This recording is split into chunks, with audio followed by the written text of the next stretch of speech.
and allow the one to go past his hip. But the other one was a bit more than hip up under his arm, hard to handle.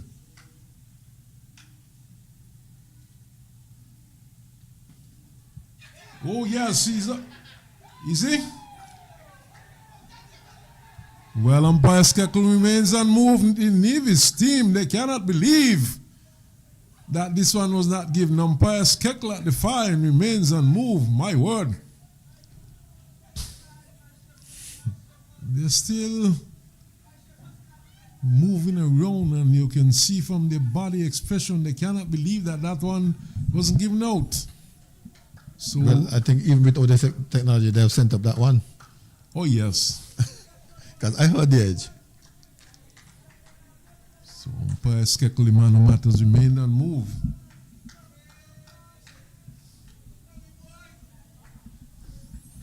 So Singh living a charmed life. Yes, probably has a rabbit foot in his pocket at this time. That one passed very close to the edge, Al. I think I heard the edge. Well, well, Umpire Skekel didn't. Well. And the entire Nevis team and the entire population of Nevis heard it too. So Singh getting away there, I would say. Already had a life in this over. And in the previous over, there was a loud shout for a leg before. So he's really living a charmed life.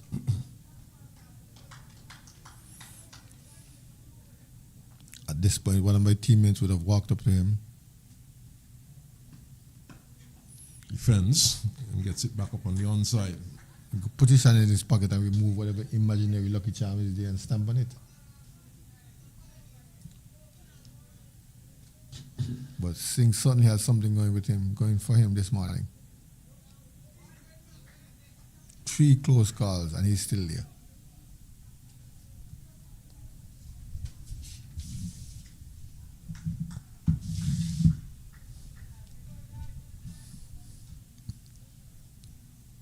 Nevis bowlers have been sharp so far, though. This one he picks up the line and allows it through.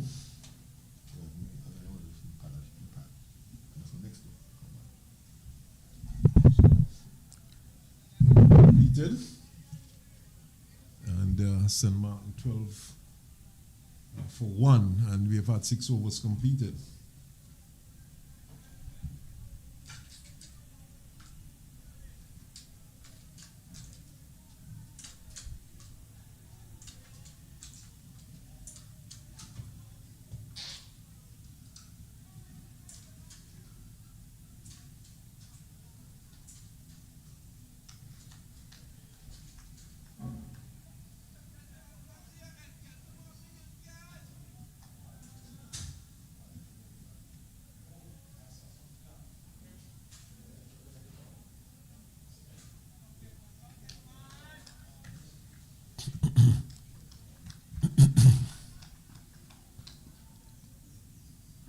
So Archibald,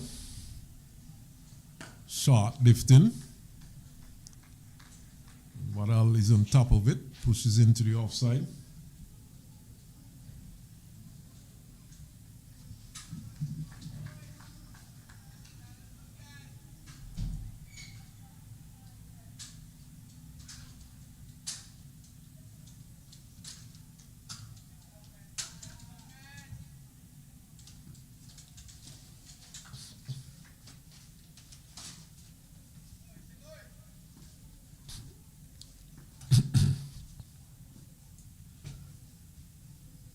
Short lifting, batsman goes on it.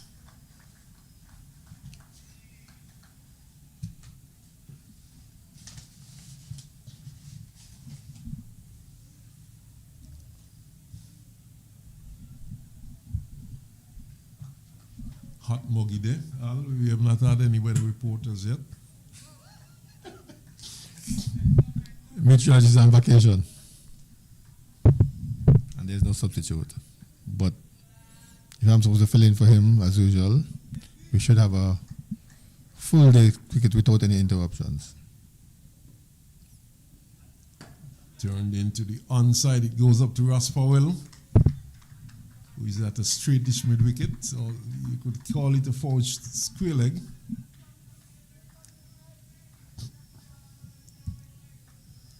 And coming into Warner Park today and seeing the players ready to do battle, it looked rather strange. We have grown so accustomed to the color clothing these days in cricket that when you see the white, And it's even more strange the way they have the makeshift side screens. Ooh, he plays that one and misses outside the off stump. It goes to the keeper. And pretends as if he left it alone.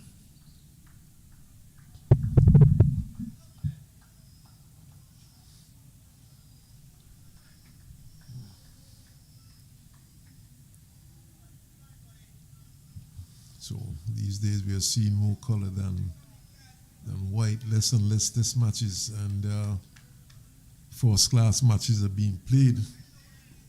See a couple of tourists in, no doubt, on that ship in the harbour. He's driving and seemed to have gotten a hand to it. The man at third slip on the ball stops just inside the boundary, and Lewis will collect. In fact, it goes for 4. So 4 runs there to Lewis, his first boundary. So that will take the score to 16.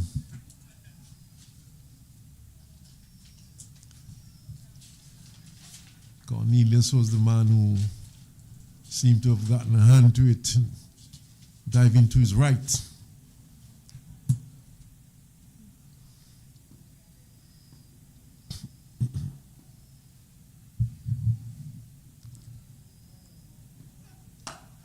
Gets one right up in the black hole, digs it out. I was saying earlier, a couple tourists in.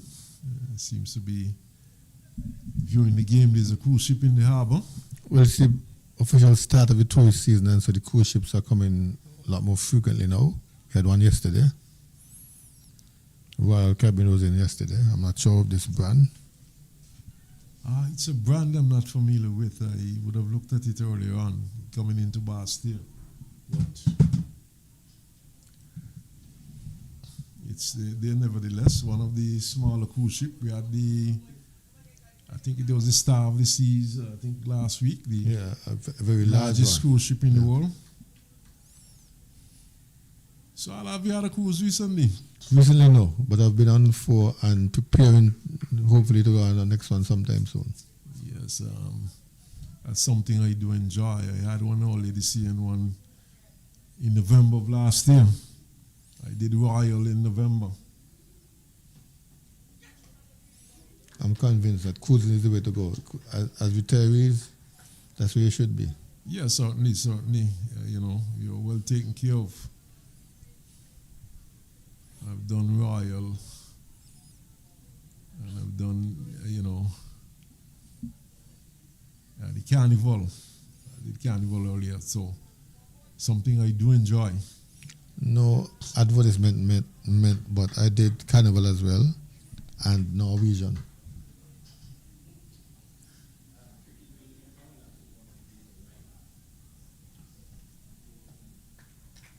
This one, with it going just a bit too wide for Lewis to interfere with. But the Nevis bowlers have been disciplined so far. They've kept their line. We have had the same strain down the leg side.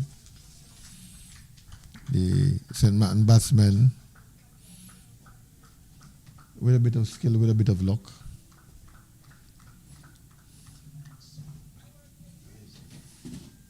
and benefit from the fact that there is no review system.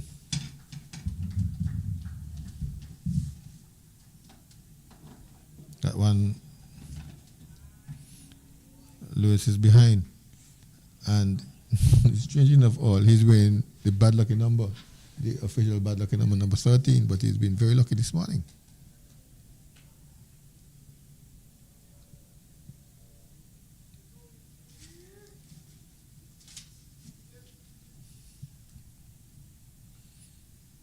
have Willett to Lewis. He's asking to catch it, but this time there was no edge. No edge, no appeal. You say bad lucky number, perhaps Singh continues, perhaps he considers it to be his lucky number, his favorite number. And it's working for him.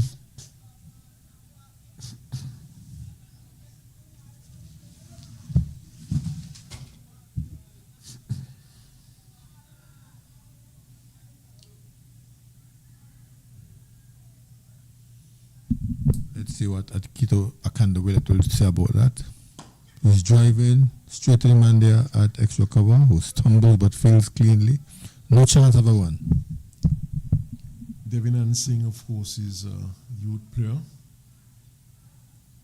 He would have played on the 19 cricket for the Leewards. Would be familiar with the Warner Park track. I think he would have played some cool and smooth cricket here also. Score made on 16 for 1. Both batsmen on 4. A rising delivery that Singh knocks down in front of him. End of the over.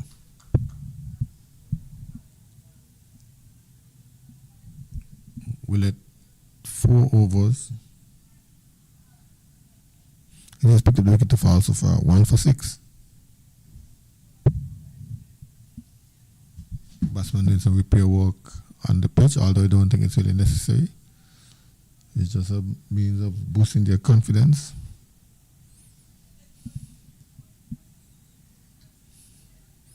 Look, Archibald will continue into his 5th over.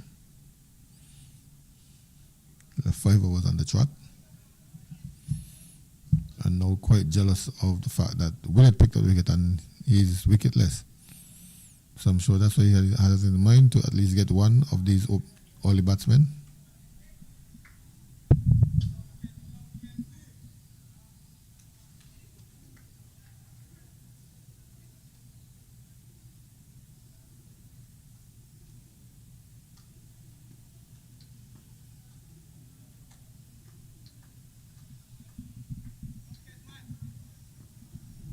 We have Archibald to Wadwa. Short and rising, keeps it down out into the gully.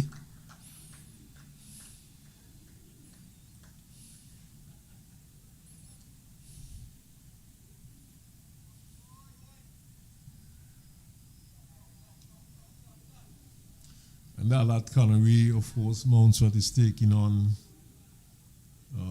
Antigua and Barbuda. After 7 overs, Mountfort batting. They're 27 for 3. Incidentally, Mountfort would have won the toss and elected to bat 27 for 3.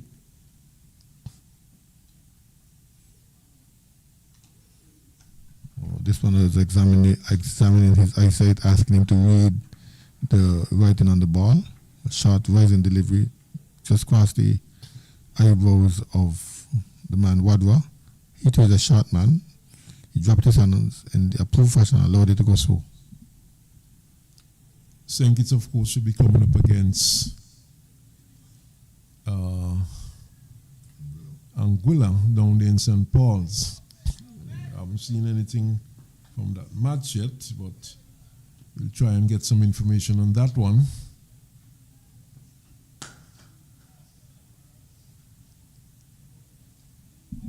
Full toss player, but the batsmen not sure that it should go in the boundary. They didn't run, so they got 2. And only 2 when they could have gotten at least 3. Apparently they're unaware that the one of our outfield is thick and heavy with the cut grass. When he played the shot, he stood up and watched the shot as if he was going straight into the boundary, and then they ran belatedly. Well, it's the first time the St. Maarten team is playing here, but I always feel, batsmen should not be lazy with the running. When you play shots and the ball hasn't reached the boundary as yet, you start running. Of course, there are times when you know it's going to go to the boundary, but, that shot had a long way to go.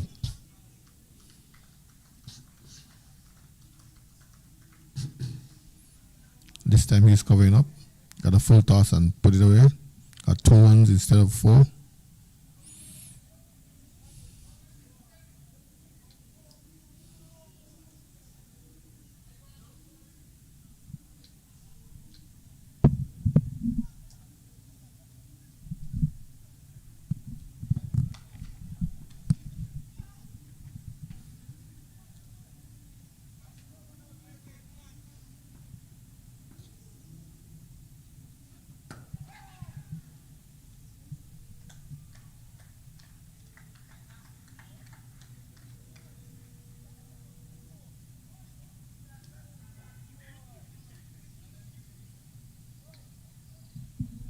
Meanwhile, Peters is doing some damage for Antigua over there in Conway.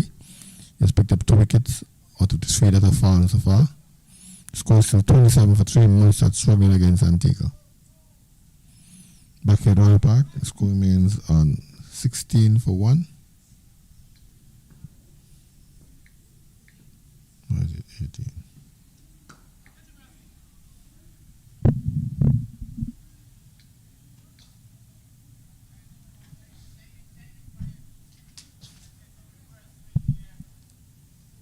Yes, we have had 8 overs and they're going at just about 2 runs per over.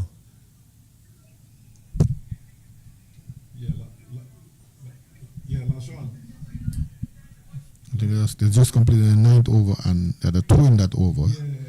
So it's 18 for 1. Did not start yet?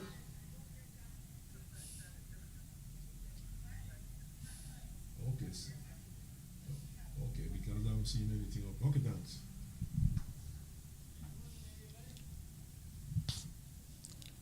I just want to tell you that there was a late start in that match down in St. Paul's. And St. Kitts, they are batting their 10 without loss.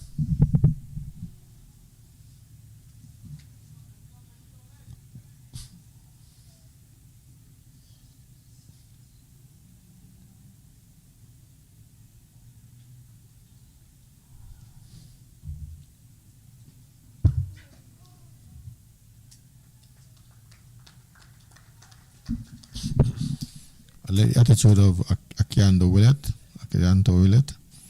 He's searching for every ball, almost a wicket.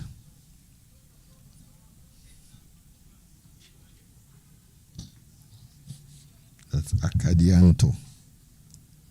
Carianto is a young man. He's growing in stature though. His pace has picked up a bit.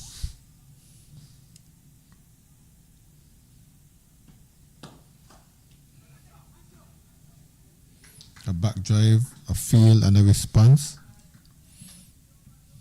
Fortunately, there is no venom in it, as the ball struck the batsman who was holding his ground. That's Lewis. Quite well. Sorry, that's Singh. Lewis has long since departed. 26 balls faced 4 runs. But this is a long version of the game.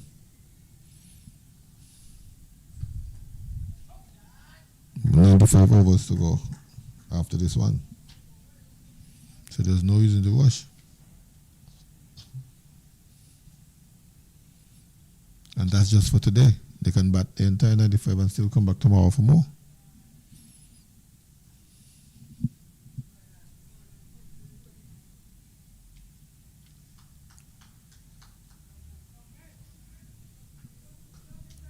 One for 6 is Willett.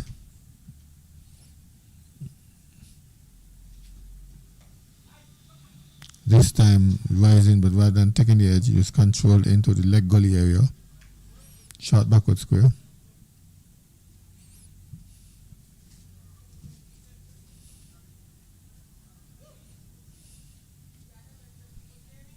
Also for Willett is in his 5th over and Archibald has had 5 overs so far.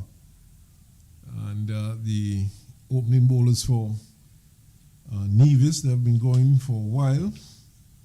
They do have another medium pace, so I think Solomon does a bit of that. So too does Kimani Nisbet. Then of course Nevis do have the spinners, Busu, Jaden, Carmichael, and of course Onaje Amri. These two have been very successful, these last two. Oh, this time. Very, very obvious this time. And very audible. Edge, wherever goes. And what I must be saying now, I'm rather unlucky. You know, Singh had a dubious decision going in his favor, and here am I taking the edge, but that one was so obvious, and taking the edge and going through, and Nevis picking up the second wicket. But this has been a good sustained spell of fast bowling by Akadianto Willett. His line has been good, his length has been good, he has been extracting a bit of bounce from the track. So he certainly has been putting in a very good performance for his team. Yes, this is the first time they're using this track. They use the one more to the east for the one-day version, and they prepared this for the two-day version. So we were able to extract some bounce, maybe some early moisture. We have been told earlier that there were no numbers for the St. Maarten team. And here's a player going out. With no number. With no numbers. And a different jersey.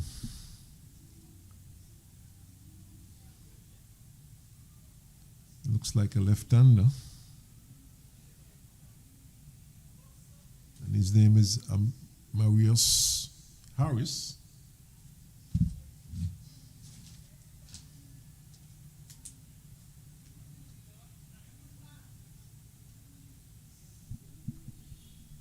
Great figures from Willett so far. 4.5 overs, 1 maiden, 7 runs, 2 wickets.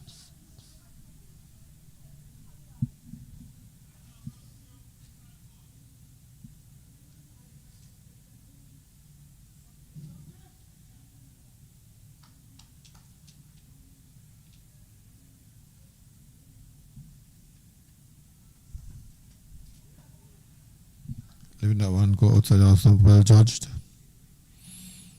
It was a little ball his head. Thought he would bowl him while he's shouldering the arms.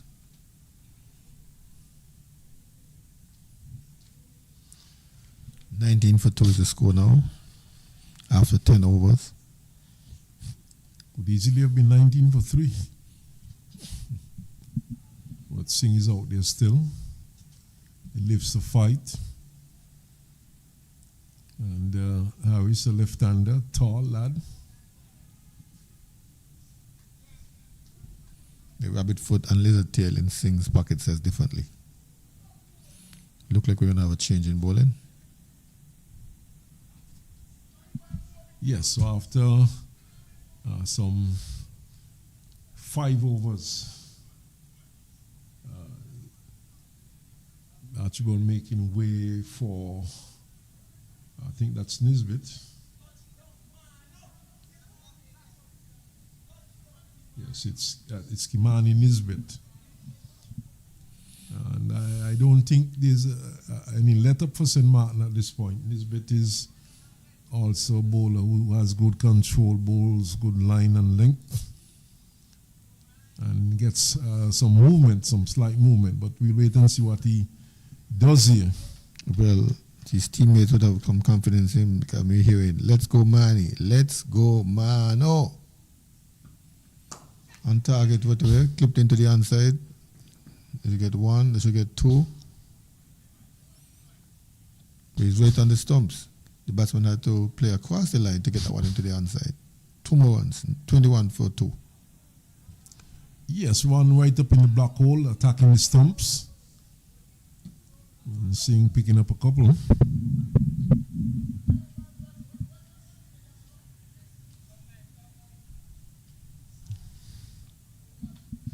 The field is still 3 slips on the gully, inviting the drive through the cover area.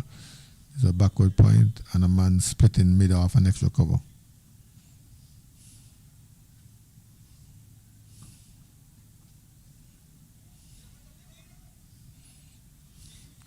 That one again dying before it reaches Tuckett.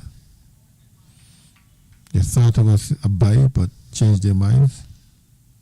Yes, it dropped just in front of Tuckett and ricocheted from his gloves into the leg gully region. I think it carried through to Tuckett.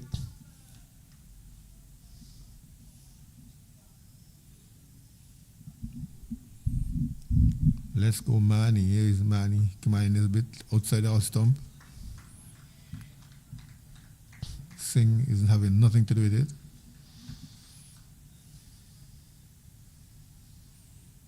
I think he recognized that he has had it all his life already and will not try to present another one.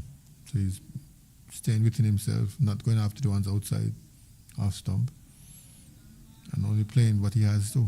Good technique so far. Good technique, good luck so far.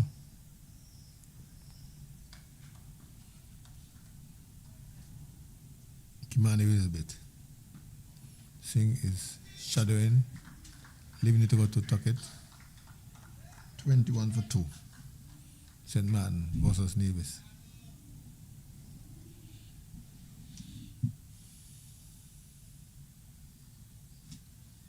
Runs hard to come by so far for the St. Maarten team. Of course, they would have won the toss and opted to bat.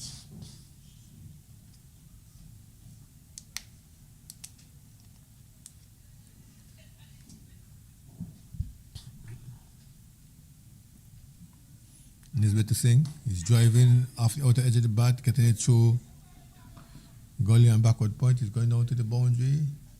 It's over the rope now. 4 runs. Yes, not a shot that he was in control of, peeling off the outer portion, but safe. And at the end of the day, it's 4 runs.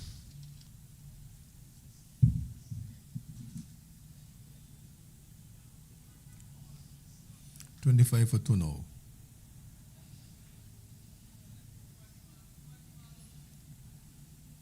Man is still being encouraged. They're chopping a lot, especially in the slips. They're asking for something. They're begging for something to come their area. Eerily. Talking to the onside, quick single. They dash off for the single. They're going to get it as the short wicket area is vacant. Single to Singh. He goes up to 13. We're in the bad lucky 13 and on 13. Let's see what will happen.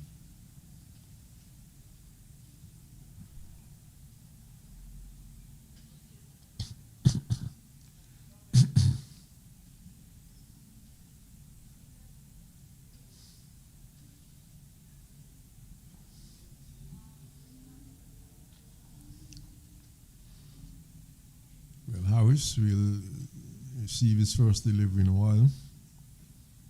In fact, he's the non-striker. The batsman Singh would have taken a single off the last delivery of that over. So Harris yet to score. He has just faced one delivery. And Kadian to Willett will continue from the far, and he's the wicket taker so far. Continue really well. He has 2 wickets so far. Tail in the air. Full toss, push down to mid-on, and Willett, in fact, has to give chase as the ball holds up just inside the boundary. The batsman calls for 3.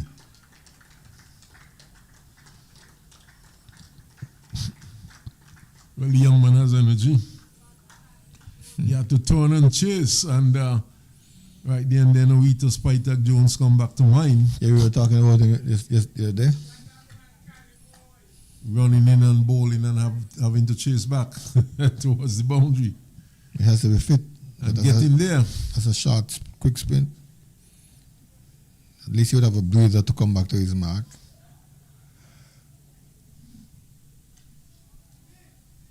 And the 2 wickets he has picked up so far give him some adrenaline to keep going. He's going into bowl to Harris. Harris is blocking it, dropping it just in front of him on the outside. Some inward movement there for Willett, going around the wicket to the left-handed Harris, and no doubt the angle of approach, the natural angle, natural variation, of course, the ball angled into the left-hander. Well, we've seen him move the ball away from the right-hander this morning with great success, picking up 2 wickets. Let's see if we can get one straight in here to outfox Harris. He gets it to straighten, but too wide of off stump. Harris shows no concern, allows it to go to tuck it. Okay, Willett obviously a strong young man, and we'd like to see our fast bowlers going for extended period, and you have that durability, that stamina that is required of a fast bowler.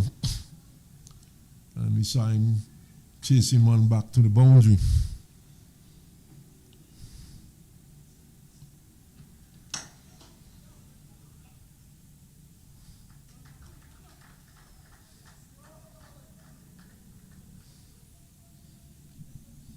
Man may have hurt himself in trying to feel the ball.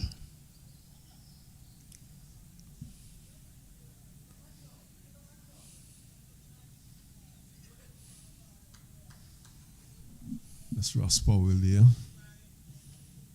Seems to be okay. I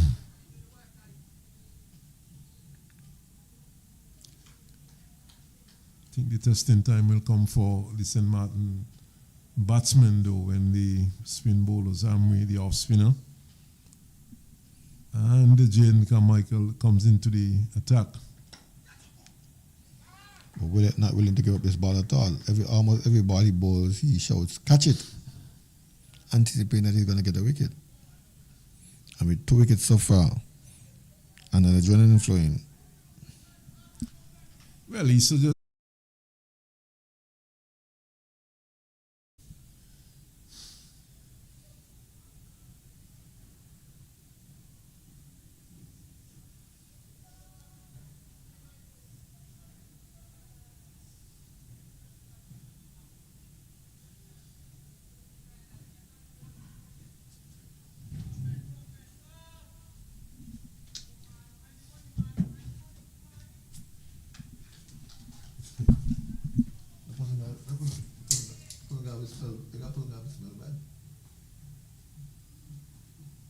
Marley Nisbet on his way. Flashed about straight to backward point to Carmichael, who feels sun really blazing down.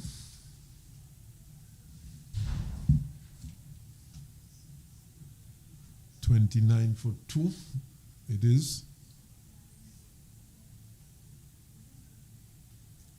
Ross Powell offering some words of advice to Kimani Nisbet.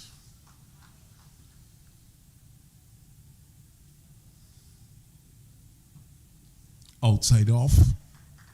Well judged there by the batsman, I would say that passed fairly close to the off stump.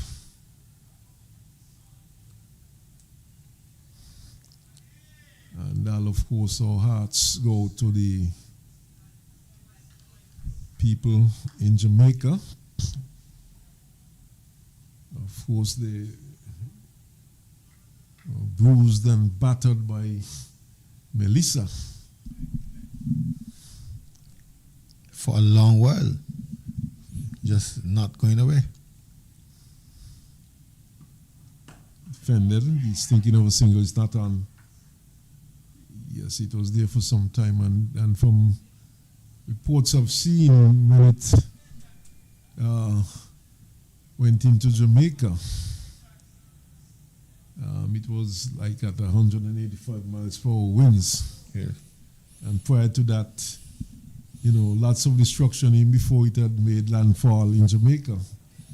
It was because, of course, the outer bands would have been affecting the island long before the hurricane would have made landfall. So quite a bit of damage was done. Lots of flooding. Ooh, that pass is close to the off stump. He's leaving alone, but rather dangerously. Very dangerous. Almost like Melissa. Because that one came back, probably for the first of the man, he's seen someone who brought back the ball And he was hoping that, he was shaping that the ball would go further away, but it came further into the stump. Yes, and But that's the man with the rabbit tail and the lizard foot in his pocket.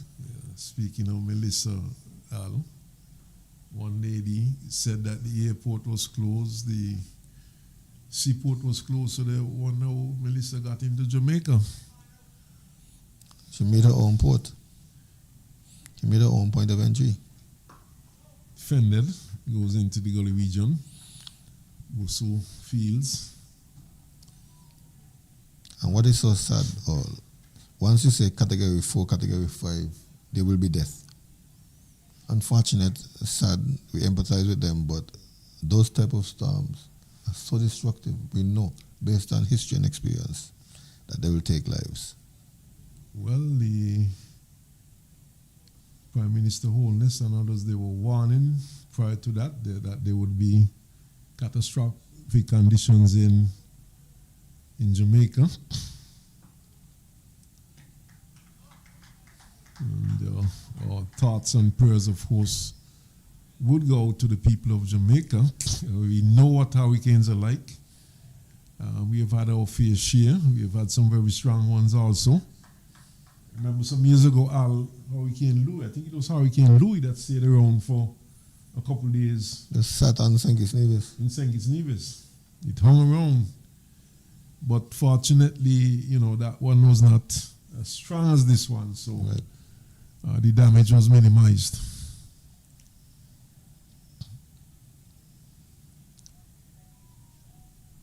So, you see Keon Solomon going on to the field. It seems as though looks like Nisbet might be trotting off for a moment. And Superman Akadianto Willett continues from the firing. How are you going to get the ball from his hands? With 2 wickets and almost getting a third and bowling well. He's in the 7th over. Yeah, he's generating some bounce, short lifting. And did it strike the helmet? I see the They're beckoning to the pavilion. Well, I think there's a protocol around the ball hits anyway up there, whether it's straight from the bowler or off the hand. You have to have the protocol check. Yeah, once the ball hits the helmet. Yes, definitely. Once the ball. So obviously that must have struck him on the helmet. And he's suggesting to the umpires that he's okay, but it's protocol, which has to be adhered to. But the umpire might be the first port of call asking his name. How many fingers I'm showing?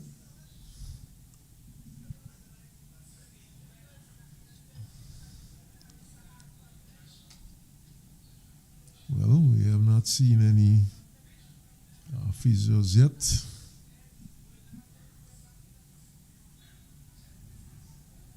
But lots of chattering going on out there, and I suspect that would be Amri.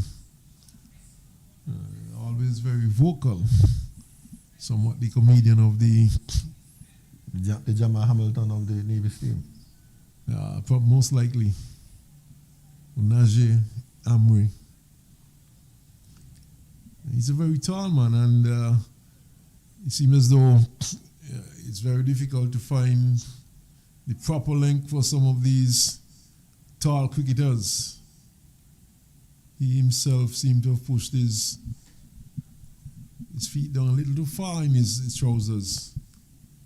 But Shelton Fab seems to be well accommodated. His length seems to be pretty okay, so he seemed to have found one that fit the bill. And what's going on, it seems as though the umpires, they're going to take the opportunity to have a water break. And we are also taking the opportunity to have a water break.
So the new batsman, Tanik Hano, right-hander.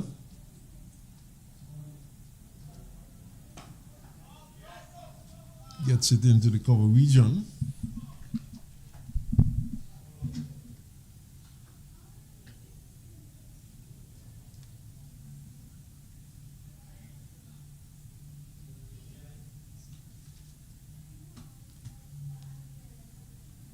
So first over of spin comes to an end, and a very successful one too.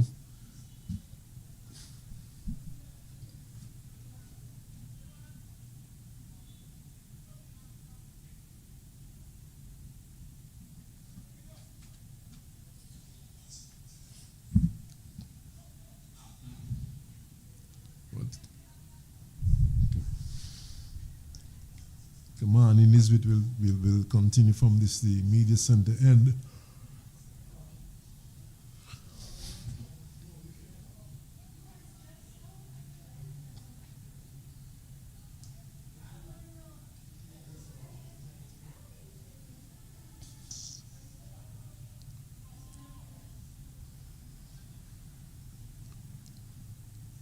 See Nisbet switching from over the wicket to around the wicket for the left-handed Harris.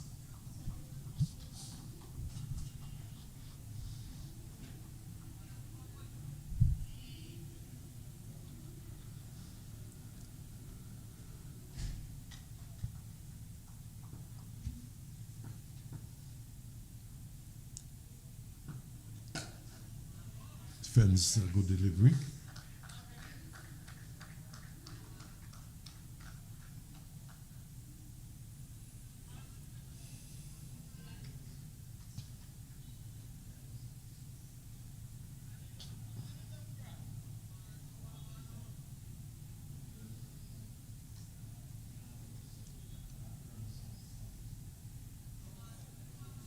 Pretty certain that when we're not long before we see perhaps Carmichael or Busu being brought into the attack. And right hand cue, Busu fields one in the gully region.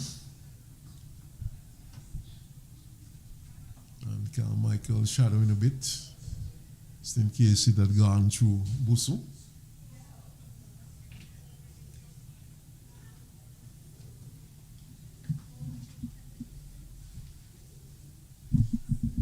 Yeah, well, Nisbet has not been very effective or penetrative, so I agree with you that they may have twin spin in a short while.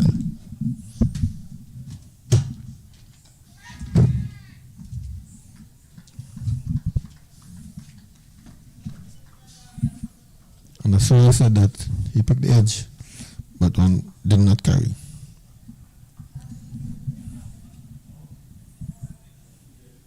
.36 for 3. See Jamie Cornelius just taking a step or two forward at third slip.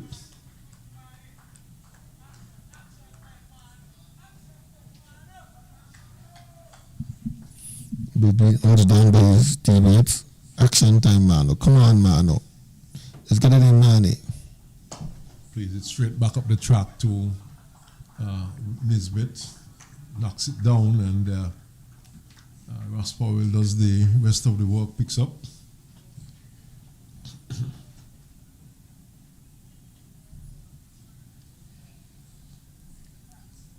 Of course, the women's 50 over World Cup matches, semi-finals started today. We had South Africa coming up against England. South Africa at 1 point batting first. Please at one outside the off stump. Delivery should have left alone.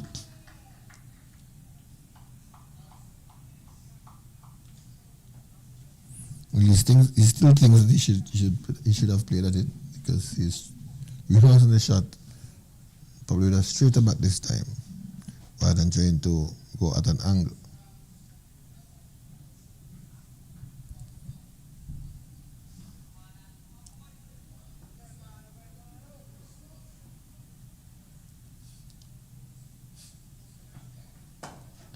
Defends the good delivery. This time it's on the stumps, and defends well.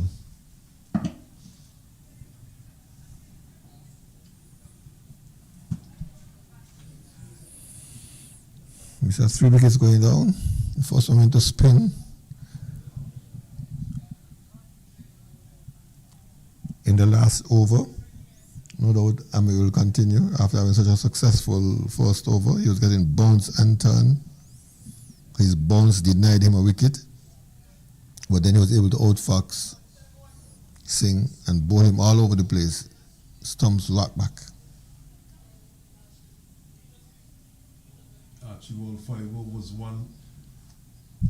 one maiden, 10 runs, no wickets. Kadian to Willett, 7 overs, 2 maidens, 12 runs, 2 wickets. Atimani Nisbet, 4 overs, 2 maidens, 10 runs. And Onaji Ambi, just the 1 over for 2 runs and 1 wicket.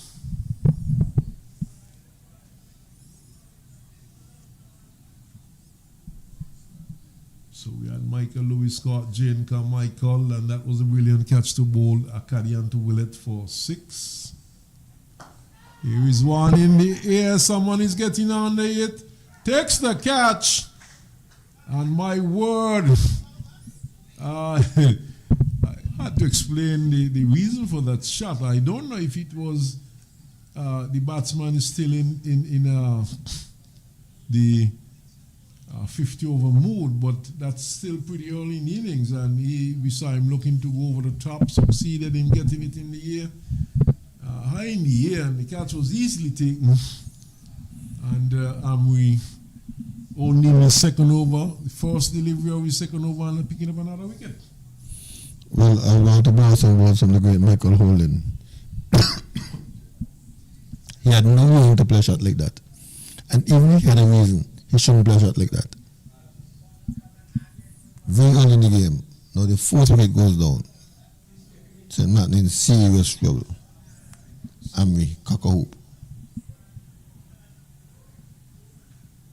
So that was Hano caught Carmichael, and Carmichael is a safe catcher. He's not going to drop too many. And we saw him taking a brilliant catch earlier on. And Hano going for a duck. And that was just the second delivery he was facing. So we have a new batsman now.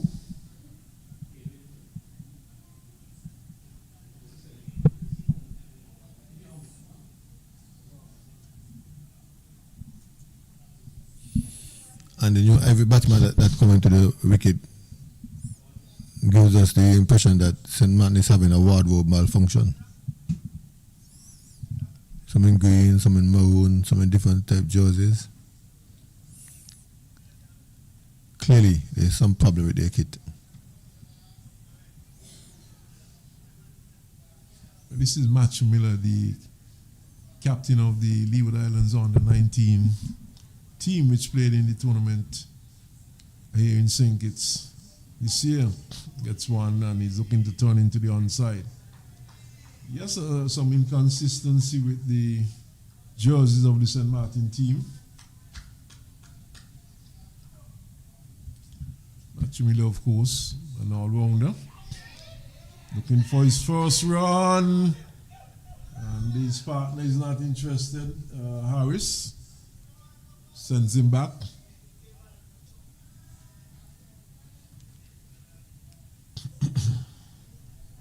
Matthew Miller coming in at number 6 for St. Maarten.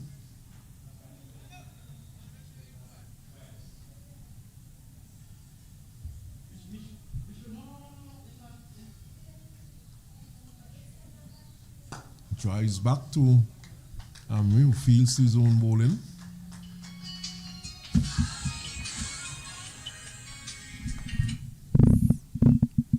One bounce, Amri again to Miller. Bangs it back of the square. He's going to get ones here. 1, 2, and they have 10 minutes for 3. So looking for 2 4 runs there. there. And as the ball was turned into the onside, and Miller getting off the mark with 3 runs.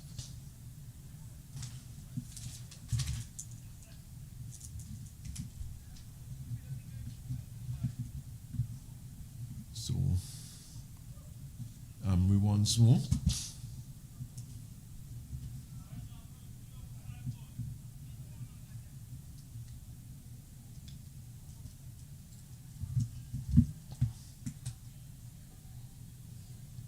This time he's bowling to Harris, who has been rather sedate.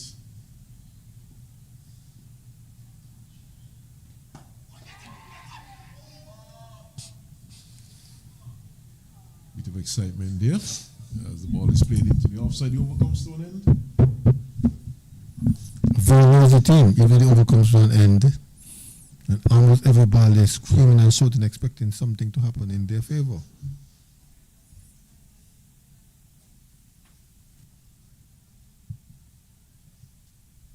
I can tell you that Moonshot is doing a very good repair job. They've gotten to 100 for no further loss. 106 for 3 over there. With Tuit going past his half century, he's on 71. He's leading the charge for Moonshot. He's at 71 out of the 106. And meanwhile, the Senkis team, Michael Louis, has just passed 50. It's 70 for 2. Michael Louis on 52. And the other not out batsman, Ward, is on 6. The two batsmen dismissed is DeAndre Drew and Larry O'Dane.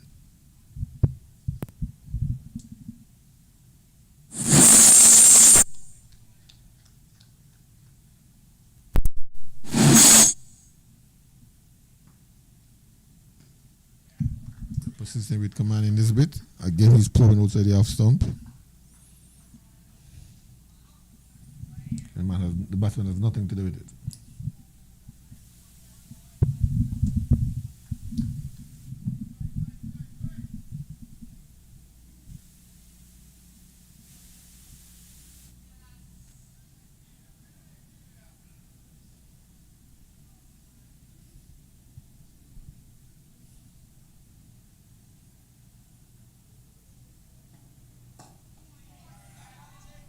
Keeping it out, blocking it out into the point area.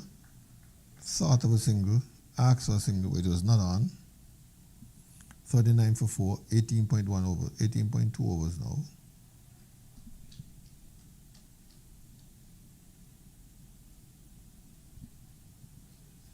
Miller facing, he's on 3. Harris is not out batsman, the left-hander is on 2. Harris has been there for some 19 balls. Blocked into the onside. This time there's enough room to get a single.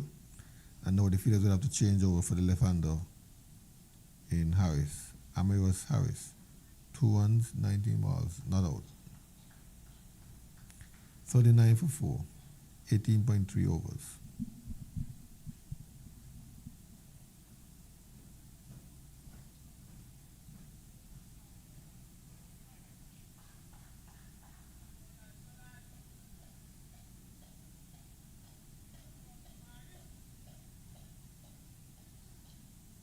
Captain continuing with command in this bit, and his teammates urging him on. Into the offside, runs here for Mr. Harris. He gets 2. Miller is asking for a third with his body language, but Harris back his turn. No chance of a third one.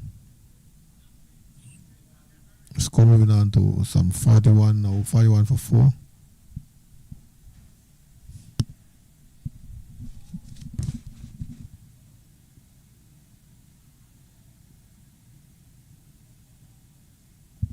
Fuck, it's 42 for 4. I had a single just a while ago. A short one, slow, or slowing up. And again, Harris is pulling long before the ball gets to him. He goes into Tuckett, 2 bounces.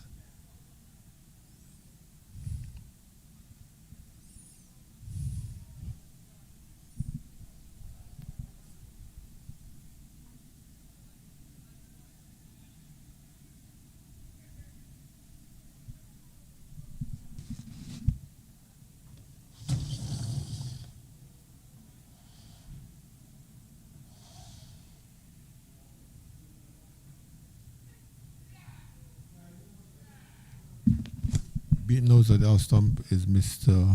Harris, but no connection made.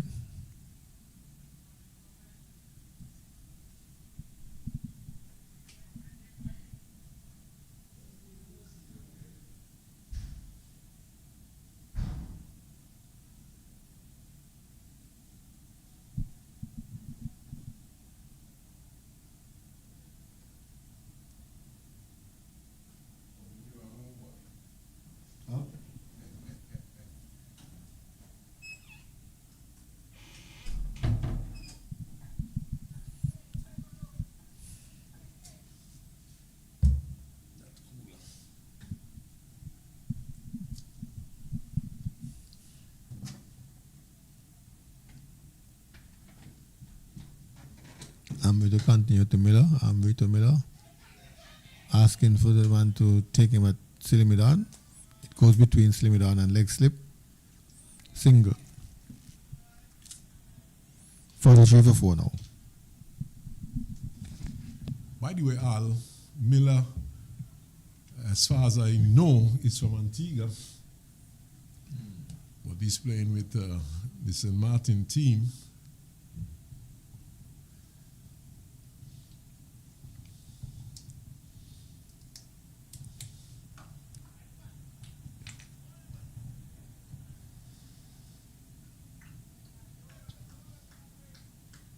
Of course, Miller was the captain of the Leeward Islands Under-19 tournament in this year's regional Under-19 tournament, which was held here in St. Kitts.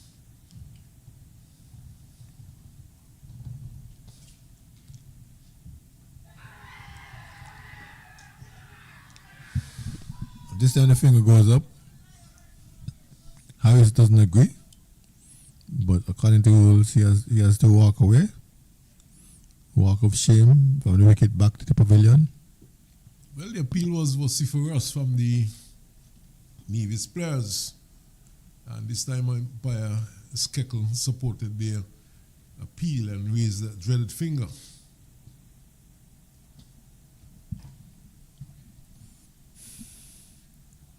This is the third wicket for Onaja Amory, and the fifth wicket going down for St. Maarten.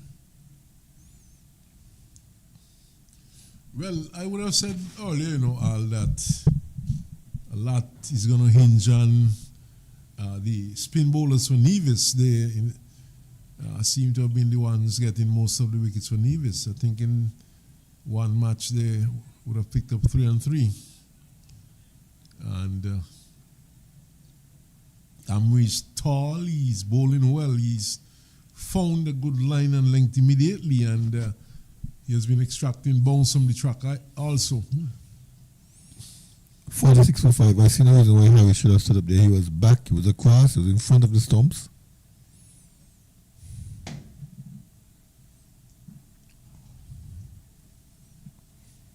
.3 overs, 45 for 3. 45 for 5, sorry.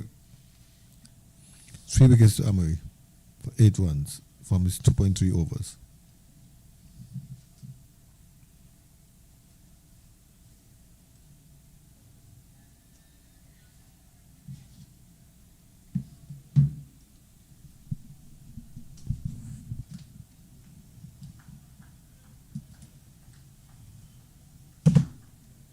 Another youth player at the crease, Maarten. He's played a lot of cricket in St. Kitts too, on the 19 tournament, cool and smooth tournament, so very familiar with the Warner Park conditions. A short man facing up to Amory now. Defending, dropping the ball just short of the man there at Slimidon.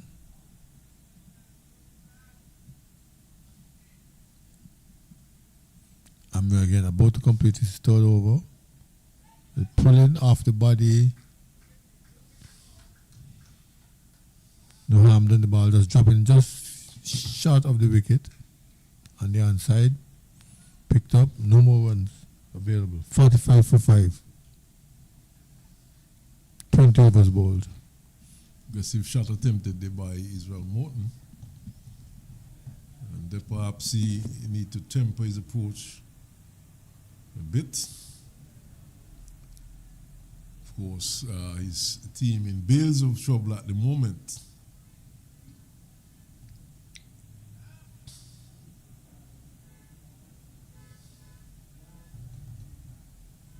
And it's going to be a bowling change, though. It's going to be Jaden Carmichael to pick up the attack. Left arm, orthodox, leg spin, and he's going to be bowling over the wicket. And you could say the spin twin for Nevis in action now. And these are the two main spin bowlers for Nevis. Bosu does some left arm spin also. But I think Bosu is mainly in the role of an all-rounder. One who could give it a good track.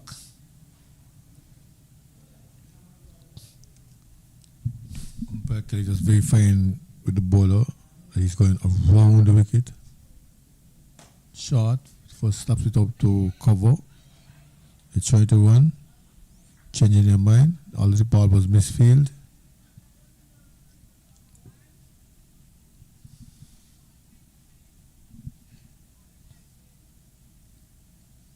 Well, Willett gave him a good start this morning by playing out two important wickets.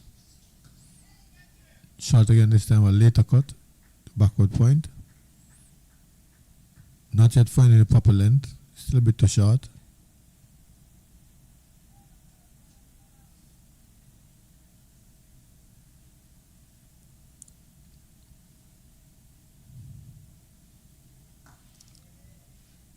In fact, I said he was bowling over the wicket, but in fact he's bowling around, but he's going between the umpire and the stumps.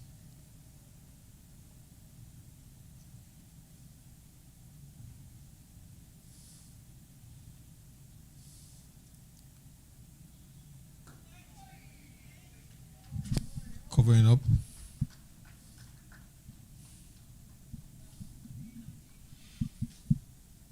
Foul Chartling moves across to Silly Point, Jamie Cornelius. Putting a feeler in front of his eye. Short, slapping the asking. Nothing happening.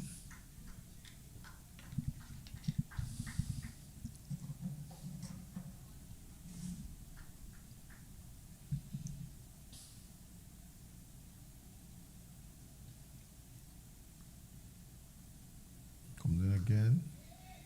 Back and cut in. Again. That's down the wicket and has to turn back.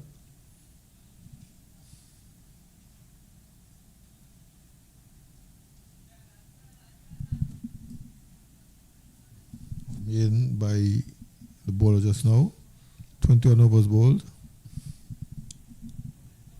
I think though, A miserly 1 out of 2.1. I think the Matthew Miller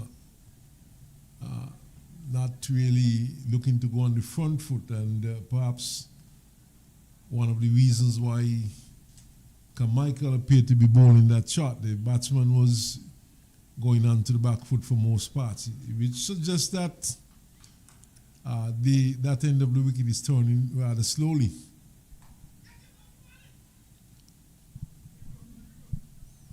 Pulled down to Kimani Nesbitt. Well, Israel Moulton seems to have aggressive intent. We saw him earlier on trying an aggressive shot that he missed completely, and he got one which might have been a bit too short, and he was swiveling into his wicket and pulling it down to backward square for 4. Let's see how Amir will respond to this. I'm not taking that. Brings him forward. Ball takes the outer portion of the bat. Goes on to a vacant backward point area. And they are for a single. Brings up the 50. 50 after 21.2 overs. Now Miller, the captain, to face. Tucks it into the leg superior. Fact may have been off of the tie pad. No one. Still 50 for 5. St. Maarten. In a big hole here at Warner Park. Pulled, tucked away, just past the hand of the silver arm fielder. They get a single. Living dangerously is Miller. That could have been snapped up. I don't know if you said Miller the captain just now, Al. But Miller certainly is not the captain of the St. Maarten team. Dome is the captain. Miller was the captain of the Leeward Islands under 19 team.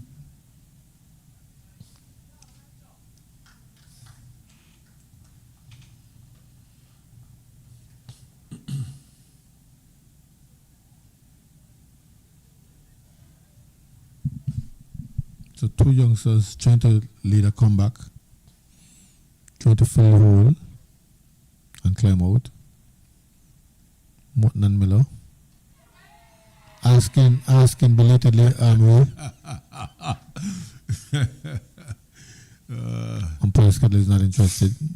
Just looking to walk away, hands over the hat. What was interesting there, Al, is that the wicket keeper and the slip cordon, they went up in unison in an appeal, and then rather belatedly, the bowler shouted an appeal. Nothing wrong in joining the chorus slate, as long as you're singing the same song.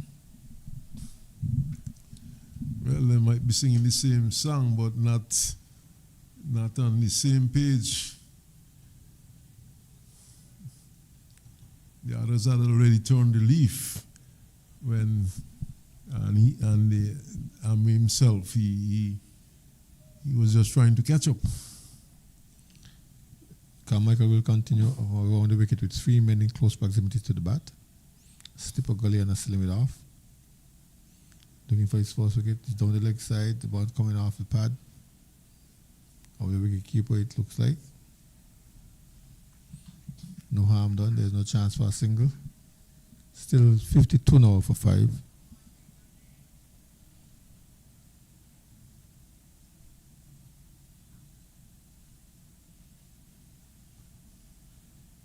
Carmichael got into the offside. There's a bit of excitement. These guys are very energetic, very noisy, very boisterous. Looking for something almost on every ball.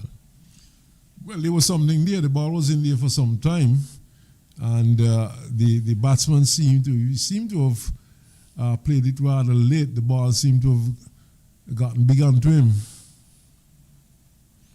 This one is far too wide outside of some for him to bother with it. He simply shadows it, allows it to go through to tuck it.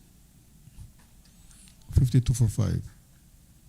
How will they recuperate? Big trouble. First top 5 batsman gone. Shot, banged up to mid-off.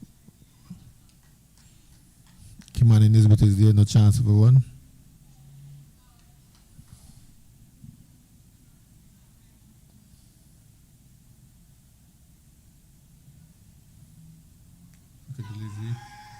Asking as this man is padding out, asking for a leg before. I don't think it touched the pad. It came very close to the half stump. It was padding up. It was taken behind by the keeper. But I don't think that one touched the pad. But it was very close to the half stump and padding out rather dangerously. Well, the 3 fielders in close field, 3 this time runs involved. At least 1.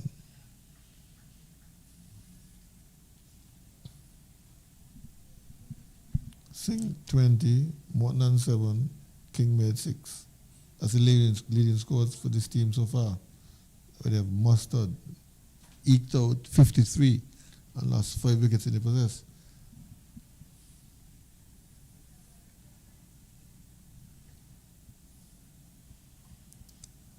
Somehow I sense though that Carmichael is not bowling at the right pace, probably bowling a bit too slow. And accordingly, he's been getting slow turns. So The batsmen have had enough time to adjust.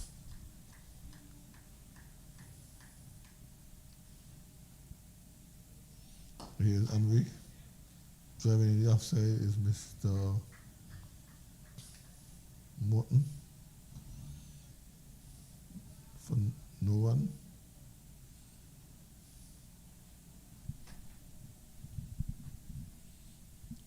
And Mr. Maarten covering up, making no contact, ball hitting high on his body.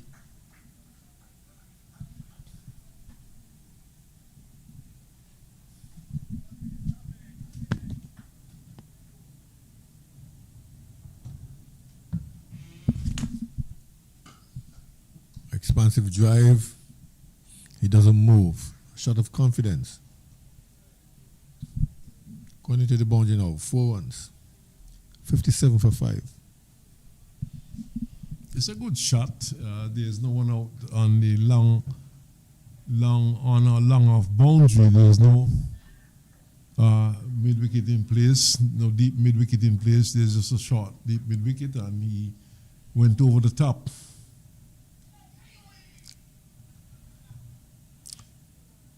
Israel seems to be intent on playing his shots, and it could be a good thing, it could be a bad thing. He could find himself in a spot of bother, being overly aggressive.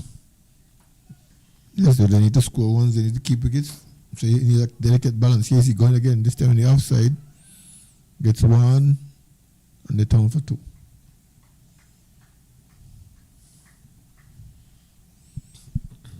He'll have to choose the balls that he's going to attack and complement that with solid defense, because they are 5 wickets down.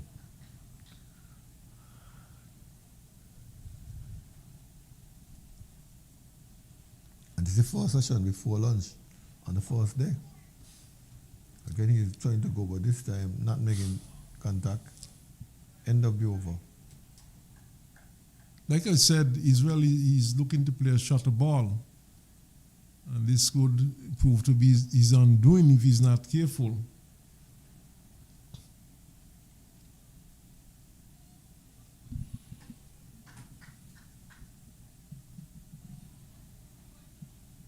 He's on 13 now.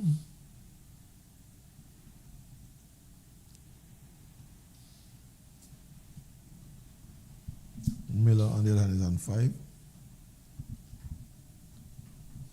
But Maarten will face again as he picked the single on the final ball.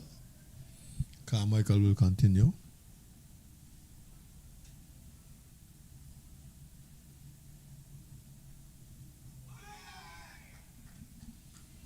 Much better delivery by Carmichael. That one really fizzed past the outer edge of Miller. But the slip scoring is very encouraging. They're asking for anything that beats the bat. A sweep shot into the pad, ball pitched out outside leg. No real inquiry about that. Still 59 for 5.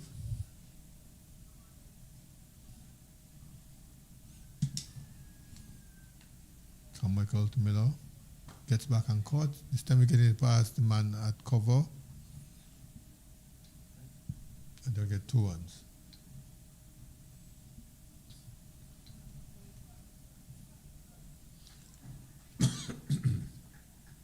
Miller inches on to 7 and the score moves to 61 for 5.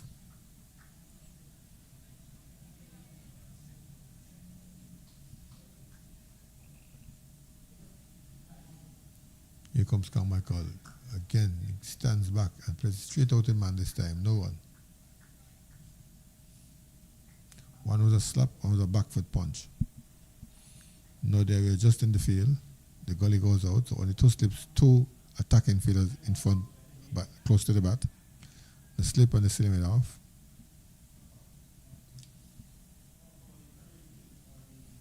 A drive straight to the man in the cover area.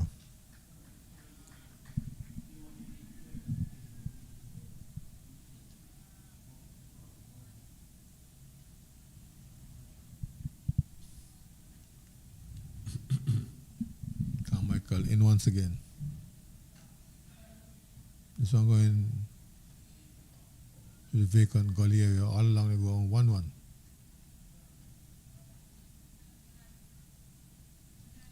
Well, just to tell you that in the first semi-final in the Women's World Cup, one day, South Africa women, they made 319 for 7.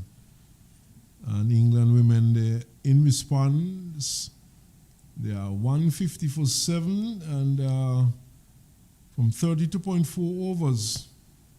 So they have another 170 runs to get in 17.2 overs. In the meantime, West Indies 149 for 9 against Bangladesh, the second T20. As the over continues there quickly. And Bangladesh 124 for 4 in 17.5 overs.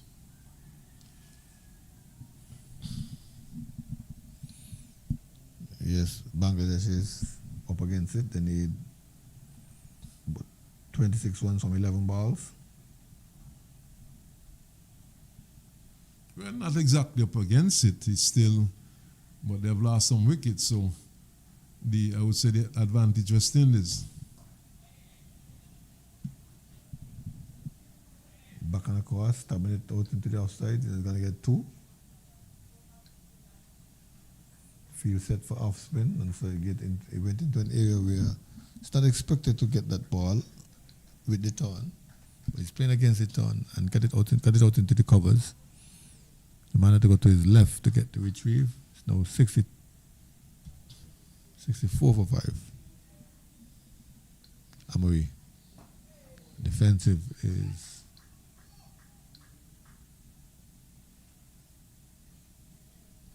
Miller has gone on to double figures now.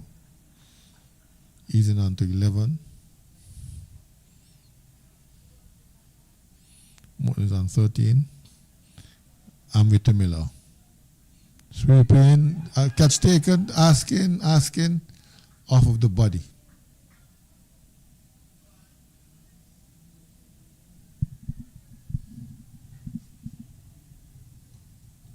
$62 for 5.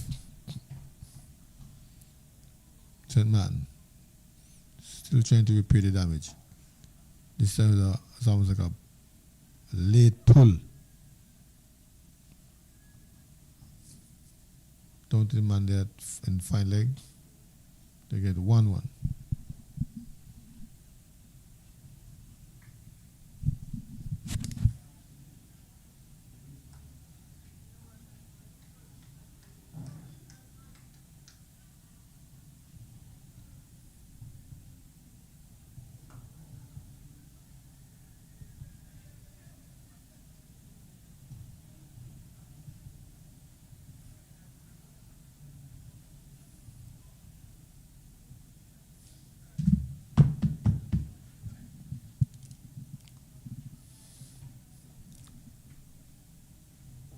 So, bit of a fight here by the St. Maarten team, Israel Morton and Matthew Miller, both batsmen in double figures.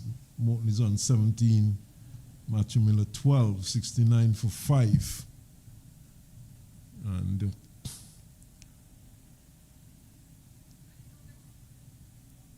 Carmichael will continue.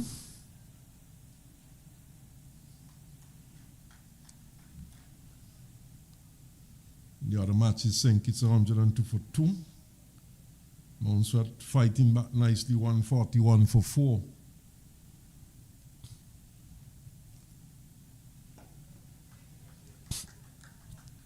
This one into the offside, no run.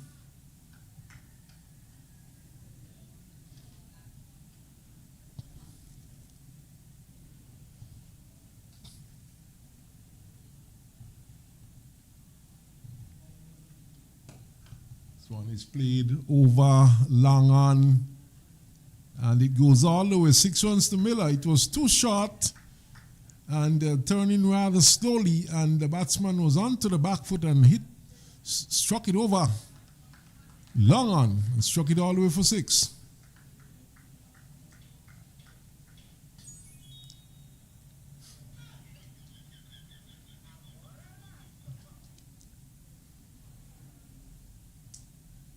Michael just probably guilty of bowling it a little too slowly, and his length a bit on the short side.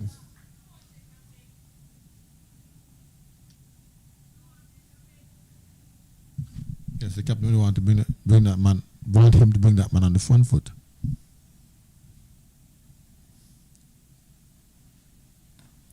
Oh, he brings him on the front foot, the appeal goes up. The umpire says not out, umpire Joseph. And fielders was close. Peeling for a catch. It seemed to have struck the pad also. Well, there seems to be a bit of confusion out there. And let's wait and see what transpires. But the umpire already, in fact, she's calling the other umpire, Skeckle, to have some words. And well, I think is it between caught and leg before? Because if she's saying the ball was played into the pad, Nevis fielders are saying the ball was taken. It's out. It was clearly played into the pad and not into the ground. So it's out. So let's wait and see what transpires. And we know umpires do not change their decision. Well, he's out. Because she's changing her decision and he's out. Batsman does not like it, but he's out. He's on his way.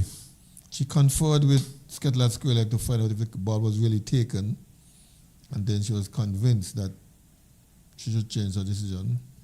Yes, if the ball went straight into the pads, maybe from bat, and the catch was taken, it touched the ball didn't touch the ground at any point, and the batsman not happy with the decision, but the umpires, they conferred in the end. I'm thinking that the right decision was given. I thought so too, because the not out decision from the leg before was the fact that it struck the bat. And I didn't really pick up to see where it went after that. It went to slip and we took the catch. It lobbed to slip, from pad to slip. And he took the catch quite cleanly.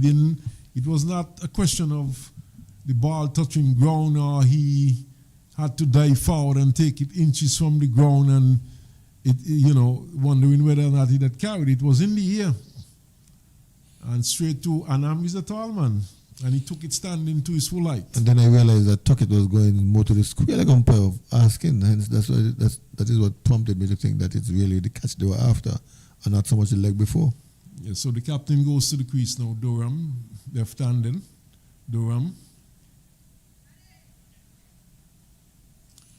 More trouble for St. Maarten, 75 for 6. So Carmichael picks up his first wicket. Batsman was not too pleased, but if he played it, he would have played it into the pads. And the catch was cleanly taken. The ball did not go to ground at any point.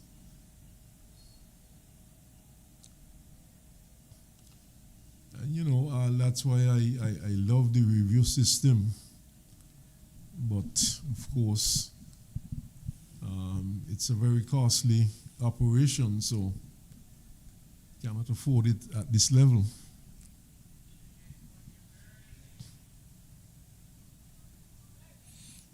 We have to go back and depend on the judgment of the umpires. So Durham is there, the captain.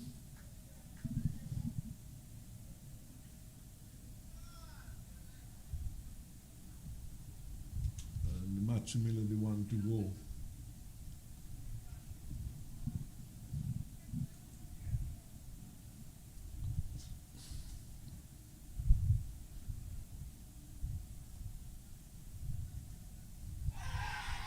Loud appeal.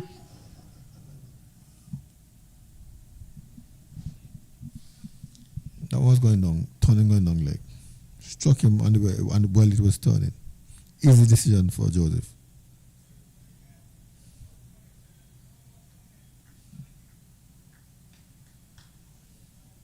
So Nevis very much on top at this point. Forward taken on the pad, but that one seemed to have been missing leg.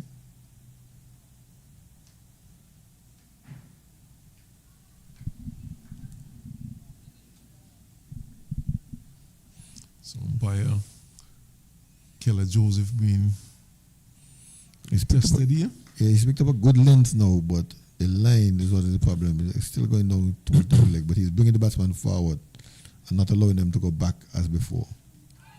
Forward he goes. Testing over there by Jaden Carmichael, and over in which he picked up a wicket, though a bit controversial. In the end, the correct decision seemed to have been arrived at.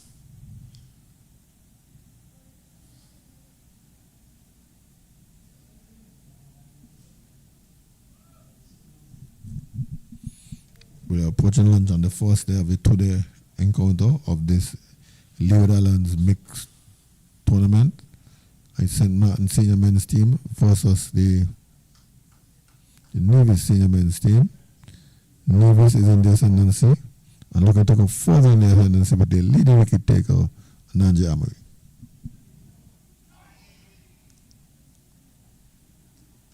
Defending gets it in front of him. Excited shout there from the division players close in. He's swinging. Wild swing.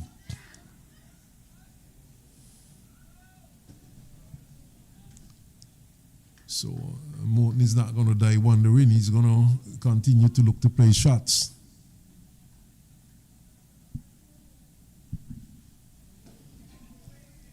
Just turns it into the onside. And Kamani Nisbet moving to his left from his position at short mid-wicket fields. Swinging, or rather paddling around, and picks up a single. Maarten has shown the most aggression of all the batsmen so far, and with some confidence too. When he hits the ball, well, he doesn't move. Well, he's only an 18. There's a lot more batting to do for St. Maarten. But 18 might be the highest in the total of 76. Don't think any other batsman got close to 20.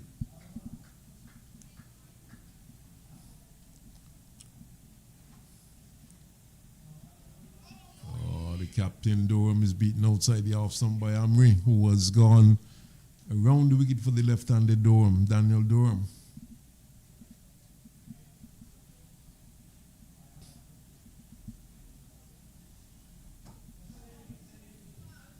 Looking to drive, takes a bit of the turf with him. And now he does a bit of a repair job. The over comes to an end. And it's 76 for 6, St. Maarten. 28 overs being bowled so far.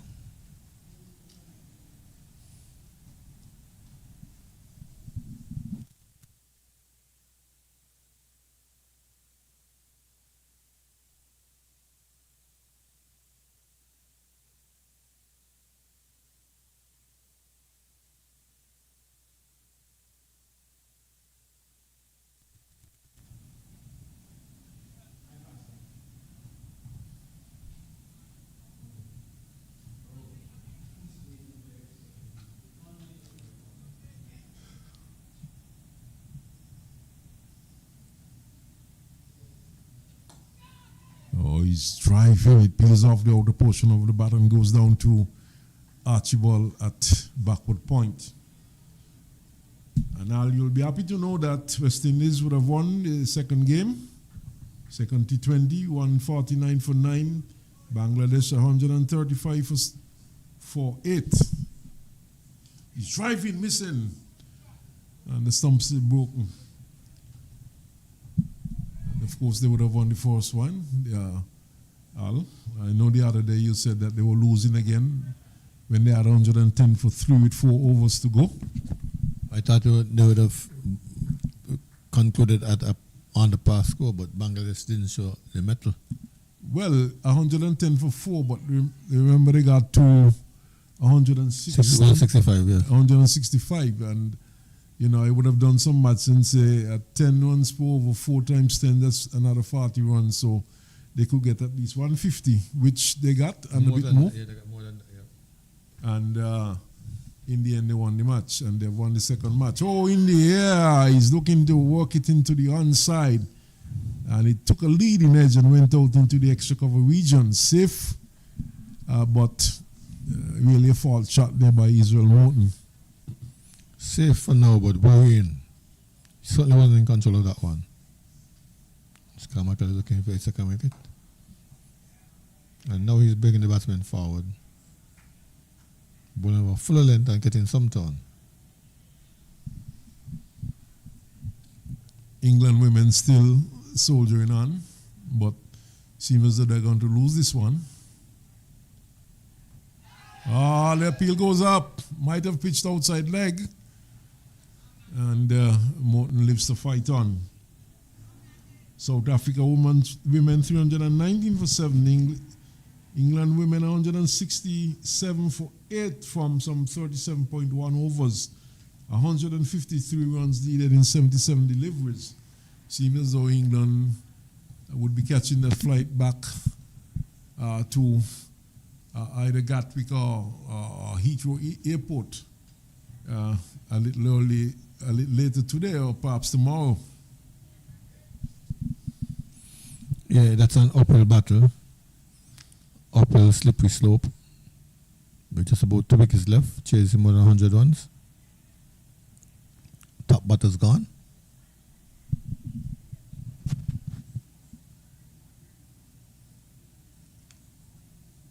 Of course, New Zealand would have, outside the off-stump spinning further away, New Zealand would have defeated in consecutive matches. They would have defeated England in a one-day match. England only managed to get 175 in that match last evening, and New Zealand lost 5 wickets, getting to 177. Turned into the onside by Durham. He's getting a couple runs here. So 2 more to the score. 78 for 6.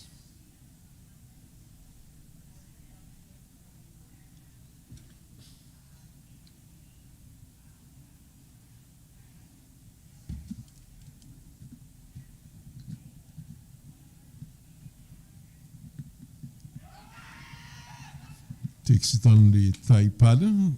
Appeal, no appeal from the bowler though. Mikhail Louis heading towards another 100, 84 not out. I think it's 115 for 2. Warden 18. So far so good. It's been a season of hundreds for Mikhail Louis. Well, the pundit with the what ifs. What if he scores 4 consecutive hundreds? What if he scores 5 consecutive hundreds? Quite possible. Which reign of form. And he's doing the right thing. He's getting he's getting back into the groove, accustomed to making hundreds. Some might say it's only Leeward Islands cricket, but it's important that you do well even at this level, even if it was a local match. And, it's habit forming. He gets into the habit of making big scores. He scored 117 in the one-day match against Nevis the other day, which was very commendable. And I fully agree with you, because even at the local level, he would find a good bowler or two that could challenge him. We saw Hayden Walsh Jr. from Munster beating him with some googlies. And so even though he's scoring runs, he's getting the chance to meet some class, if not full class opposition. At least one or two bowlers would challenge him and allow him to get back into the groove of a test player. Well, let's face it. Sweeping taken on the pad. Peel goes up, not out, says the umpire. Let's face it, there are a number of bowlers in this tournament that have done well at regional level. Jaden Carmichael himself is no slouch. He has been with some CPL teams.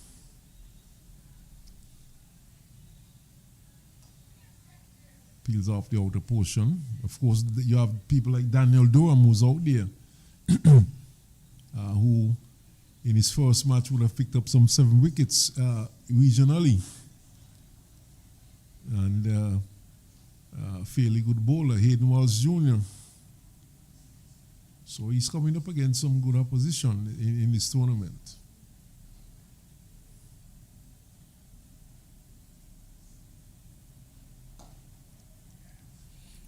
And then he's slated to play against the likes of Neil McKenzie, who is a leg spinner, who has a googly too. And we were noticing that the ball spinning back into Michael Louis gives him a problem. But here at Warner Park, there's no problem for Nevis. Stayed into the offside. 78 for 6.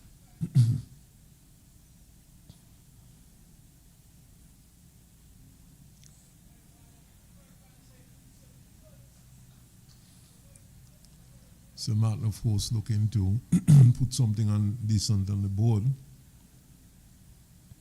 He's sweeping and missing, playing across the line. And he seems to be playing it by numbers. Block a couple and then look to go after the next couple. Now we see Busu going into the slip cordon, strengthening that slip cordon. And there's a silly point in place.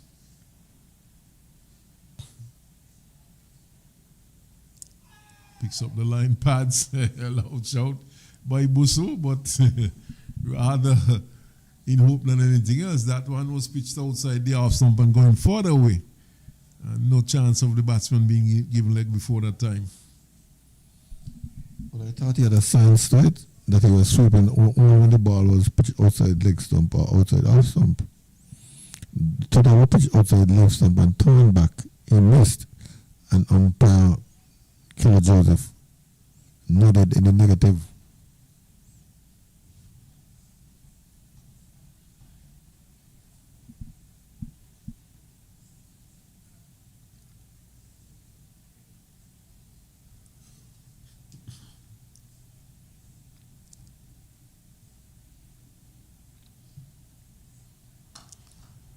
Nice shot by Durham into the offside up towards extra cover. Just a single though.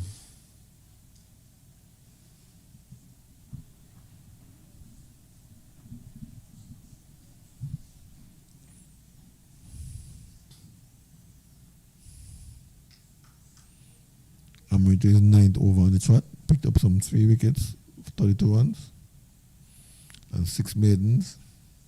Oh, he's sweeping and sweeping into the onside down towards mid-wicket. The ball could run close to the boundary. It in fact goes over the boundary now. So 4 runs to Israel Morton.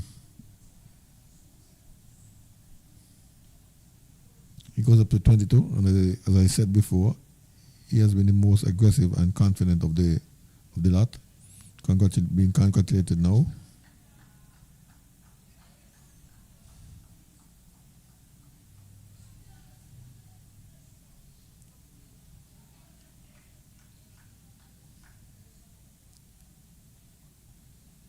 Sweeping once more.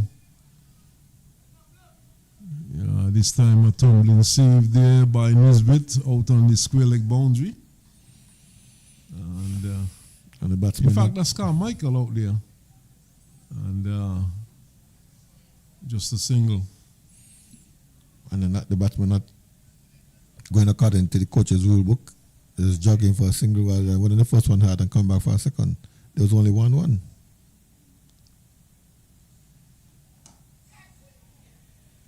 Airborne played into the offside safe. Just 1 run.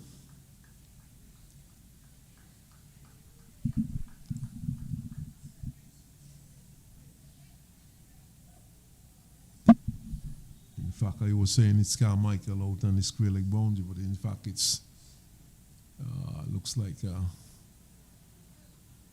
no, Jamie Cornelius is at forward short leg, so that looks like Carmichael out there.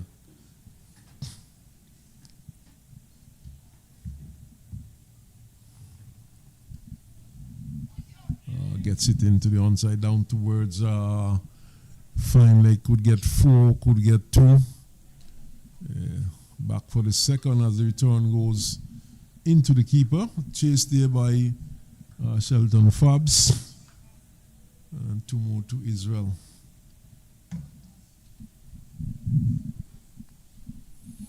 Nothing to shout home about, but he's the top scorer so far, 25 runs. I think the other batsman that got close, that was 18 by Miller. Everybody else probably were in digits.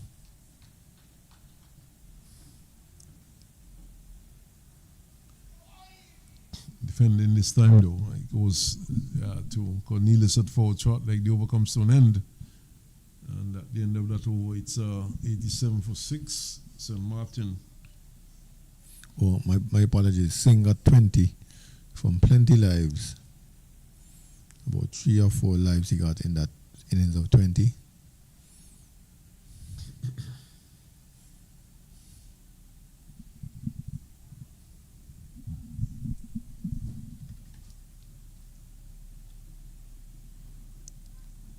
So Carmichael will continue. He is bowling from the media center end, left arm, orthodox leg spin.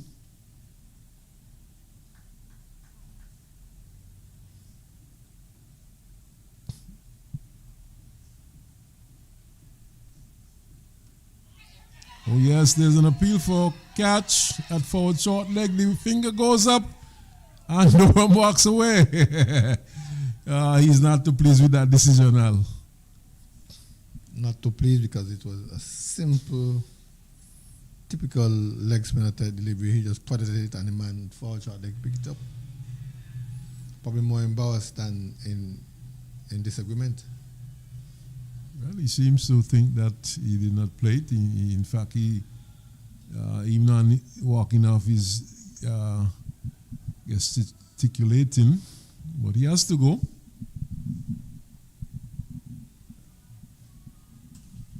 The verdict has been given. It's now 87 for 7. And as I said, I think he's more embarrassed than disappointed with the decision. Disappointed with himself for playing a shot like that.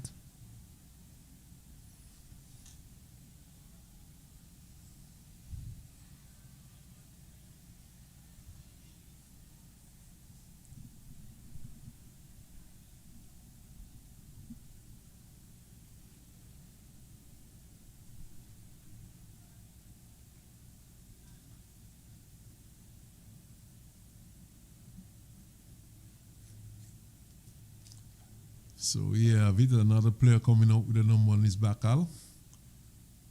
And yes, well, I already concluded that they have a wardrobe challenge. perhaps some of their gear might have been stuck in traffic.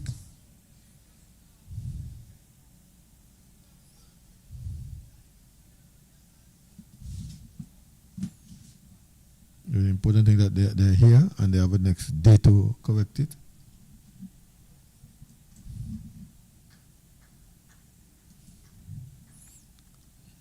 Or maybe at the laundry. Michael to the new batsman who defends.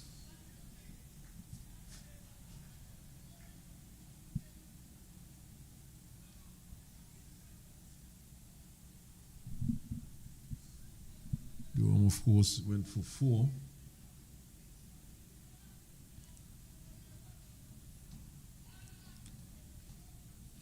Oh, he's playing that and missing outside the off stump. Take my tucket.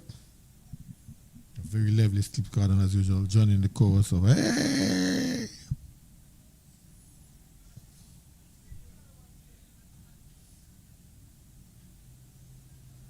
Umpire, send another one. That's what they're saying down there. Comes on it heavily. Gets about to it this time and pushes it to silly point.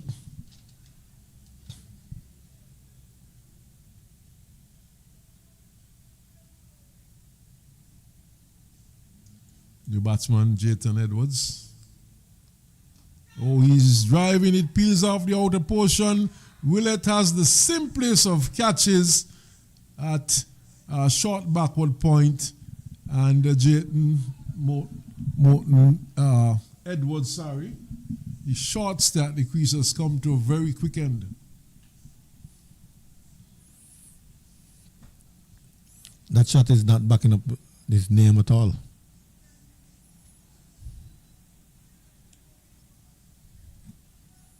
Wasn't in line, playing at it, not negating the turn, and presented a dolly. So 8 wickets going down for St. Maarten. And it seems as though they might be taking time out to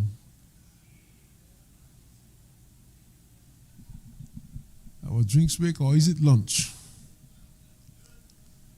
Players are walking off, so it seems as though it's going to be lunch on the first day of this today encounter with Nevis. Getting the better of this fixture so far at lunch. St. Maarten losing another wicket. They're now 87 for 8.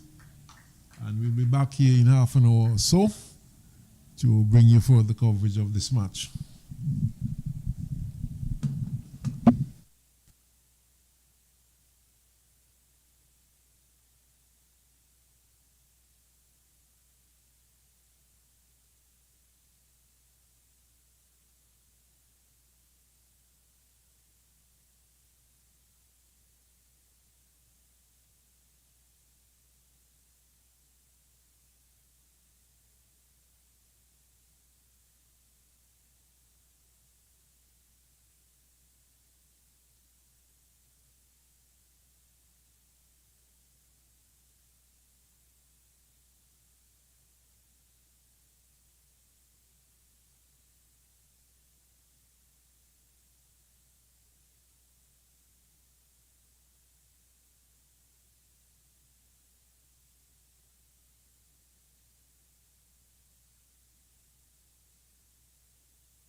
Well, we're about to resume after the lunch break in this Leeward Islands Cricket Tournament mix competition. We are at Warner Park, and the two teams for today are St. Maarten and Nevis. To date, the match set, St. Maarten has found himself in a very, very deep hole with slippery sides. They're 87 for 8. The incoming batsman just about to face his first ball. Jaden Carmichael and Ananje Amory have literally wrecked this batting lineup.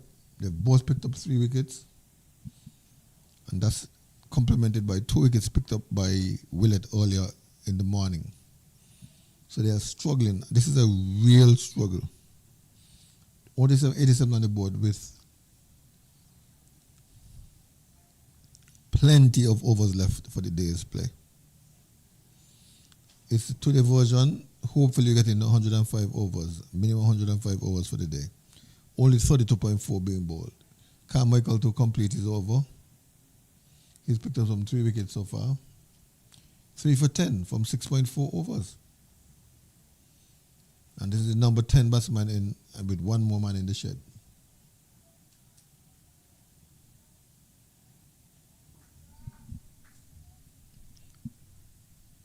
Carmichael to bowl.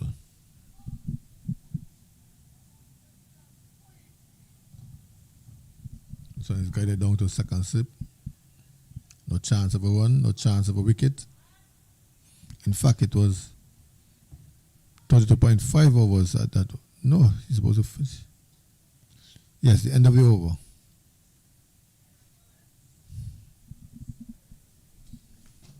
Yeah, so 87 for 8. The batsman Samuel Morton. I don't know if there's any relation to Israel Morton. Previously, we had Jayton Edwards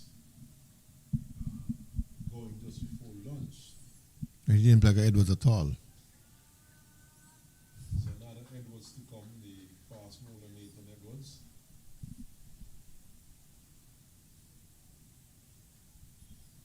Amory, sweeping. We get runs, at least one, exposing the number 10 batsman. Probably should be farming the bowling from now and not looking for these singles. And he might find himself stranded at the other end, because Amrig is a very attacking bowler, and he would like to have Michelle with him, a 5-4. He has 3 and 5 balls to dismiss the number 10 batsman. Let's see how he goes about it.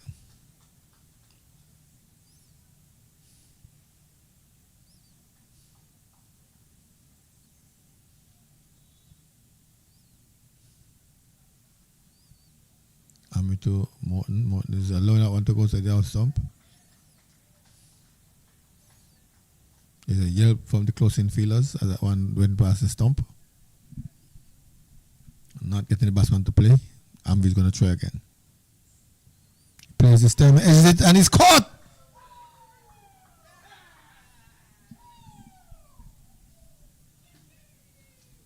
Yes, that one straight to delivery.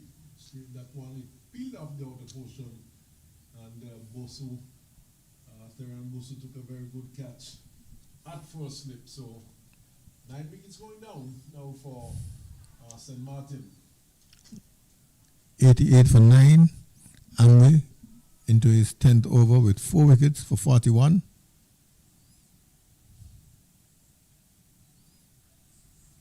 This is the Leeward Islands mixed tournament. The two-day version started today with Nevis versus St. Maarten.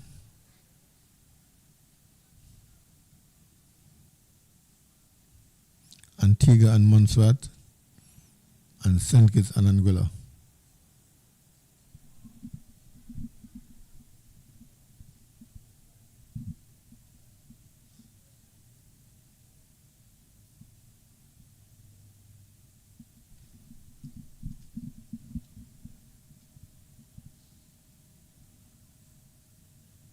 It seems as though think Line up. that's what I was saying. That body shape doesn't look like Leighton Edwards. He's with the team. He's here. But obviously not playing.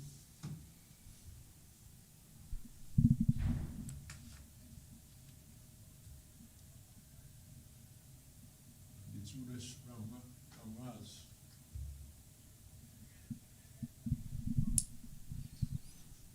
Well, as I was predicting that Israel Mountain find himself stranded because here it is that Amir has 3 balls to bowl to his fuller, flatter. He blocks it out into the offside. 2 more balls to wrap up the tail and 2 more balls to get a 5-wicket haul.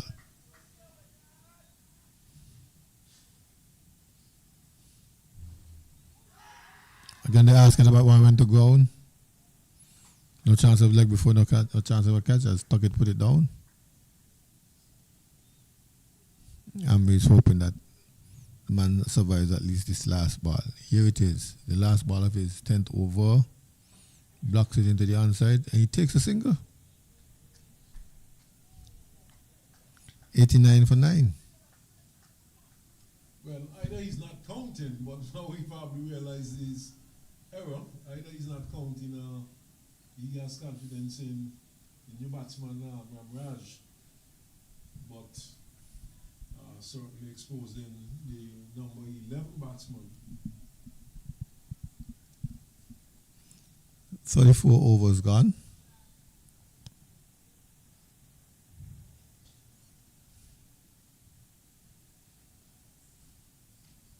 $65 hours also left in the day's play.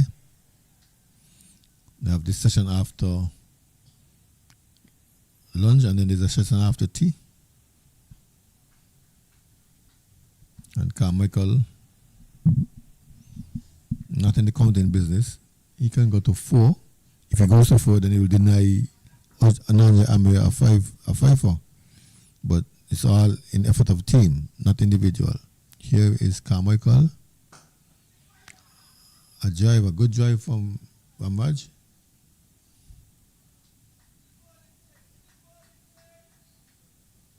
In fact, he goes for a boundary. Batsman congratulating each other now. Let's go inches closer to the 100 mark.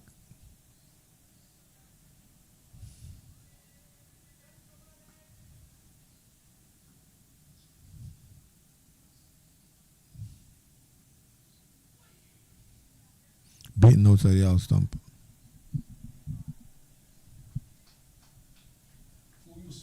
Runs from the previous delivery though. So Maarten would need every one of these runs.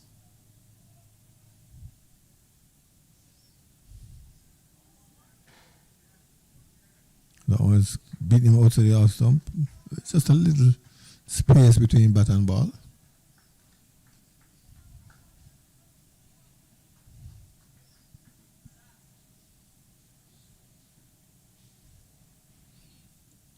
Carmichael to Ramraj, gets back, leaves it alone. Tuckett collects behind the stumps.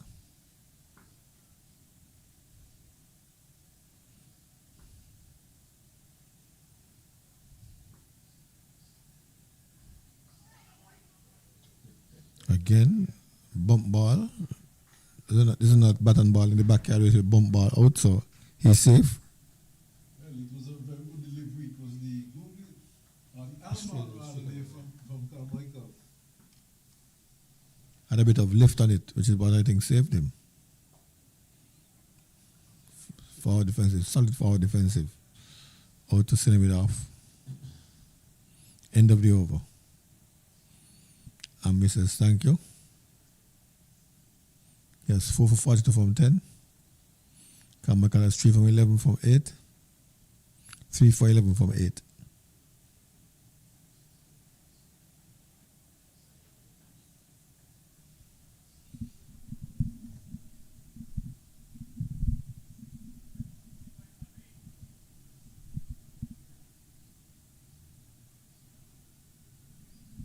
Twice before he had 5 wickets hauls in this competition, Onanja Amory, aiming for a third time, but this time he has the top batter from the St. Martin lineup, Maarten facing. He drives, everything missing everything. Ball comes off the keeper pad, no byes, no runs.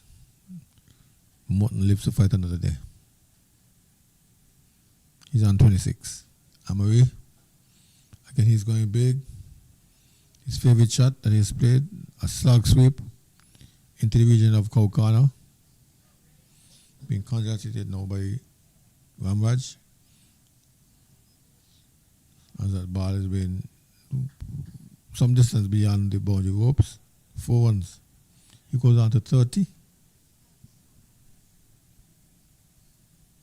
It should be 94 now for 9.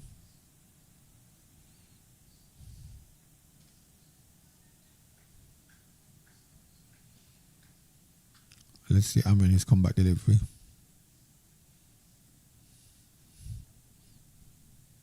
Again he goes after him, this time straighter.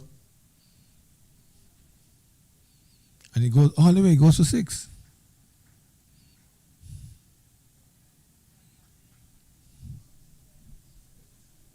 Israel Maarten really putting on his bat on Amber at this last stage of the game. 1 more wicket to fall. 10 runs in the last 2 balls of 406.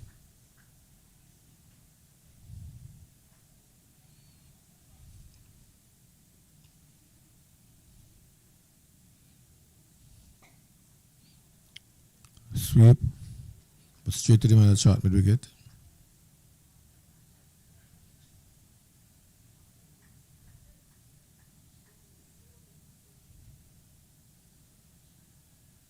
Jumps on the wicket, hits it in the air into the region of Cow Corner, man.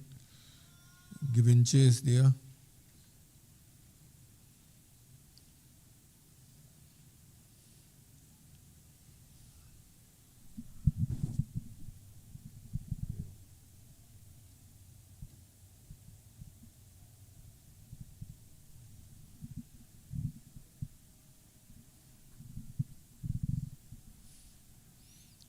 To Maarten. Asking, and the inning goes up. End of innings for St. Martin. 5 wickets to Onanja Amory. Yeah, Maarten is behaving as if he thought that one was not out, but that looked very plumb to me. That looks like a very good decision there by the umpire. He was into his wicket, looking to swing it into the onside, missed it completely. I'll give him the benefit of the doubt, probably disappointed that he gave it up, but it was on the cards. And he from the time he got to the crease, he was being ultra aggressive, and even more so now with the last man in the wicket, and certainly he was looking to go after the bowling, and he was going to play only one way. And in the end, Antigua, in fact, St. Martin being bowled out for 100, and I'm picking up some 5 wickets. So I'm finishing with 5 for 52 from his 11 overs, and Carmichael, he finished with 3 wickets, and certainly a fantastic spell there by Amri. Carmichael, he finished with 3 for 11 from his 8 overs with 4 maidens, and that's the situation there. We'll take a break and we'll be back for the start of the Nevis's innings.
Flick down to the leg side, goes down to fine leg.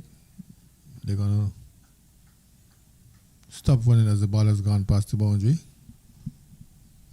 4 runs, 7 without loss. 6 to spoil. Cornelius has not scored as yet. Straining line is Miller, going too much down the leg side, and Powell just helping him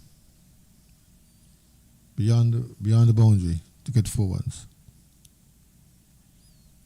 2 of the batsmen for Nevis who have been around for quite some time, and in the early stages would have showed immense potential. Ross Powell and Jamie Cornelius. In fact, Ross Powell would have found himself in the Leeward Islands setup at one stage. And here's he jumping and keeping out that one. Darting on the wicket for a single. No said Cornelius. He's back, tapping at his crease now. Ross Powell, he seemed to have slimmed down quite a bit.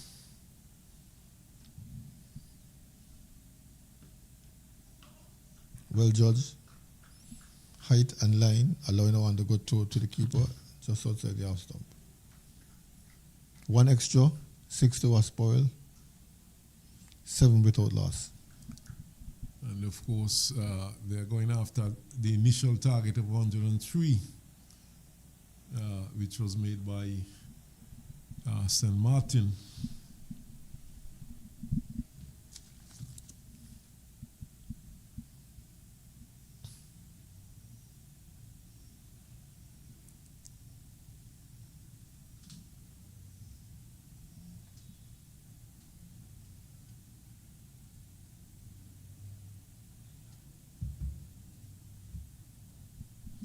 Samuel Morton is the bowler who would pick up the attack from the media center end.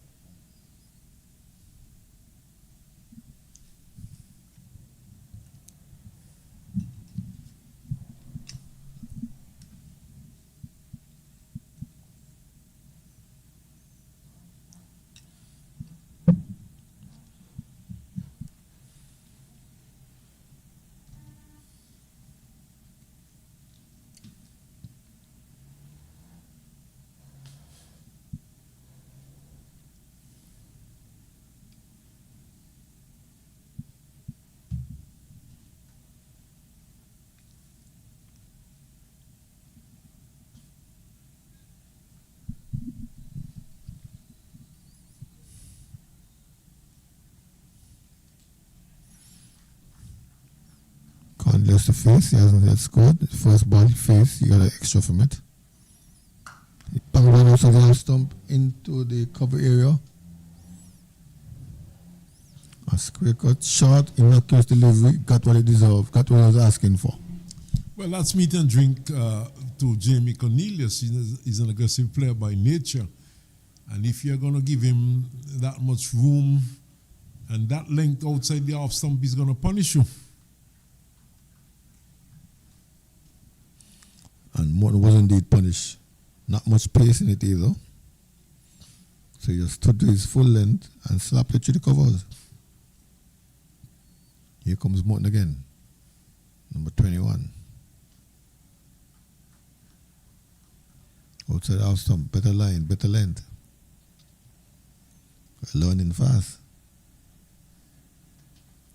So some away movement from the left-handed Jamie Cornelius, but too wide of the off stump to really trouble the batsman and to really tempt him into any shot.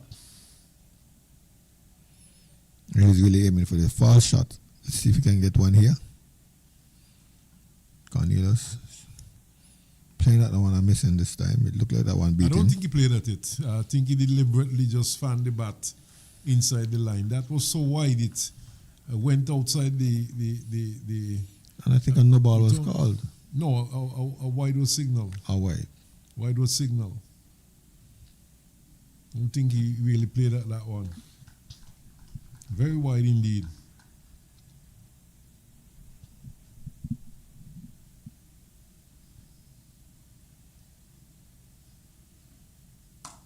Again, he goes through the offside. This one is extra cover. Not well timed. Ball held up in the field. The fielder was able to get around. In fact, it's 4 runs, sorry. 4 runs. It was not Well well through. timed, but he got it away from the fielder. And the ball raced away. And if he continues to bowl short, he's going to be punished. He could very well get his sweater the next over and ask him to go down to final leg and third leg. Third man. If you're going to continue bowling like this.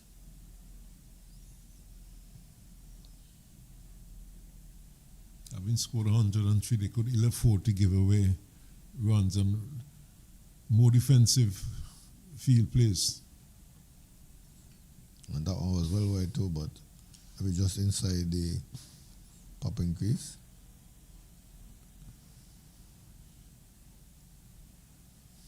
I don't think so. It would have been called wide. Just inside. Just inside the return crease. It looks as if he's going to change line. He wants to angle the ball into Cornelius. So he's bowling around the wicket now, Samuel Morton.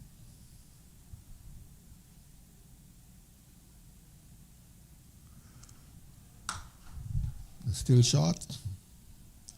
And give him the treatment.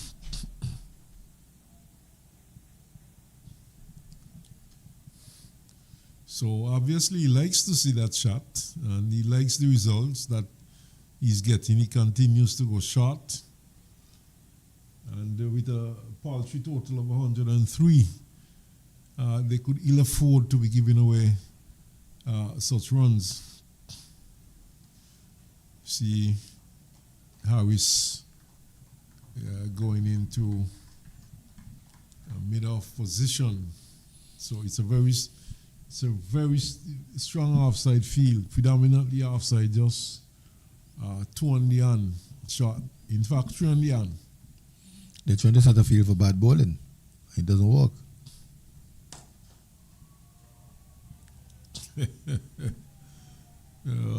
That was the same fully played alpha on the boundary. This one was pitched up.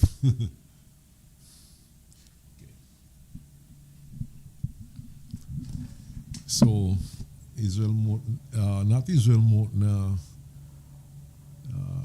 Samuel Morton being roughed up a bit in that over. Scores rushed down to 24 and just 103 scored by St. Maarten. And that over in fact went for some 17 runs. Very expensive over indeed. And the St. Maarten could ill afford to give away these runs. So will we see Samuel Morton continuing? It's left to be seen. But it's going to be Miller time. Miller from the far end. And Ross Powell, who looked on as Jamie Cornelius was feasting on some bad bowling. Miller is around. Oh, takes him on the pad, but it's a no ball. The hand of Umpire Skeckle going up immediately. And they had to stifle that appeal. Well, on this occasion, it's no free hit because the 12 version of the game is just a no ball. The score moves on by 1 to 25 without loss. And this is third over.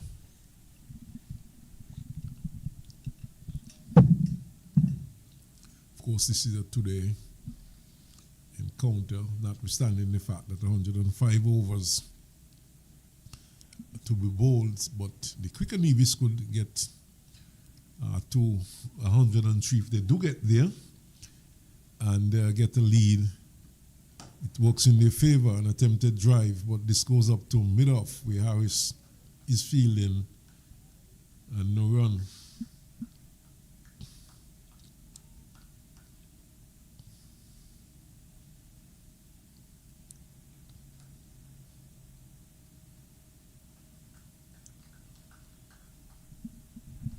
Keeper for St. Maarten, or no. Stands with his hands folded. Miller is the bowler.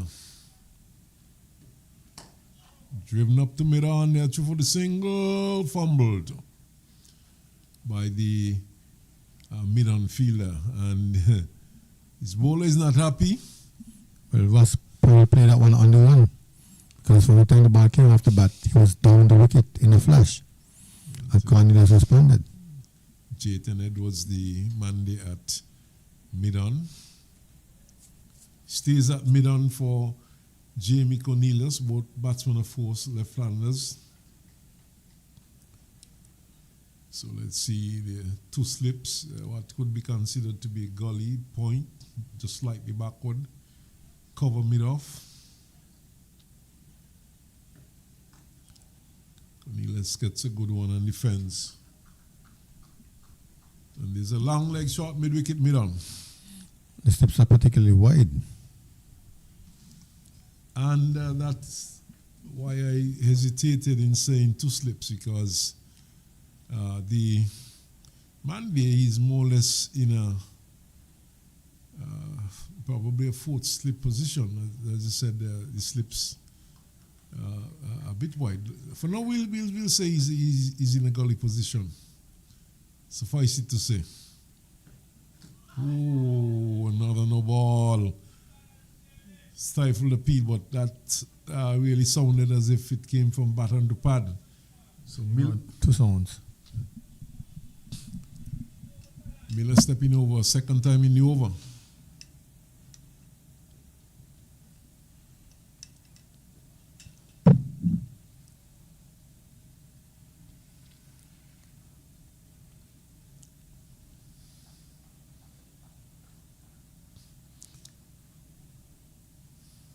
Daniel Durham, the captain, is at first slip.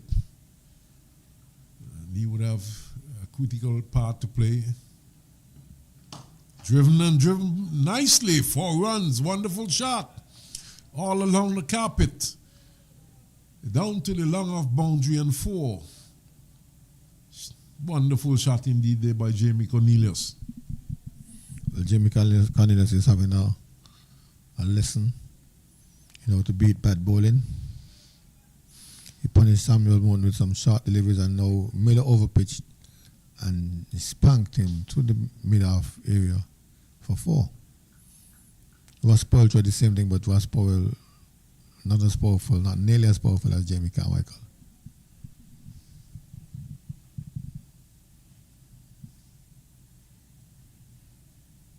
Miller. Shot and slapped away. Out towards cover. 4 more. In fact, seem to have gone just slightly backward of point. And the groundsman returns it. So Cornelius doing it in boundaries. That's about his 5th one. 3 from Moon, 2 from Miller. And if he wants this bowling to continue, he shouldn't be punishing them, so they'll soon disappear in the outfield.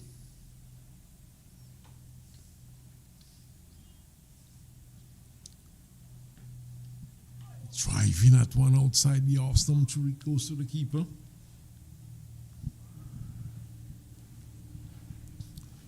So another expensive over comes to an end, an over in which we saw 2 no balls and 2 boundaries.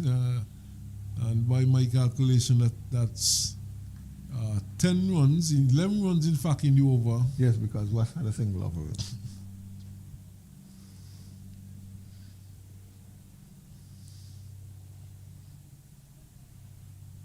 So let's see what transpires here. Durham is going to persist with Samuel Morton.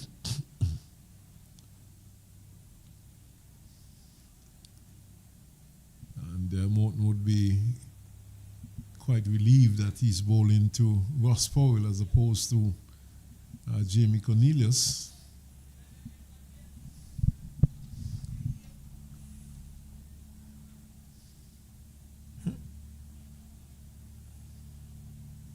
sure Ross Powell is able to put away those short deliveries if he's going to bowl that way to Ross Powell as well. He has to change his length and line. Well, Ross Powell is a good player. And he's going to put away the bad deliveries. So immediately he's full up, going right up to the bat, slightly wide of off stump, or well wide of off stump. Forces Ross Powell to leave alone. Ross Powell, of course, the son of Ronald Powell, who would have played for Nevis, good all-round cricketer, and he would have also played for the Leeward Islands. Good all-round cricketer, off-spinner. Very guileful off-spinner. Was very deceptive. And outside the off-stump once more wide. So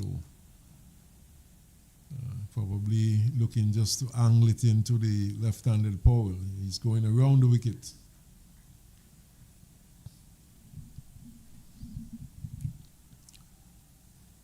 Dark cloud ahead. Yes, I was about to say some gray clouds are getting ahead now. But Al promised us the uninterrupted day's play. Oh, wide. This one pretty close to being signaled wide. I'm pretty certain. That one passed pretty close to the return crease.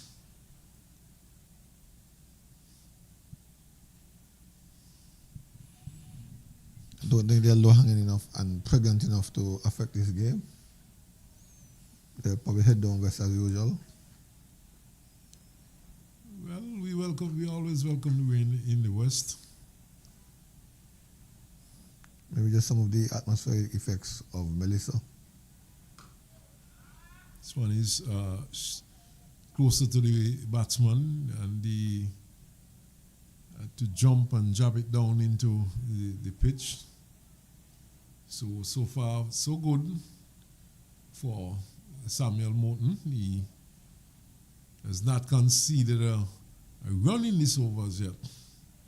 First over conceded some 17 runs.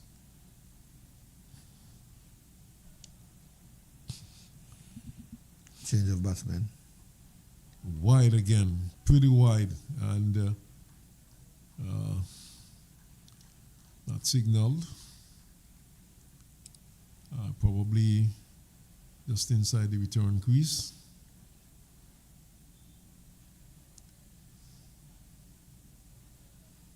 So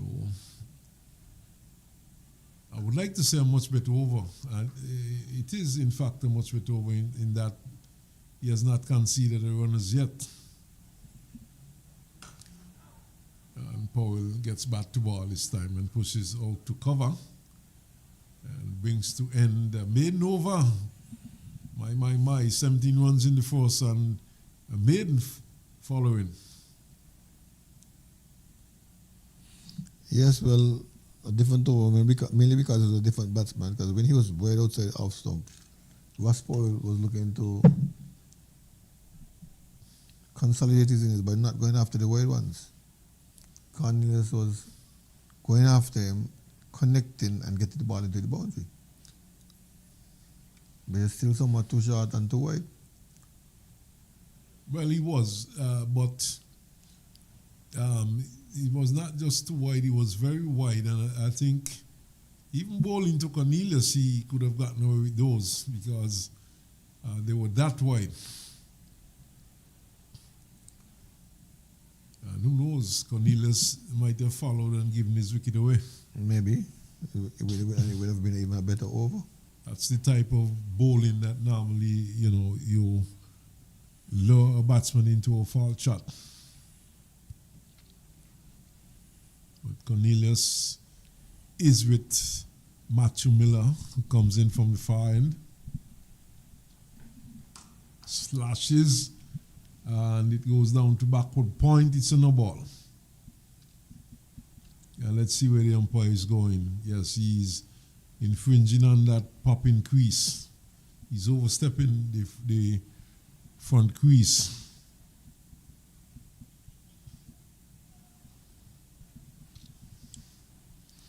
think that's his third no ball. Yes, he bowled 20 previous over.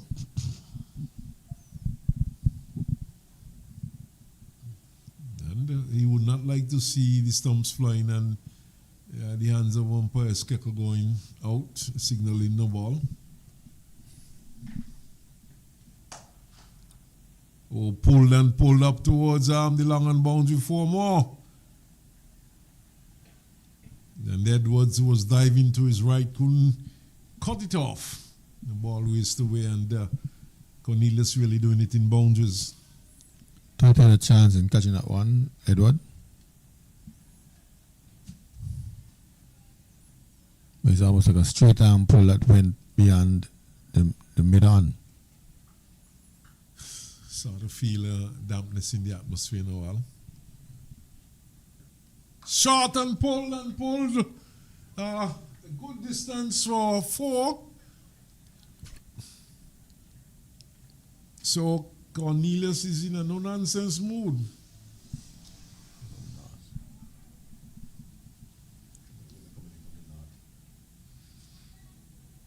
So seems as though I have to revoke Al's license, but we'll have to wait and see. Well, I think this one is coming from the north, and with Melissa in the area, it's not very easy to predict. We're not seeing this. So this is not whether it might be coming from the north, maybe just from tailwinds from Melissa, but it's certainly has cooled down the atmosphere.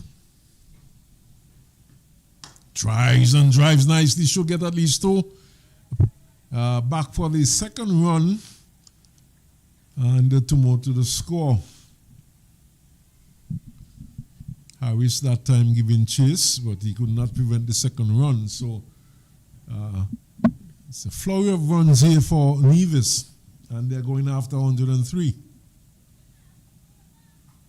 Jamie Cornelius has rushed on to 34. In the meantime, Spurwell sits on 7.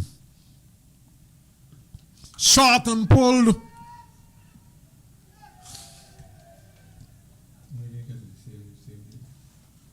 And just a single. Fielder out of our view. So short bouncer, and Jamie Cornelius was pulling. He looks at his bat. He would have had a change of bat previously. So no nonsense approach here by Jamie Cornelius. Sun under the clouds, 47 for no loss Nevis. And cooling off things a bit, Al. Yes. Outside the half stump and through to the keeper this time, no shot offered. This time it's Ross Powell who is facing. Clearly Cornelius heard about the change in the weather, and he wants to wash off these ones before there's any interruption. However, he must be reminded that you have 2 days, 60 odd overs for today. Well, the bowling 69 has overs today and 105 tomorrow. The bowling has not really suggested that he should keep quiet outside the off stump. It's going at almost a rate of 10 and over. Well, almost at 10 and over. They started out going at about 12 runs per over. And since that, we have had a few dot deliveries, mainly to Ross Powell, which has brought the strike rate down to about 9.40. 47 runs, Nevis. And that suggests to me that they need another 56 runs to get past the paltry 103 scored by St. Maarten. So a frenetic start here by Jamie Cornelius, and St. Maarten would like to see the back of Jamie Cornelius as quickly as possible. He is moving on to 35 from 18 deliveries. Dealing in boundaries. Probably just one single. Sunlight has gone. Now, I don't know if it's my imagination. Let's put on the glasses, but somehow I'm sensing a bit of a mizzle out there. This one is wide. He does not play a shot. He plays a shot, but very much inside the line deliberately. So he was not playing a shot that delivery. It was wide. So is it my imagination, Al? Your glasses might be a bit better than mine. Is there a slight drizzle, or if you prefer to call it mizzle? I don't think the drizzle has started yet. It's just overcast. The wind has changed. There's a breeze coming in from the north. I'm seeing a little something out there, but might be my imagination outside the off stump wide. So, in fact, it's another no ball. Signal now by umpire Joseph. So 48 for no loss, Nevis.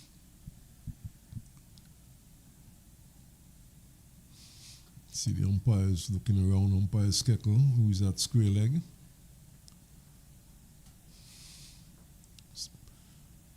Umpire Skekel has been in St. Kitts quite often in recent times. Steered down to third man for a single.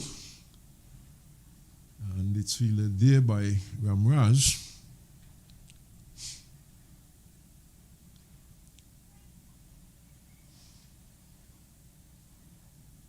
So quite over so far. What he has done, he has adjusted his line. He's going wide of the off stump, and he's asking the batsman to fetch him from out there.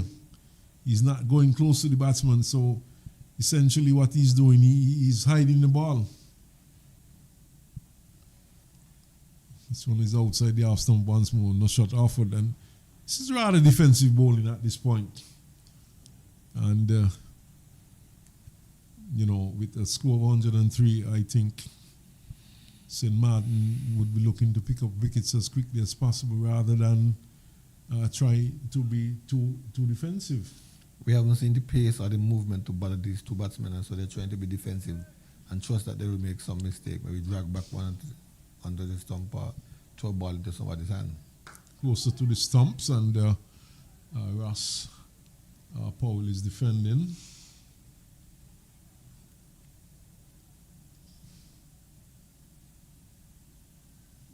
Sun has gone under the clouds at the moment. There's much of a cloud cover. 49 it is.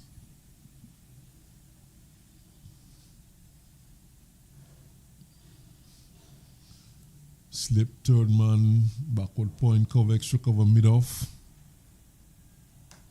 Pushed into the offside, quick single, and he's home. So 1-1 to Ross Powell. One more to the score. The 50 comes up, as a matter of fact. Yep. 15, 5.5 overs for Nevis. They're going at 8.57. And this is not a 50 over match. So 36 to Jamie Cornelius. 8 now to Ross Powell. Shot and pulled into the onside. 4 more. In fact, it's a no ball.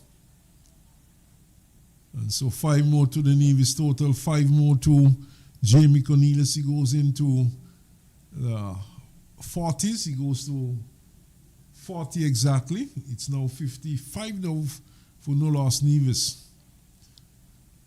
And perhaps one of these days we might see free hit introducing into first class and test cricket.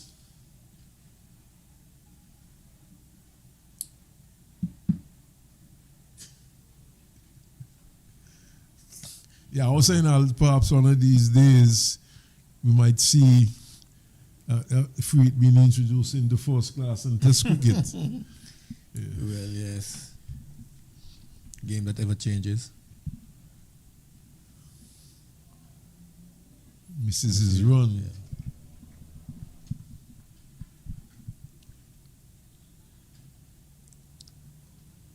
Where the certainly has changed a bit, but cloud seems to be drifting away slowly.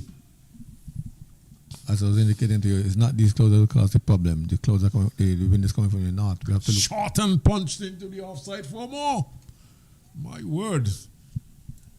Samuel Maarten would like to forget this game as quickly as possible. And he certainly is not enjoying bowling to Jamie Cornelius. This one was slapped backward of point for 4. That's it.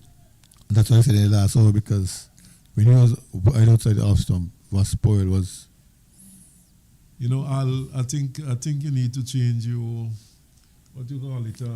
No, it's coming from the north. It's coming from the north. Yeah, but what I'm saying, I really saw a drizzle coming through earlier on, and the players are going off. It was not much of a drizzle, but certainly something was coming down.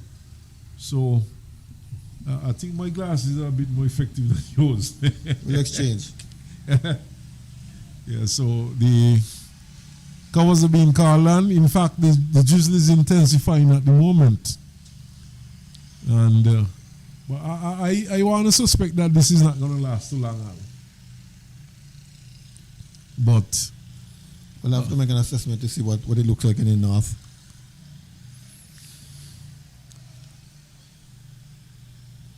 Well, actually, we're looking into the south right now. South and west, yeah. South and west, so it's difficult to say, but really coming down now. So I might have to take away that license to practice weather reporting now. No, we'll go and examine the north area, the North Mountains, and keep our meteorological license intact. Okay, well. But having said that, though, covers are coming on. Little drizzle is coming down. As I look out towards Nevis, it seems as though it's raining cats and dogs over there, Al. And it's really closing in on us from off the sea, so we might get a bit of a shower here.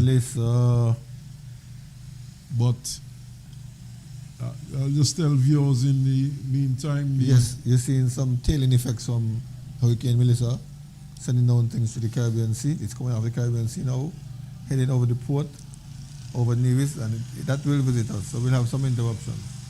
You know, it's amazing. I mean, Jamaica is so far away. Melissa is so far away. And it's such a powerful hurricane, though. And there's nothing there that's blocking. Yeah, I mean, you know, it's amazing, you know, what nature is like. You know, hurricane is that far away, but yet you could still feel the effects in other parts of the Eastern Caribbean. And he's hoping that, you know, there's not, well, we know extensive damage was done in Jamaica, but we are hoping that damage there would have been, you know, minimized as much as possible. I saw some shots of hospital roofs being blown off. And, you know, these are critical facilities, essential facilities, and you would want them to be in the best working condition. So we do empathize with our brothers and sisters out there in Jamaica. And not only that, there are a number of people from St. Kitts, Nevis, who reside in Jamaica. I think you were there recently yourself, Al? Yes, there are some young guys in an academy there, about 5 of them from St. Kitts, in a football academy attending school, 4 of them in high school, 1 of them in 6th form. Fortunately, I don't know if there's much fortune, but they're in Kingston, and the major part of the ice passing close to the west of the island. But nevertheless, it's such a monster of a storm that all over Jamaica will be affected. Yes, most definitely. And then, of course, you have UB students there. A few of them from St. Kitts and Nevis, I'm sure. Well, I think some of the students were brought home on a charter. Eventually, they were brought home before the storm really struck. But that's the position here at Warner Park. 103 all out, St. Maarten, and Nevis in reply 59 for no score with Cornelius on 44, and it was probably the other opener on 8. And until we get further play, we will take, well, I don't know if I should call it a short break, but we will be back as soon as we have play for you.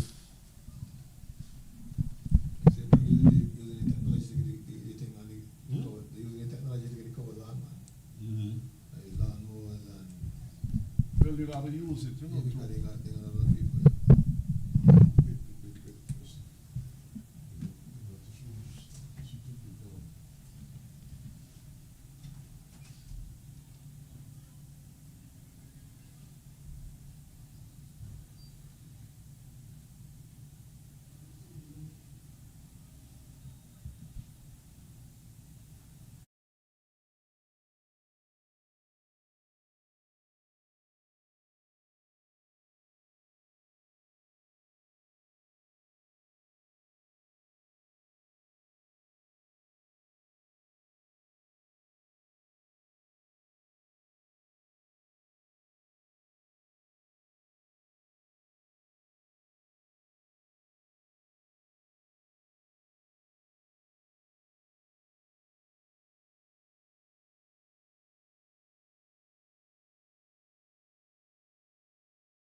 look like the rest of the afternoon will be uninterrupted.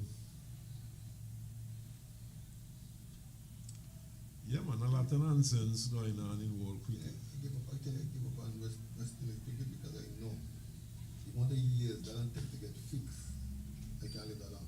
Yeah, that is true. No, because we're taking one step forward and then they're going to do things to, to make things go like another 10 backwards.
the fruits. I don't know if you want all fruits or.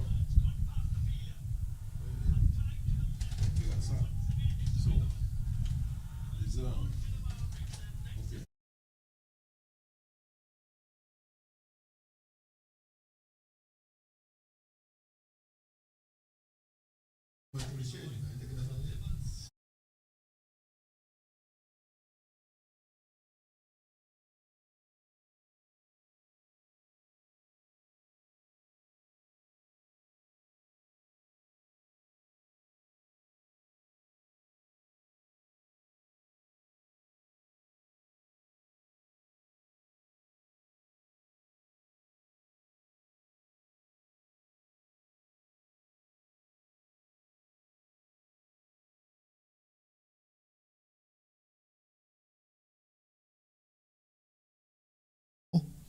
His partner was Powell is on 8, the score 59, some 7 extras.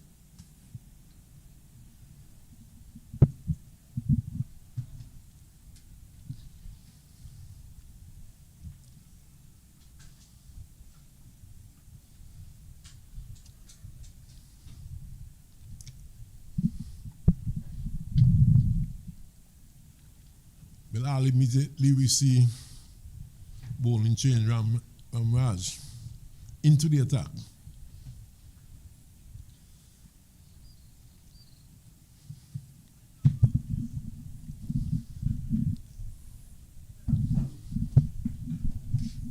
Certainly, a change was prompted by the exploits of Mr. Cornelius. 3 overs of pace and they both disappeared with their sweater into the outfield.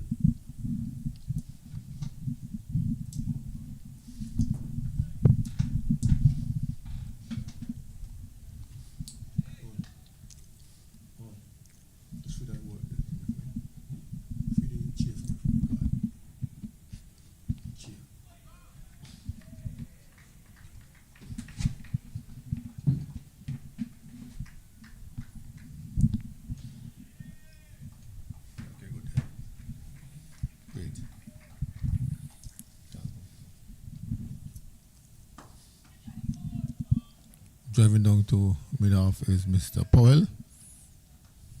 No one. 2 dot balls. Well, applauding because that's not the norm to what they were accustomed to for so far in this game.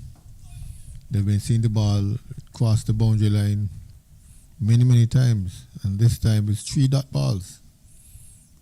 So really a pleasant sight for the St. Maarten fielders.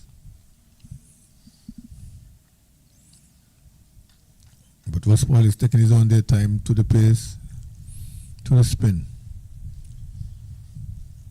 But he's bowling all over the place.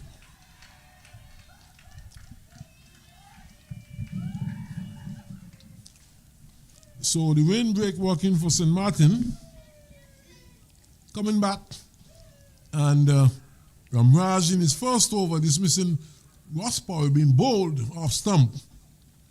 Bowling spinners, of course, looks like off spinner, but that certainly seemed to be one with the arm which came back at Waspal from the bowler going around the wicket, and he knocked back the off stump of Waspal. So St. Maarten drawing first blood after the water break, and I would like to say to that during the water break the tea interval was taken. So we go straight into play right down until the end. New batsman Shelton Fabs, left-handed batsman also. So the first 3 batsmen you've seen for Nevis, left-handers all. So a dearth of left-handers so far. Yes, and the only other team that I've seen that many left-handers is Anguilla.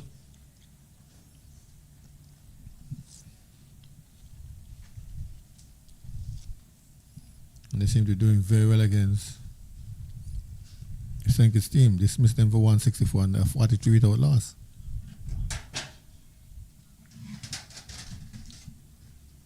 And here it's 59 for 1. Fabs comes in to replace the man who was spoiled. Ramraj, wicket taker. Takes 2 steps and allows it to go outside the half stump. It's Fabs.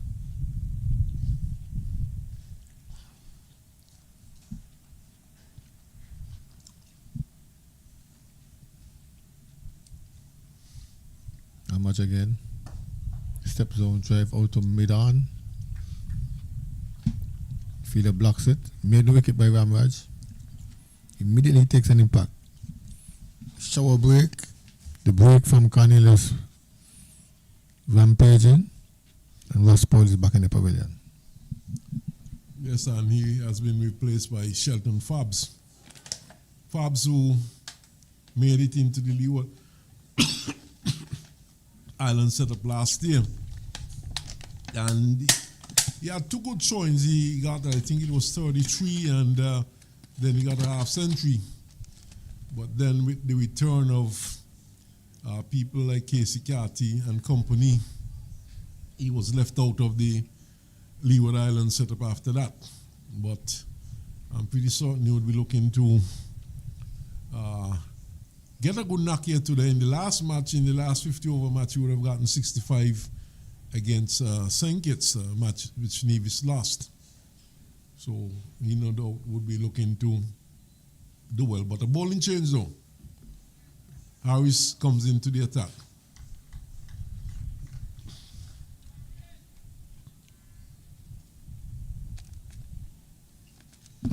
Left arm over the wicket.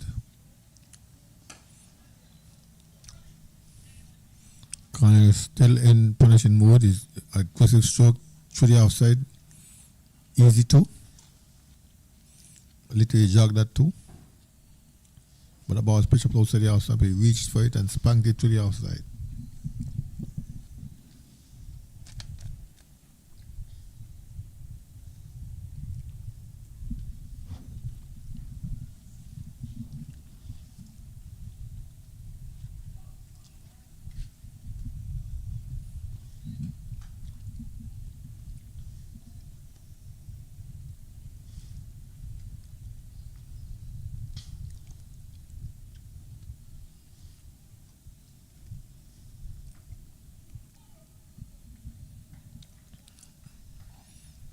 Two balls following up the first ball was shorter.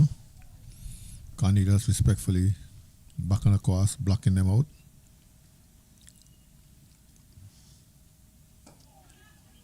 Another false shot, trying to get it into the offside. The ball takes the inner portion of the bat, goes out to the man there, straddling mid-on and mid-wicket. Alice again. A drive, a pleasant drive to the house this time. And yes, they're asking for this thing. They had to hustle this time.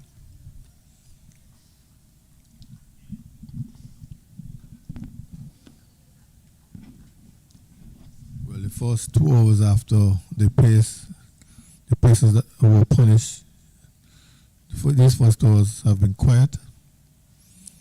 3 runs in this over, and made the wicket in the previous one.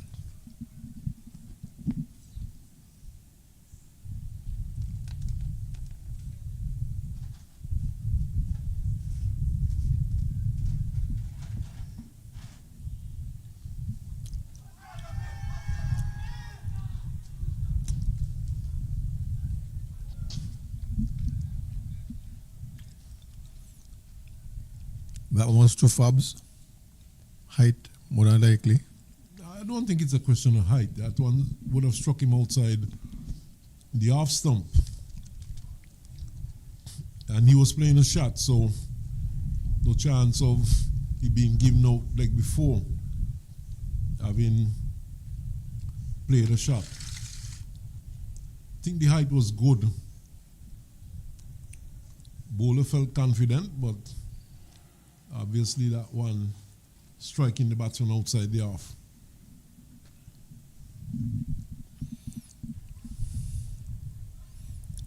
Ramraj is going to bowl his second over. He picked up the wicket so far. He really wanted to bring some quietness into the Warner Park.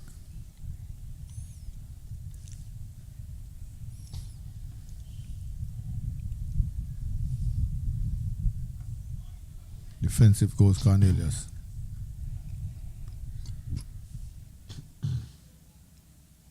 has 13 balls, 3 runs, 1 wicket.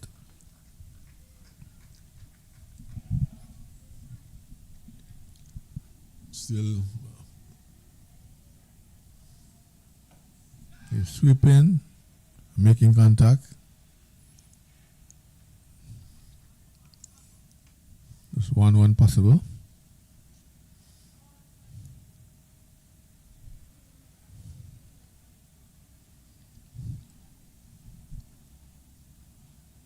still lots of time left in this match. This, of course, being to the fixture.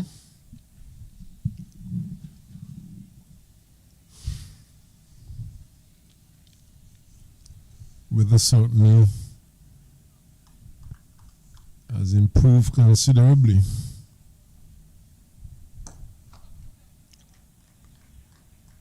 So lots of time left. 105 overs tomorrow scheduled, and in excess of 50 for the rest of the day. Don't know how much of those 50 we are going to get in. Well, the spinners are on now, and they're going through their work very quickly indeed. 8.4 overs.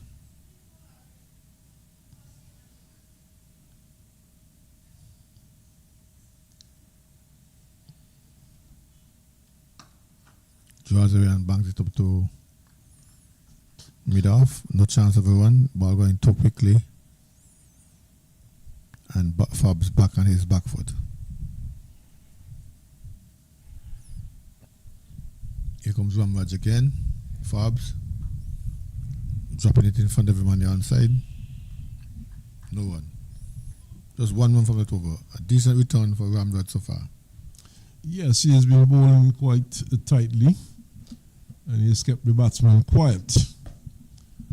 And immediately after the break, we saw St. Maarten changing things around a bit. Instead of going for the medium pacers, they immediately switched to the spin bowlers and immediately got some reward.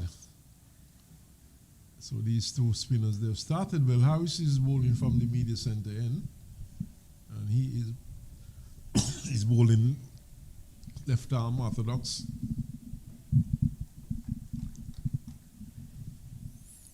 Here you see again. Flicks his arm in his back force, and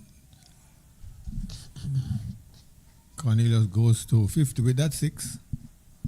Gets a round of applause from his teammates in the dressing room.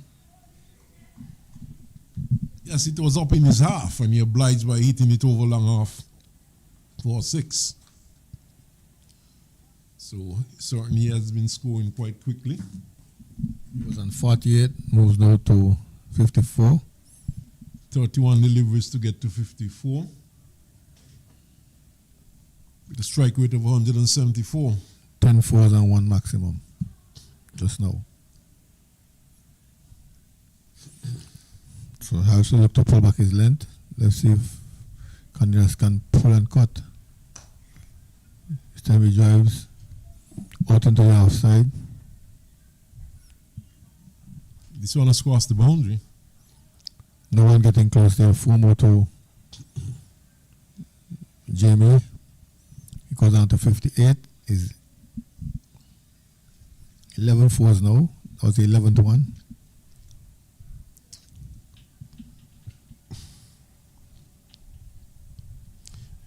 Nevis eating into this small total quite quickly.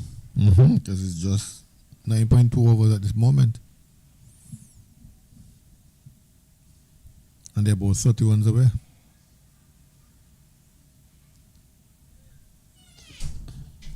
Here is Harris being punished for defensive, but off the outside edge he gets 1.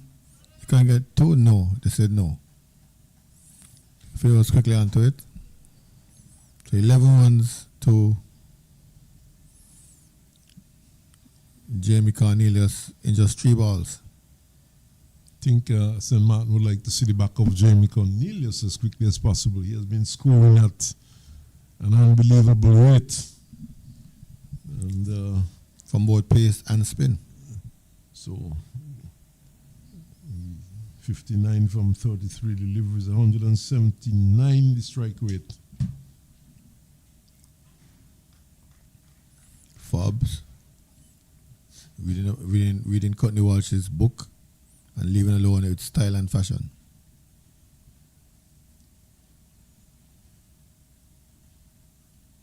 Again, he leaves alone outside our stump. Trust in the bounce, trust in the turn. I think he's a much better batsman than Courtney Walsh, though.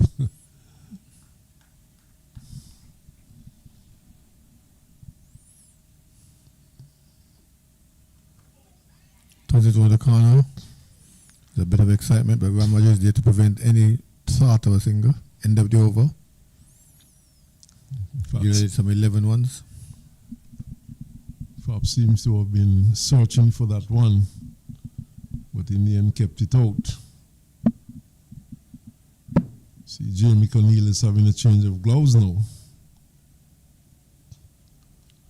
And the St. Maarten team really need to get rid of him as quickly as possible, because he has been scoring very quickly, and before you know it, Nevis could be increasing a useful lead. So, well, the one man he hasn't punished as yet is Ramraj. And now he's facing Ramraj maybe for the first time since Ramraj came on.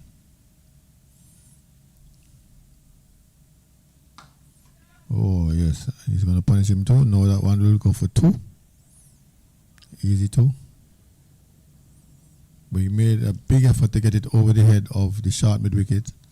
He was going down to the boundary, but the mid-off was able to chase and recoup it before he got to the boundary. I don't think he timed it as well as he would have liked. Or else it would have been over by the football field or down in Luttock Road. There's another chance. Here is Ramraj. A full toss, and that one is timed well and struck well. It's out caught. Oh, not on the boundary. By Israel Morton, moving around to his right. It was a full delivery, and you said struck well, but maybe too well. And Israel Morton just had to move a bit to his right, and full pitch delivery getting a wicket.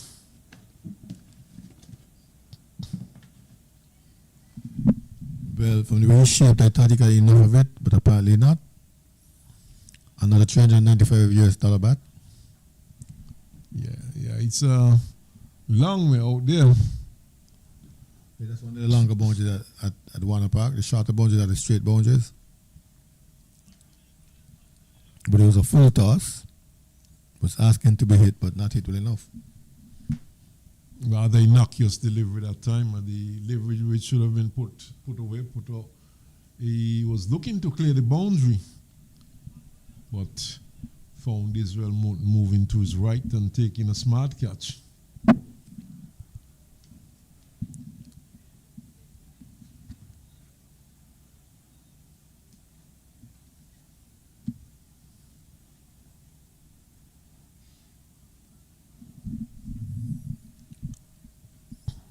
The skipper comes out.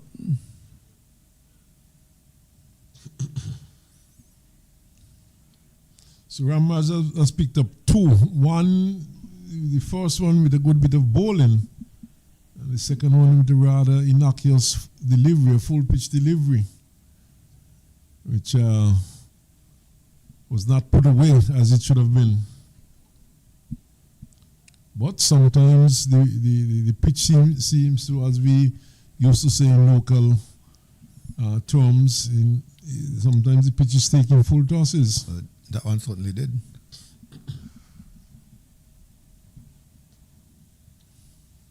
And I said, man, team is a much happier team now after I've seen the back of. Well, I was just saying I need to get rid of Cornelius, who has been going great guns. He's been going at a very quick rate, just about 178, 79 strike rate. Here is Tuckett looking to cut a straight-edge delivery. Got the better of it and just knocked it down in front of him.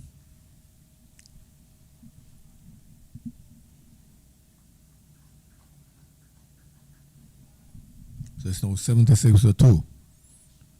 Ramraj in his third over with 2 wickets.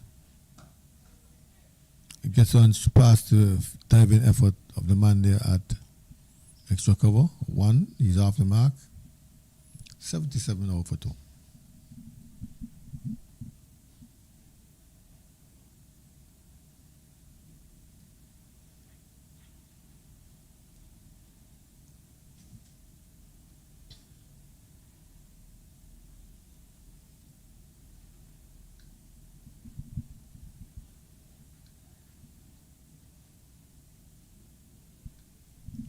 Much to Fobs. Fobs is sweeping.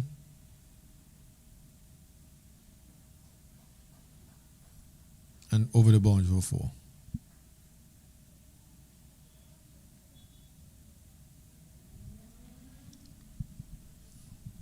So, Forbes off the mark. The Nevis score moves into the 80s, 81 for 2. And it means that there are just some 22 runs adrift of the St. Martin's score. We have not seen the captain Durham into the attack as yet, and opting to go for the lesser experience of Harris and Ramraj. Harris in the meanwhile switching to round the wicket for the first right-hander we are seeing for Nevis. Yes, that's Mr. Tuckett.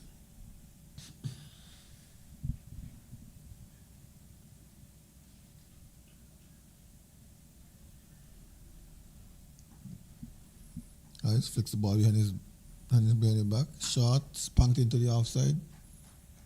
No one, well fielded there.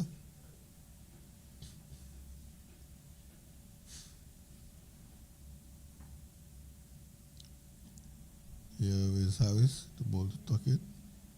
Gets up on his toes and punches this one this time. Same position, different shot. 77 for 2.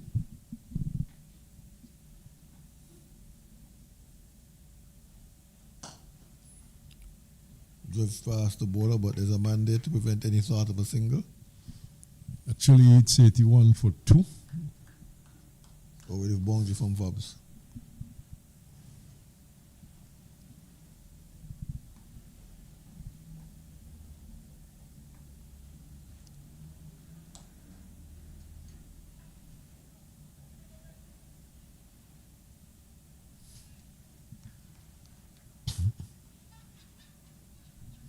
Two runs from that sweep shot makes it 83 for 2.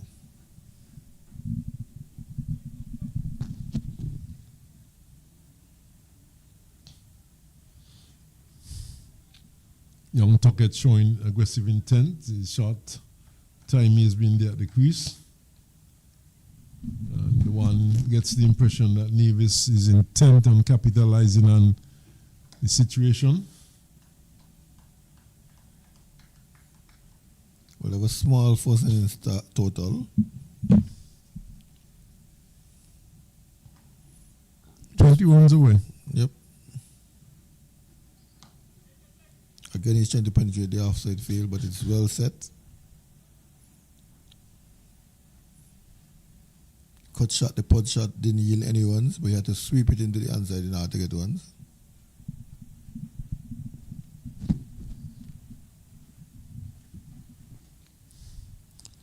So the long and short of it out there for Nevis. Fabs 6-5, 6-4, 6-6. Tuckett 5, 5 to 5-3, 5-4. Well, somewhere in that region. I'll give him next year, that's a 5-3. Definitely the shortest member of the Nevis team. But not anymore.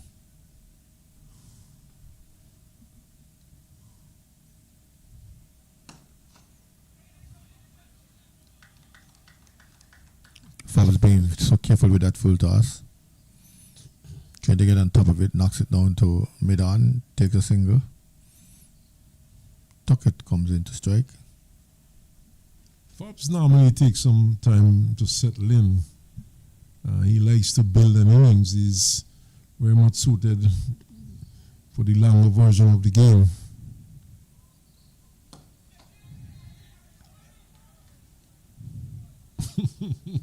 Chance. I think he feel like got his hands to it, but eluded him, went over his fingertips. Should have taken that, Harris. For a moment I was about to say out, but more or less bounced through his hands. And he is there berating himself, thinking that he should have taken that catch. Powell consolidating because he thought that he wasn't quite to the pitch of the ball. I went through it nonetheless. Use those feet, chip to him and get under the ball to lift it. This time he picks the gap superbly. A brilliant shot. Through the gap. No chance of saving that. Go and retrieve. 4 runs. Aggressive intent shown here by Carlon Bowen Tuckett. Consecutive to the 90s. Consecutive boundaries.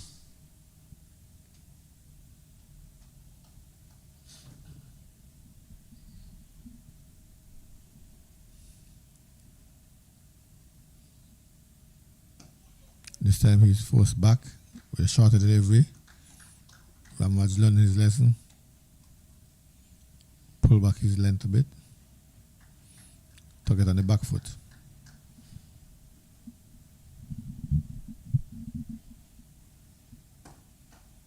Drives again, but not with much force as he did the last time. Straight to the fielder.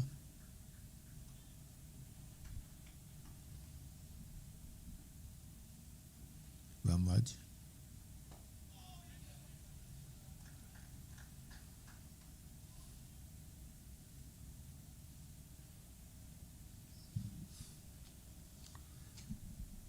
So the scoreboard for Nevis is kept ticking over.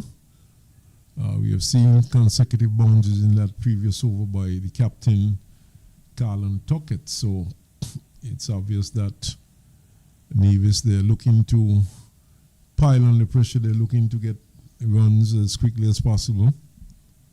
So to the encounter, and Nevis already has a very good advantage in that it's just 103 runs scored by St. Maarten, and they're just some 11 runs away from that target. So anything beyond that, I'm pretty certain Nevis will be looking for a lead of probably 150, 200, maybe even more. Tucked into the onside. Shot backward square. Man comes off the boundary. 2 players converge on it.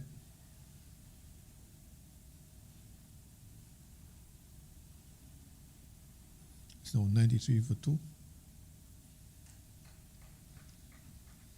Just 10 runs to catch up with the St. Maarten first in the score. Just 2 hits, Al. But Jamie's not there anymore. The man who was going pell-mell at a breakneck pace.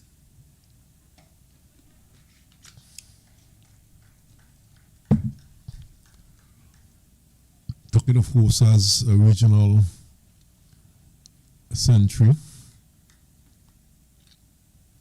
First class century, of course. Last day he would have gotten over 400 runs playing for the West Indies Academy.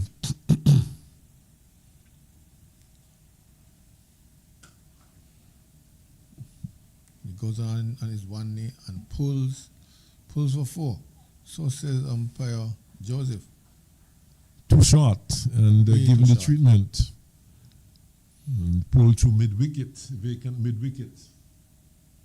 There's a long on, there's a backward square, yawning gap between those two. And once he had gotten past the short mid-wicket, it had 4 written all over it.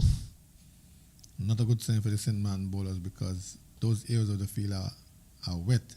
And when the ball comes back, it'll be more difficult to hold.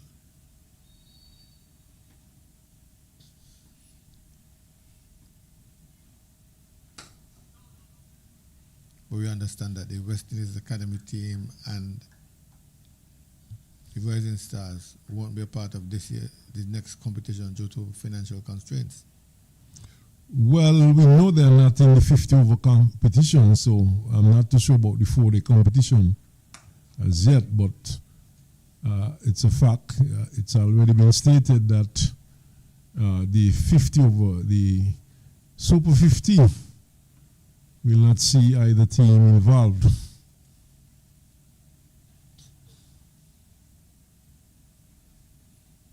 Well, the Super 15 is next due in 2026.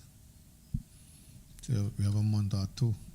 Yes, that's normally the start of the year. Matches would start probably January, February, somewhere there.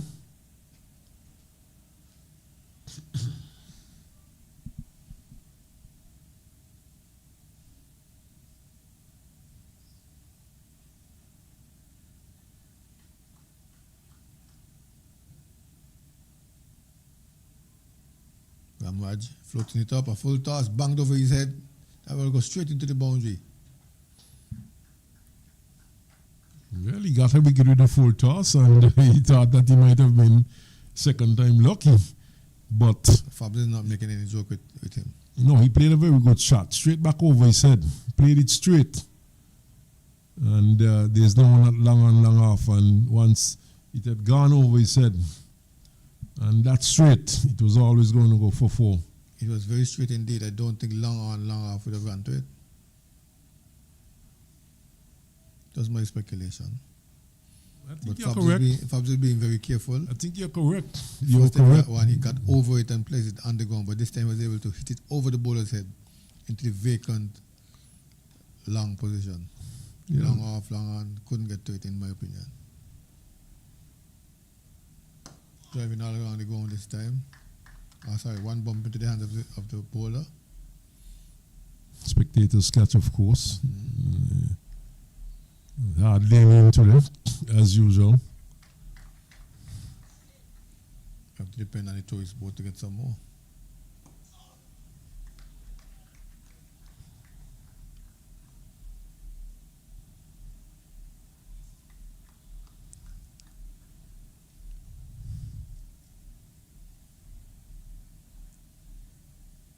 Here is Ramraj. An edge on the hands of the keeper, or a bit of fortune there for Fabs, as that ball is pulled back by the fielders. There's 1-1.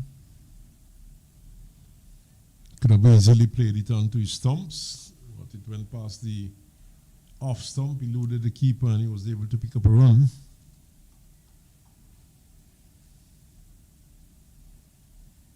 $102 for 2. They're about to overhaul the St. Maarten total. I'm going to a lead. Shot cut through again. Oh, the fielder moved, but this one was picked with precision and purpose out to the boundary, but they only could get 1-1 as the ball is held up into the boundary and allow the fielders to return it. In my opinion, that should have been at least 2. It should have been 2 runs. I do not like this idea of batsmen playing balls and just standing there and waiting for the ball to go to the boundary. We know that side of the field is sluggish, so take your runs. Another full toss that goes right through the arms of that fielder at mid-on. 4 runs.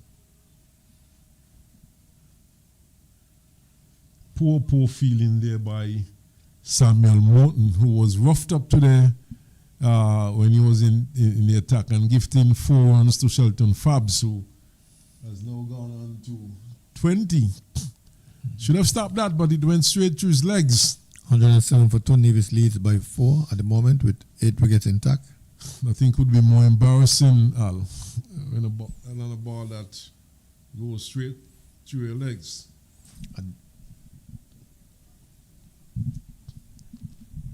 It's a day Samuel Maarten will want to forget.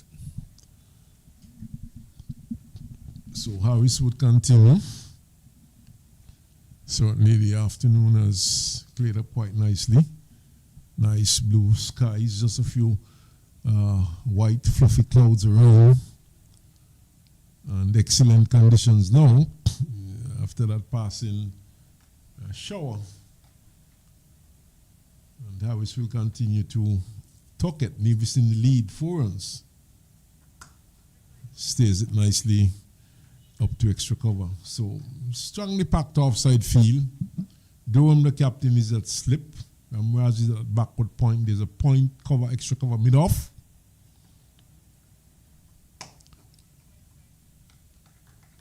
And on the onside, square leg right back on the boundary. Short mid-wicket, mid-on.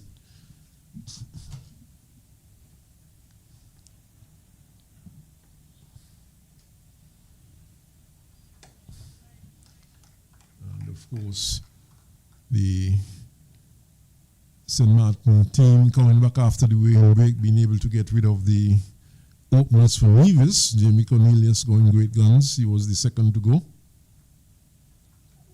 Stone is outside off and allowed to go through to the keeper, does not take cleanly.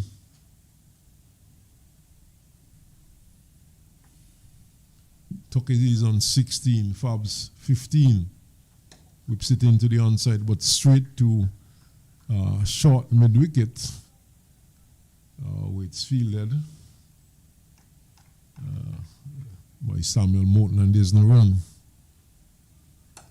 Whips this in the onside, it's airborne, but we'll wait for the signal. It comes now, it's a 6, and 6 more to the score. So Tuckett is not mucking around, he's going for his shot, 6 runs. So he seems to be playing to his strengths. Whenever that ball is in that arc, even though it's supposed to be turned away from him, he gets down on his haunches and heaves it a slug sweep fashion into the onside.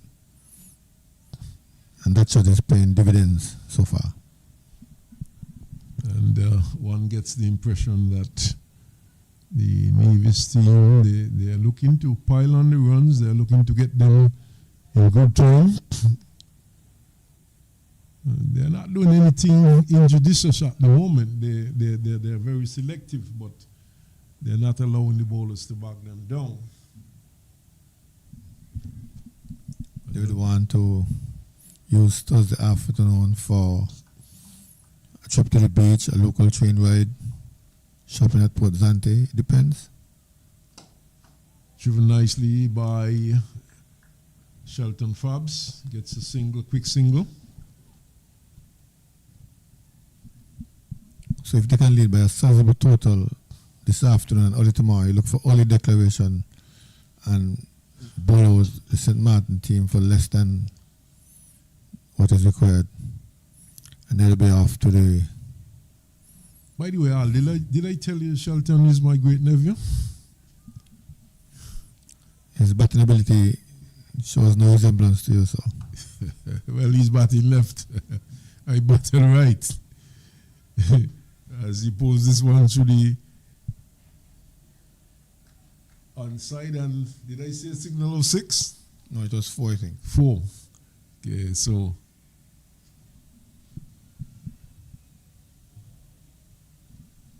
120 for 2. I don't think I was seeing wrong. It's a 6 runs. Oh yes, he struck the wall of the and bounded back. And so it was 6 runs. That's what confused me a bit. 120 for 2. Scoreboard really racing along.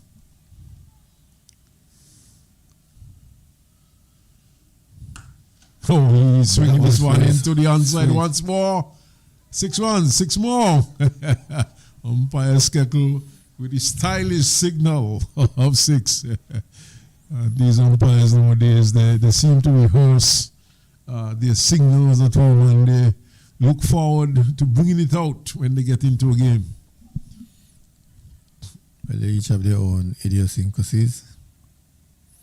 We see Carl Tuckett raises the left leg along with his hands when he's signaling 6. Now we're seeing Skettle with a royal wave of 2 hands. Well, I don't think none could beat Billy Bowden, though. Ah. That crooked finger and the gradual upward movement. Yes. And that sweeping signal for 4 also from Billy Bowden. 126 for 2. In short time, Tuckett has rushed down to 34. Seems as though there's some damage was done to the ball as the umpire Skekler is going up to umpire Lady Joseph. And they're consulting and looking at the ball.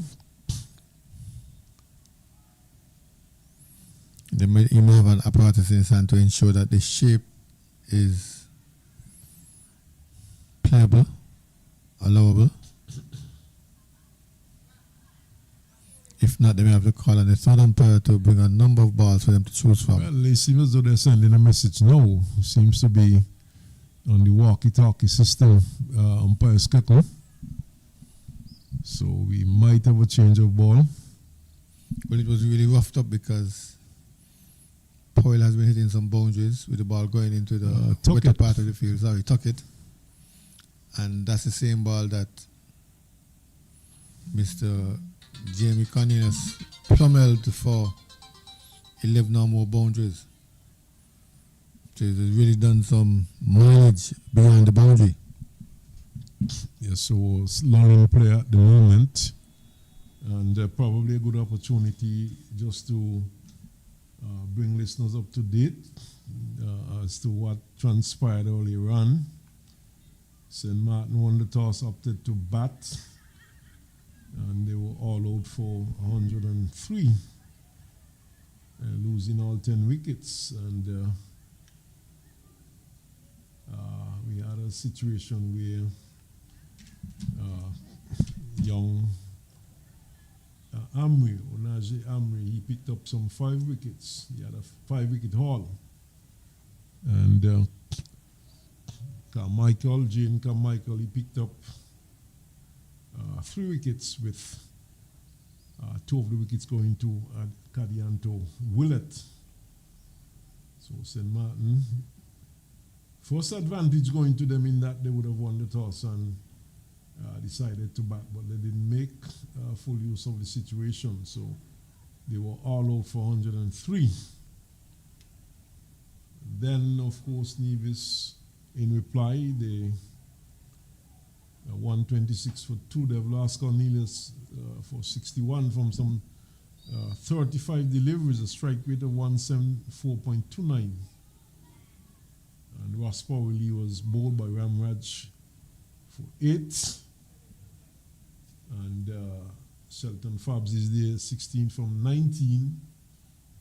Carlon Tuckett is 34 from 28. There are 7 extras. And the bowling figures: Matthew Miller, 3 overs, 29 runs, 9, no wicket. Samuel Morton, 3 overs, 1 maiden, 29 runs, no wicket. Udesh Ramraj, 5.3 overs, 1 maiden, 40 runs, 2 wickets. And Amaris Harris, he has 5 overs for 27 runs. Ball has been changed, it's been shown to Shelton Fabs. And Ramraj will continue. Carlon Tuckett, like I said, he has raced on to 34 from just some 28 deliveries, striking at 121. And so far he has struck 3 4s and 3 6s.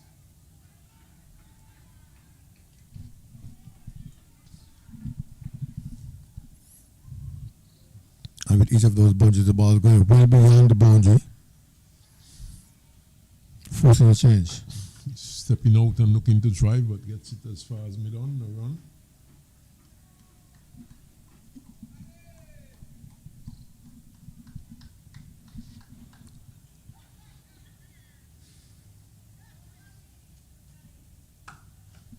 That one. This one is going, gone. Another 6 to Tuckett, another 6 in the over. So 132 it is now for 2. I was saying that one sounded sweet off the bat. You didn't have to look to see if it went over the boundary. You know. So Carlon Tuckett really racing along. He is, with that 6, he has moved into the 40s. He's now on 40 to be exact. 132 for 2.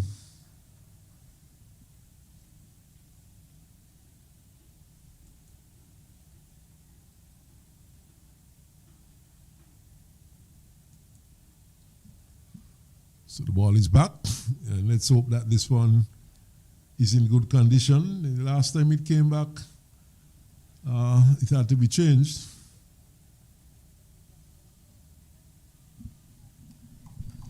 This one hasn't gotten enough roofing up as yet. Not a bad delivery, turned around the corner there, he's getting at least one run, just a single. But another overpitch delivery and turn into the onside for just a single. So Tuckett really going great guns here. And still a sign of Mr. Daniel Durham. I wonder if there's something wrong with him. He's moving around rather slowly. He's, of course, the leading bowler in this lineup, I would want to think. And you would have thought with a paltry total of 103, you might have seen him into the attack pretty early, looking to peg back Nevis and probably pick up all the wicket. He has been at slip throughout. And you're right, he's been walking rather slowly and gingerly. Driven, but straight to who's that cover? Israel Morton.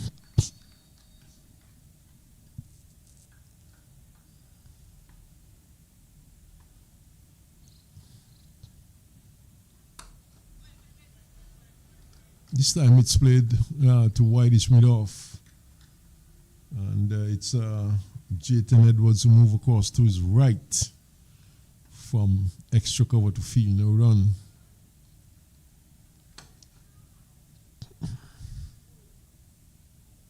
Harris looking for his first wicket. Both wickets going to Ramraj.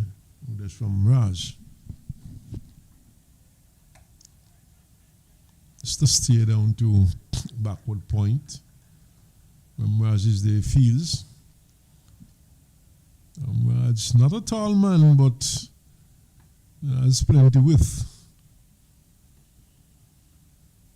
Swung over mid-wicket, it's going out towards the boundary, and the batsman stopped running as it goes across the boundary. We're up now for another boundary to Tuckett. Not really timing it as he would have liked, but nevertheless he got it into the gap and got it down to the boundary. Another productive shot from Tuckett. He has been using that shot to score 4s and 6s. And again, the ball has to be examined. As I was saying earlier, that's the better part of the ground after the showers from the tail of Melissa.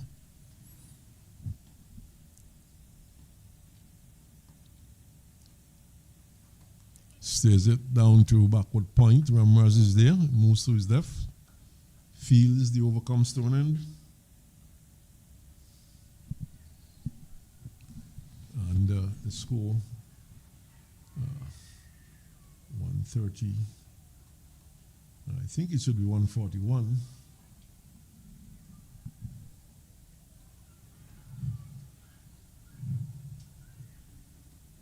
Our scoreboard saying 137 for 2.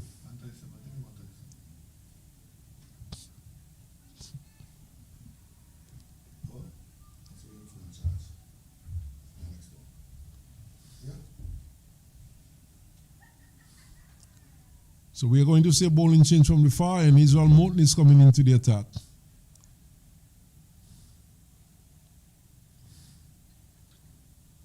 Yet no Daniel Durham.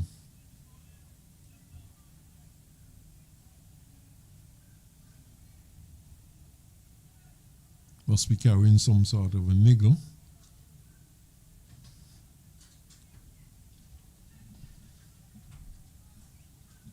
Rather strange that he has not come into the attack as yet.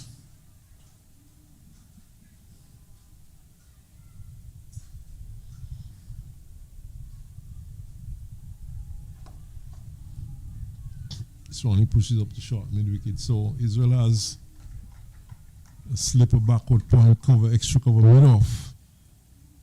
And short front leg, short mid wicket, and a long one. This one is angled down towards third man for single. And it's fielded by Wara, moving around to his right.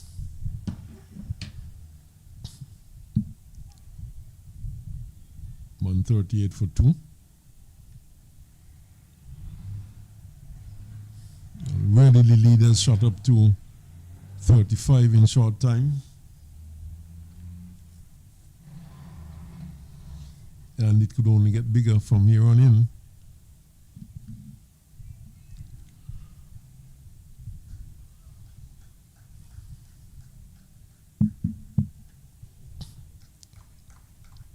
So Israel Maarten.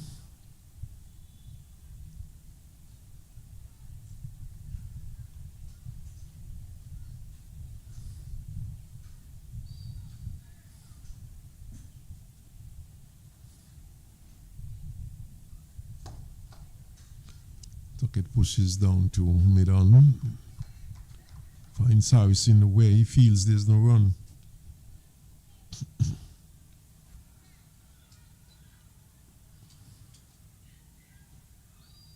Cuts and cuts well and beats the man at backward point. Should get at these two. They're back for the second.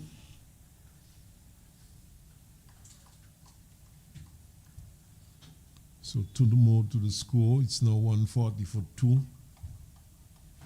Tuckett approaching the landmark. He's on 47, and that's quick going there by Tuckett.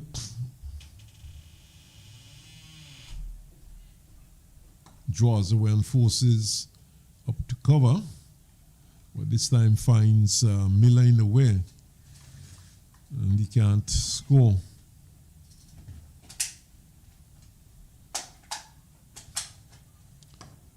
Stepping out but driving. In fact, the ball ricochets from the ball and goes into the onside. The over comes to an end. It's 140 for 2 at the end of that over. So at the end of over number 19.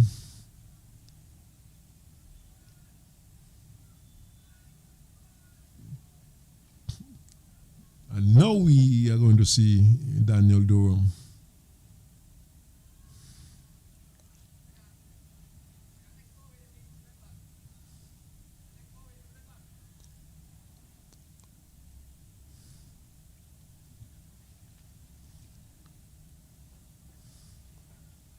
So now the horse has bolted. Durham comes into the attack. 140 for 2. The Nevis team has gone past the score posted by St. Maarten.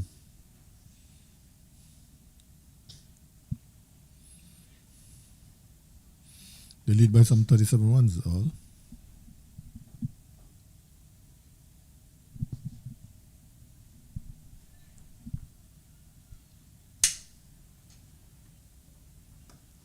Turned into the onside easily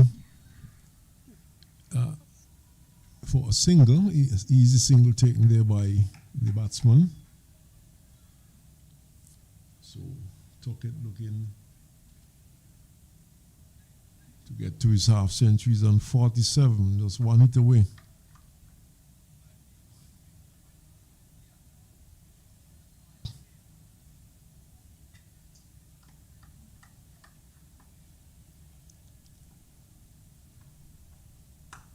Bangs it up to extra cover, can't be the fielder.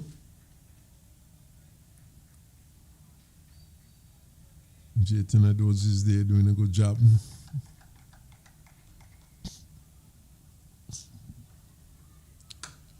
This time, it's Edwards again, who's moving to his right this time. Had some running to do, but I think that would have been cut off by the man at mid-on. That's Lewis, Michael Lewis.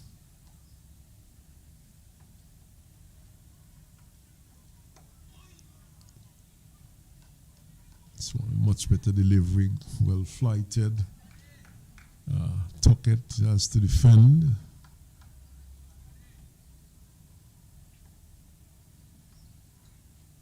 Oh, he's cutting that.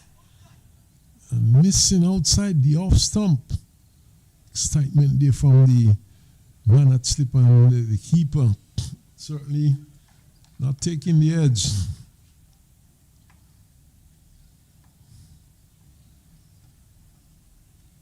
Oh, he leaves it alone. So those two deliveries from Durham just Looked encouraging. causing a bit of problem there for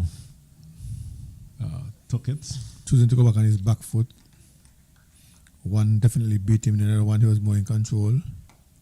Forward he goes. This time it goes back up the track. First over completed by Durham. Not a bad start by any means. And, Yes, but I think it's too little too late. And he's again, leaving the field now. Yes, we're right. He's walking very gingerly and something is bothering him. Well, he ran off quite briskly and seems to be heading towards his dugout. So it seems as though he has gone to collect something, but we'll wait and see. There's no emergency fieldsman out there at the moment. He gave a signal as to look for a substitute to come on. Okay, so he probably has some issues to take care of.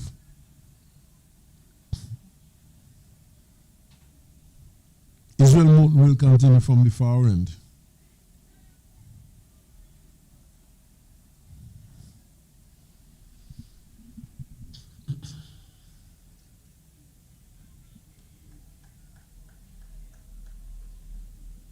Fobbs has been quite sedate. But the couple of bad deliveries he has received, he has put them away. So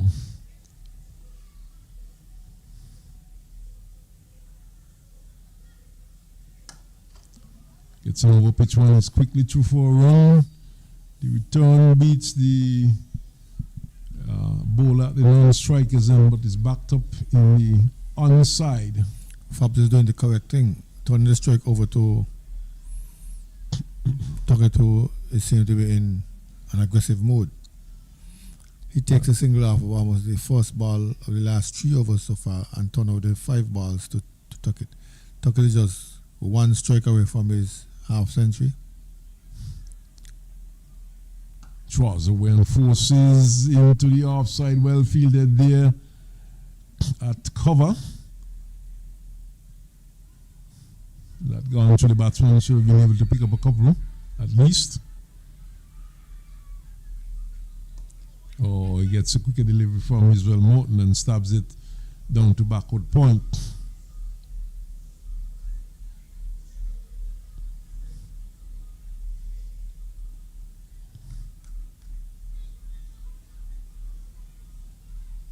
It's driving well. It's going out towards the extra cover boundary. They're back for the second run. It stops just inside the boundary and just 2 runs to Tuckett. So those 2 runs take him on to 49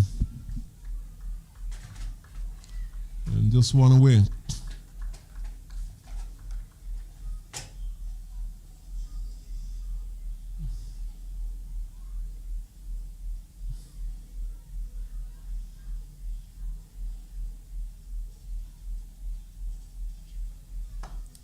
Gets his half century as he pushes down to long on. And the easy single. So 52 Carlin Tuckett. And 50 from 50 deliveries. So strike rate of 100. Very good knock here by the Nevis. Well, as that ball went out to long off, he was almost celebrating already. So I think he was starting the scoreboard. And it looks as if he's in the mood for 50 more. Over to you now, Sheldon Fobbs.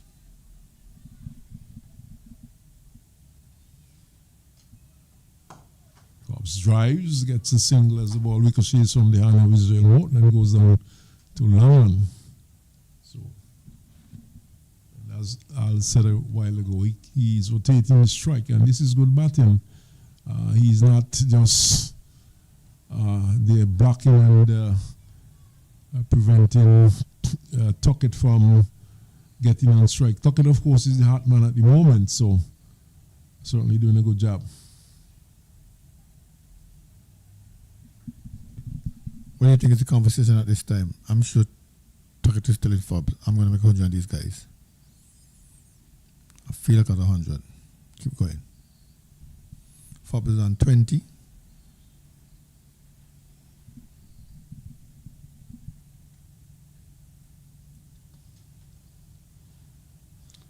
What I've seen happening though with the Nevis batting is that they've been looking to get these runs quickly. And it's obvious that Nevis is thinking in terms of an outright victory in this match.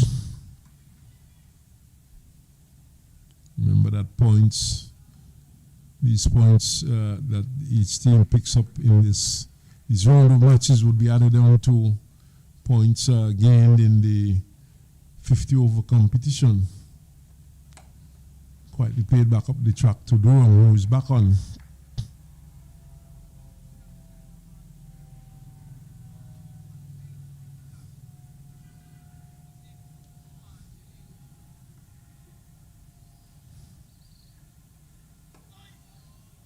Gets a delivery, spins into him and plays it with the full face of the bat.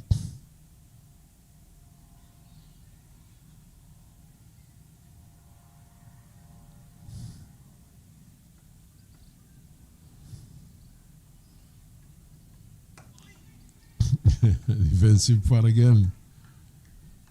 And the man at slip, they seems to be anticipating something happening. Now he has been taken out of the slip and he's been placed into the onside. He's been placed at a very short mid-on.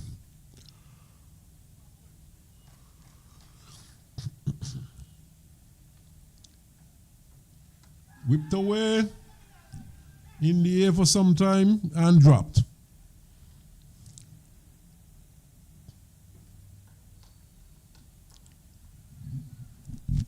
Man at backward square coming in and it was clear that Daniel Durham wanted Fabs to do something different. He pulled out the slip, put him in a short driving position. Now the slip returns for Tuckett. Induced a foul shot, but the sun was in the guy's eye and he didn't take the catch. Yes, I suspect the idea was to attack the pads of Fabs. Tuckett is more or less sweeping into the onside up to square leg for a run.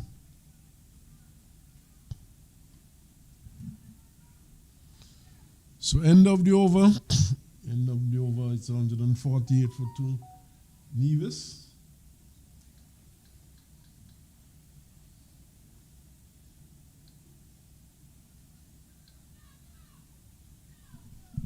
A lead of 45. Looking to pile on more. I'm pretty certain that the St. Maarten team will be keeping a close eye on the scoreboard as the lead grows. But they only have themselves to blame. Having scored a paltry 103. So the end of that over, and it's 148 for 2.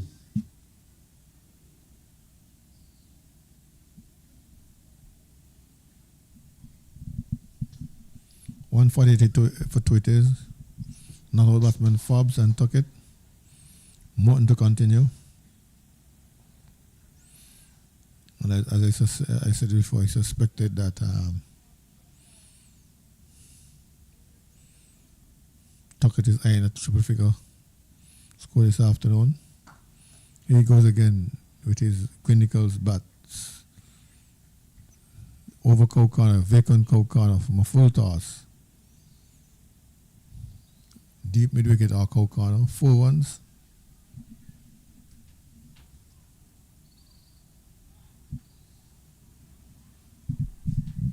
That throw brought up the 150 for Nevis, but another overpitch delivery took it, chipped into it.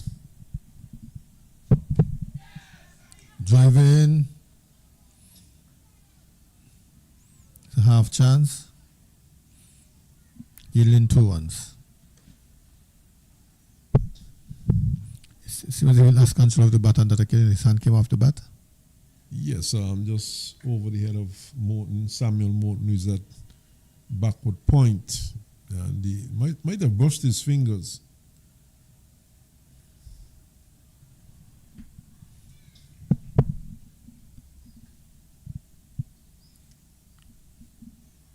Want to tuck it.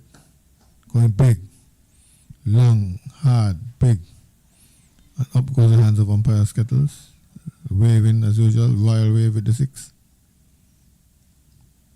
6 and 2. 8-1 so far.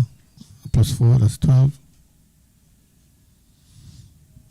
Where Tuckett is batting, it seems as though Nevis is thinking in terms of declaring this afternoon. I doubt that very much though, Al. Only tomorrow. But they want to have as much time as possible in which to bowl at St. Maarten a second time. But I think they would be looking for a substantial lead though. Well, they're building it at the moment.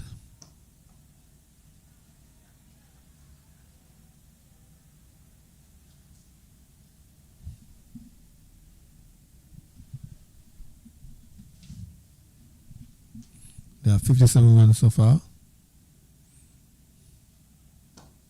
Chips on the wicket, mistimes it, he came going in. As he mistimes that one, but the ball goes all the way back to the bowler who tried that one out as Tuckett was somewhere down the wicket. Maarten to continue.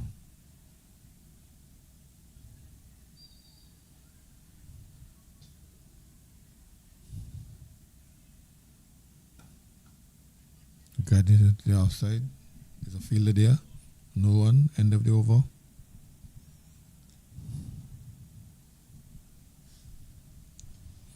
.160 for 2. Yeah, so Tuckett, of course, continues to play shots, and he has been advancing the scoreboard rather quickly, and not good for the St. Maarten team. The quicker this lead builds and the bigger it becomes, it makes it a lot more difficult for them to save this match. They batted very poorly in the first innings for a paltry 103 all out. And I think they would have to bat a lot better in their second innings. Well, Daniel Dome is trying to slow down that rush towards a big lead. Tickled into the onside, just back of the square. Man from short fine leg, Ramraj comes around and fields. Relays the ball to Daniel Durham. 161 for 2. Shelton Forbes is happy to play this sort of game, just handing over the strike to his captain, just turning it into the onside, and he's content to pick up singles and allow his captain to advance the scoreboard as quickly as possible. And he's doing so in a confident manner.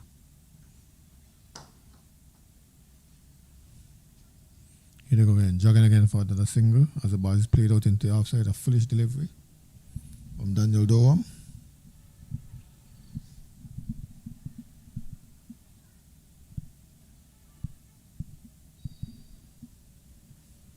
There's a specific feel for Sheldon Forbes, so that takes a while.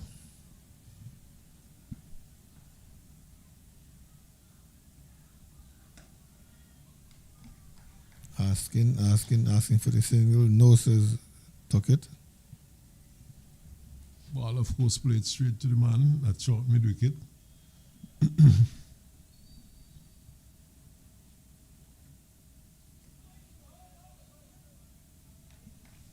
This one going straight to Ramraj at short fine leg. 162 for 2. So nearing a 51 lead.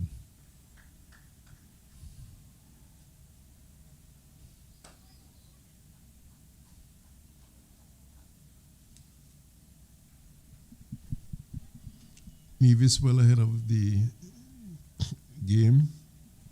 Batsman could afford to soak up some dot deliveries.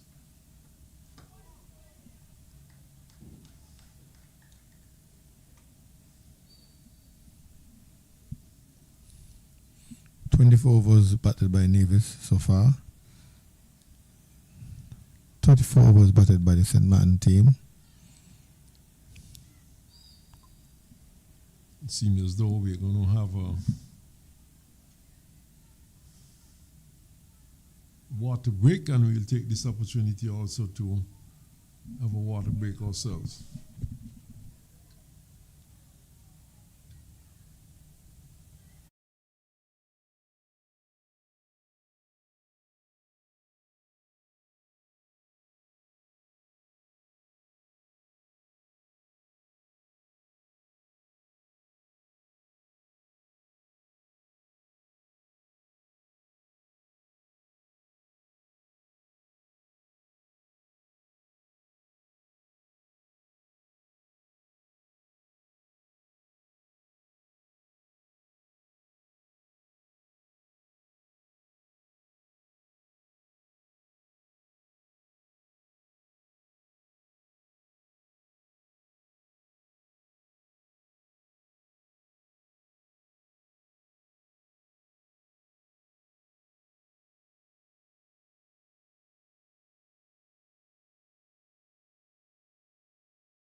Resuming after the water break with Nevis on 162 for 2.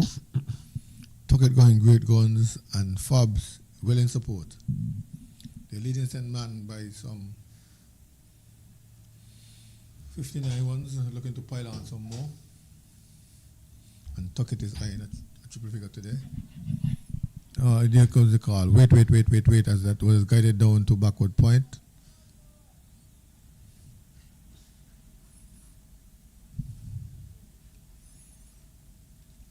Seems to be anxious. Change of field or change of personnel, not change of field.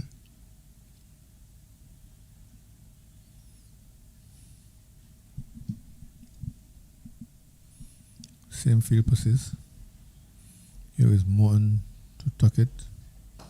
Driving out to mid off. No, Forbes wants to single, but Tuckett is not interested. The ball is going too quickly.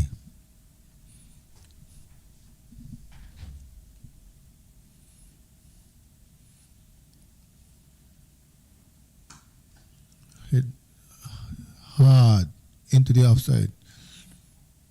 Look at one. Batsman stop running as the ball crosses the boundary line now for 4.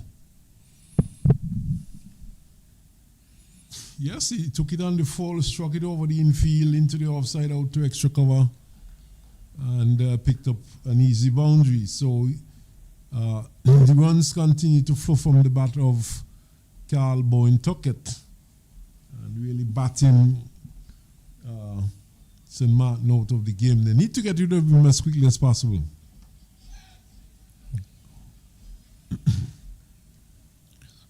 Cut. No chance of a run. Ball fielded well.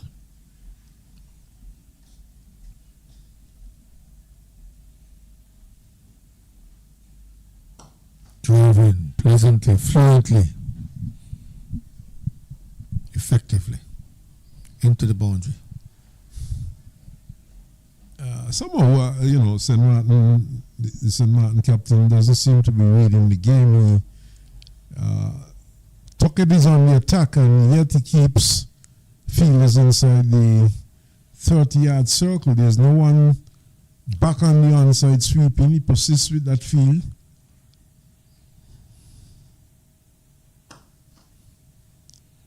There's no one in corner, and Tuckett has been going there pretty frequently indeed. Sometimes one bounce, sometimes all the way. Yes, and just the long and back on the boundary, and Tuckett has been going over the infield throughout his innings, and he just has to go over the top. He makes it very easy for Tuckett to pick up a boundary, and Tuckett is obliged by going over the top and picking up boundaries regularly. So I think Durham needs to rethink his field placing. I think he was waiting for him to make a mistake. Well, he has been waiting a long time. The score is 170. And another 3 runs, the lead will be 70. Another 33 runs, the lead will be 100. Exactly. And that looks like that's going to happen this afternoon if Tuckett continues this way. Seems as if they're just waiting for something to happen.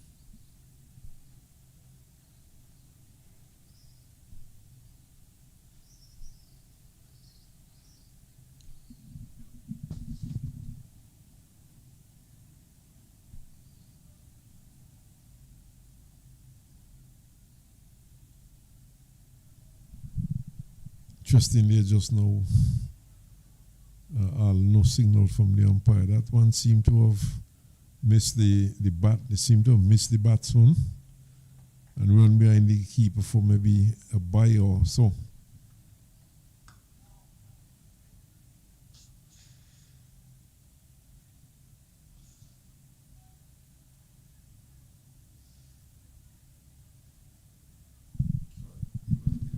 Runs then. Well, most likely, but that certainly seemed to be a long way from the batsman. Here he goes again. Outside the inner ring. It's a maximum. Yep. And Tuckett is treating this bowling with disdain. The score's rushed up to 177 for 2. And Tuckett himself, he has gone on to 78, so he's rushing towards 100. And St. Maarten needs to do some damage control here, and the best way they could do it is to get rid of Tuckett. Already, I'm almost certain I heard him tell Fabs that he wants 100 out of this after this game. And so far, so powerfully driven again, Al. Straight past the right hand of mid-off for 4 runs. It was aerial, but he couldn't get to it. Went like a rocket. Well, he's in white ball mode now, probably 2020 mode. He's 82 from 67 deliveries.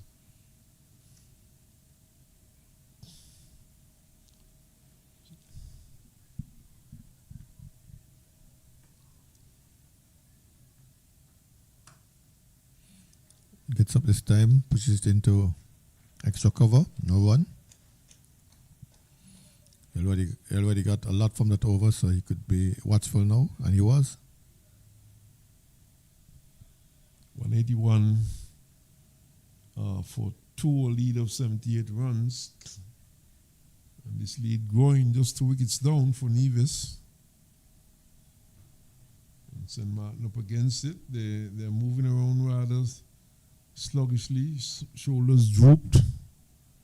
They're not looking a happy bunch out there. You hardly a sound coming from out there, no chirping. And unlike the Nevis team, almost every ball you heard something. So, captain needs to do something different. And now, let's see, he has long off back. Still no one sweep it. Oh, well, there's a backward point, but I think that's, well, no, that's a backward square. That's for Shelton Fab, so he's taking strike. So let's wait and see what he would come up with for Tuckett. One of the Fabs driven to Daniel Durham. Shot mid wicket. One of the Fabs again. Clipped into the outside. Yeah, says Tuckett for the single.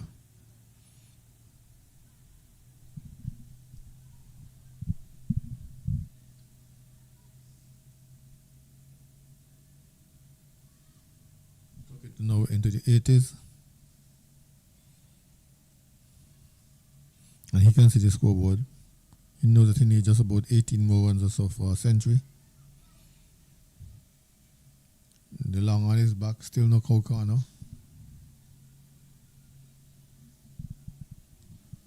Well, they put a man back at cover, but just about halfway out.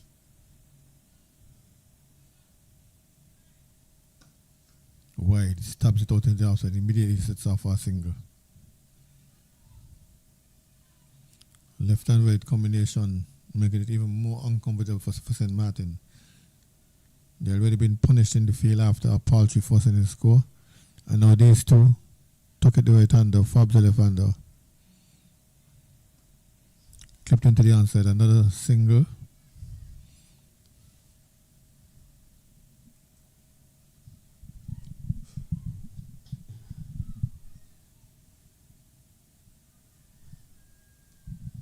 Second wicket would have fallen with the score on 76, which means that these two have added some 76, 108 runs.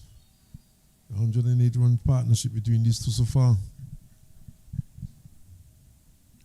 A lead of 81 and climbing. One to Tuckett. Wide, follows it and bangs it into the outside, gets a single.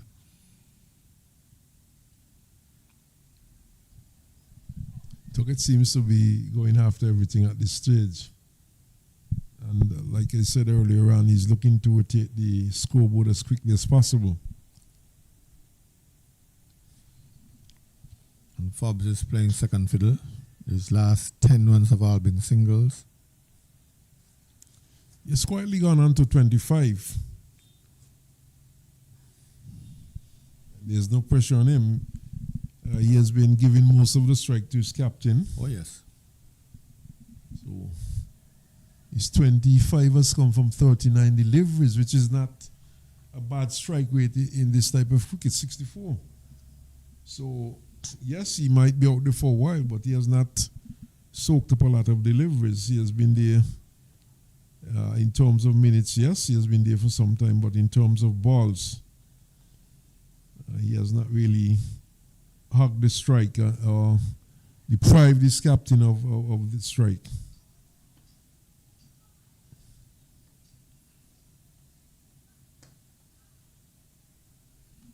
Short. Tuckett gets back, gives it back to Durham.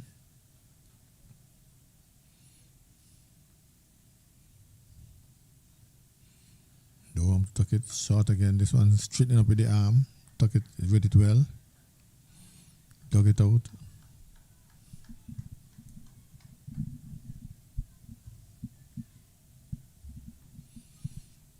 Durham stuck it. Slipped up in the air away from any fielder. Was looking to go across that one. Delivery which was spinning away from him, and he was looking to go across and looking to swing it into the onside. He took an outer edge, and luckily for him, it fell well short of Ramraj, who has been asked to step in. In fact, quite a few steps in now. Yeah, no, says Fabs. Decisions made. And he carried away a bit. Yes, and still continued the argument that the ball is to his left and slow. Fabs is nonplus. Not even bothering with him. No, he said. Here's Durham to tuck it. Guiding it out into the offside. A tight offside wing comes in, prevents him from even thinking about the single that time. But Daniel Durham induced a foul shot for the first time in a long while we have seen a foul shot. Probably deceived him in the flight. He swung a bit too early. He's been scoring from that shot. He has been showing from that shot a lot in this innings. Bang into the outside, beats the man. Goes out to mid-off. 1-1 to tuck it. Now they tell me that captain should always lead from the front.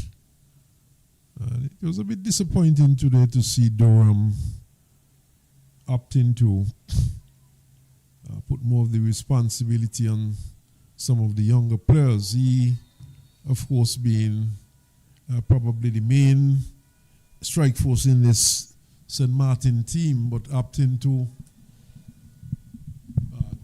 use Maarten, Israel Maarten, for example. Harris, the left arm leg spinner. Yes, he was the sixth bowler coming on. And Ramraj. So, a bit disappointing, and I felt he should have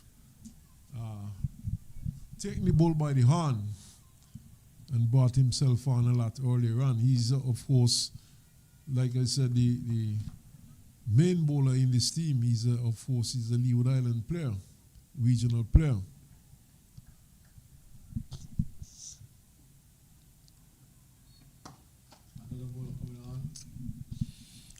Seen for the first time, banged back for 4.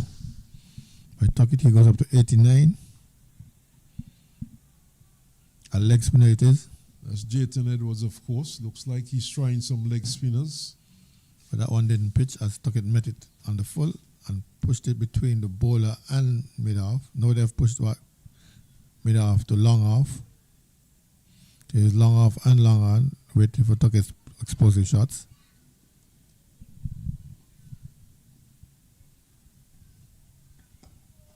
For defensive. Boundary then defensive. Disrespectful combination in cricket. Boundary then no. But that's what Edwards got from Tuckett so far. Comes again. Drives a bit early this time, but you only get one as that man is out on the long off boundary. Now the field has to change for the left-hander. As shadows lengthen here at Warner Park. The Nevis team is doing a number on this St. Maarten team. They're into the 190s now, approaching a 100-run lead. And this partnership growing. Going exactly as to plan. In quick time, a lead, a big lead.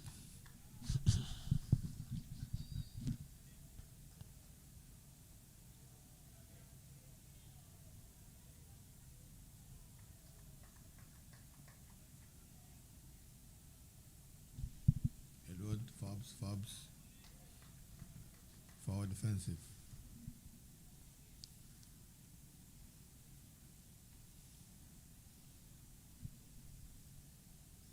.25 from 41. Play anchor roll. Now he goes for another single.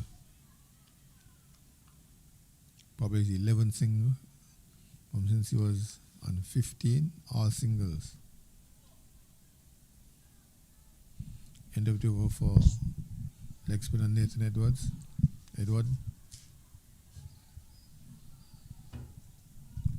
The Nevision batsmen are looking quite comfortable at the moment.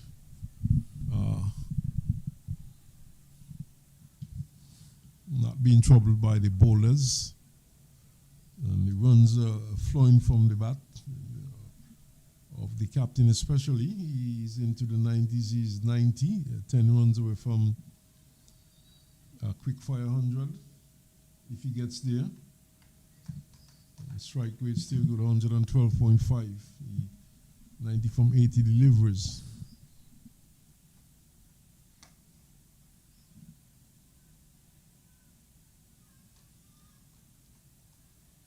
And I can tell you, Fabs love batting, and he's going to try and stay out there as long as possible. And he's not trying anything, no expensive drives in order to give the bowlers a chance. No need to. Not with Tucker going like that. He's been giving Tucker his singles, but he hasn't been able to do so in this over as Doan keeps it tight. Now they're asking for a single. No, it's not there.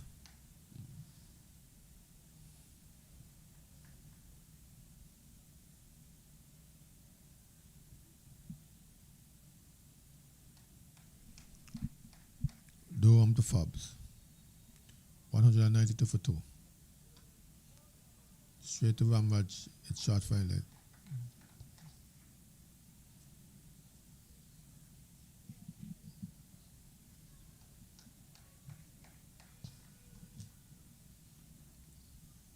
Doan to Fabs again. Forward defensive.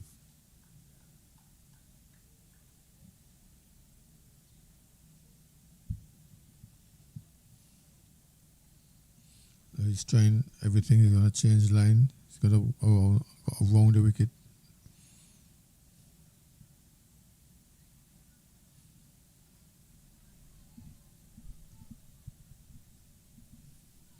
Going between the umpire and the stumps.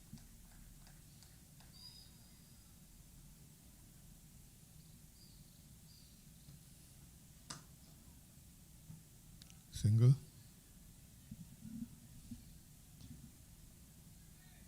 Into the onside single. 193 for 2.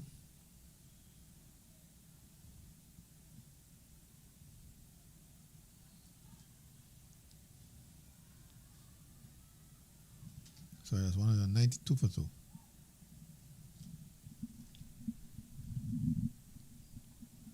So the lead approaching 100 for Nevis.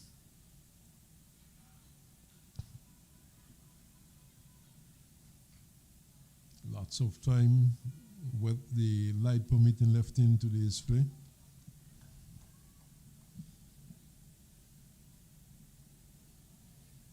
Nevis has only batted for some 30 overs so far.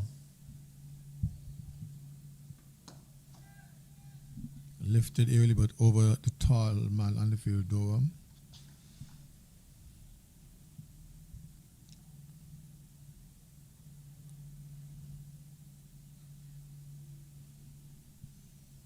Now he has given the strike over to Tuckett, who roughed up Jayton Edwards a bit last over. Let's see what will happen now. It's Tuckett on 90, 194 for 2.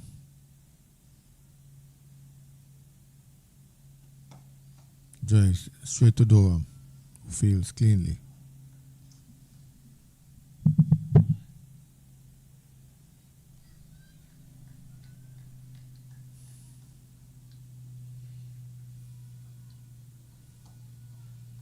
You can try to Google it just now that one came back, but to get with it was slow in turning, nothing biting, nothing vicious. He stood up and just played it away into the onside.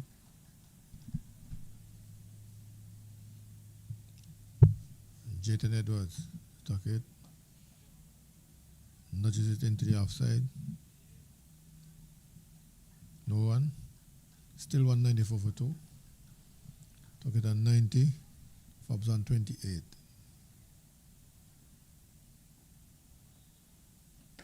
Swings at one. Over the head of Ramraj.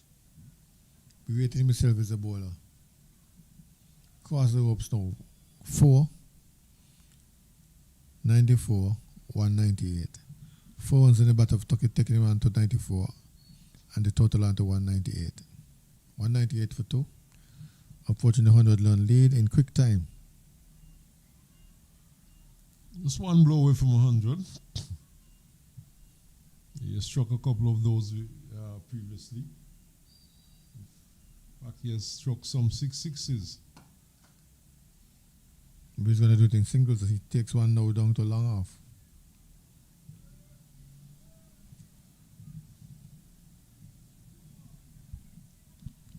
So Tuckett takes this strike. He has moved on to 95 from some 85 deliveries. And this has been a real captain's nap. Bowling has not really troubled him, and he seems to be going after everything and looking to score as quickly as possible. Now it's going to be captain to captain, 199 for 2. So landmarks approaching. Tuckett needs 5 for his 100, 1 to bring up the 200 for Nevis. And another 4 runs would give them a 100 lead. So in sight of a number of landmarks here this afternoon. Shadows lengthening, of course. Light still very good. See, the mid-wicket is in place. Israel Maarten is back on the mid-wicket boundary.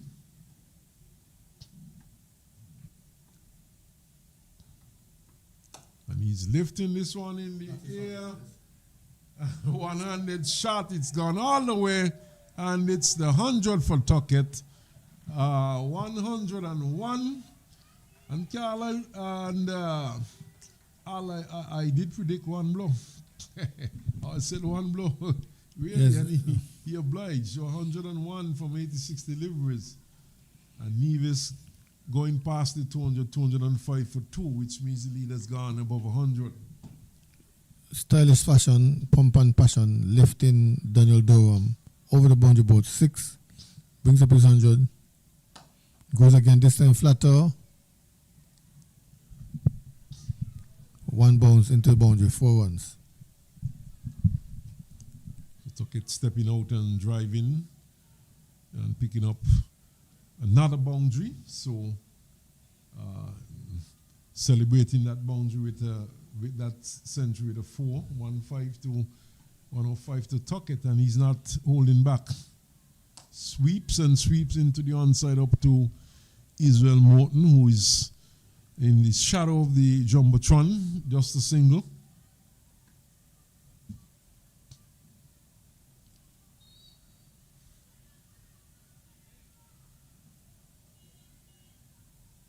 So Fabs, who is on 28, is back on strike. And he has been very quiet. Nicely driven down to mid-on.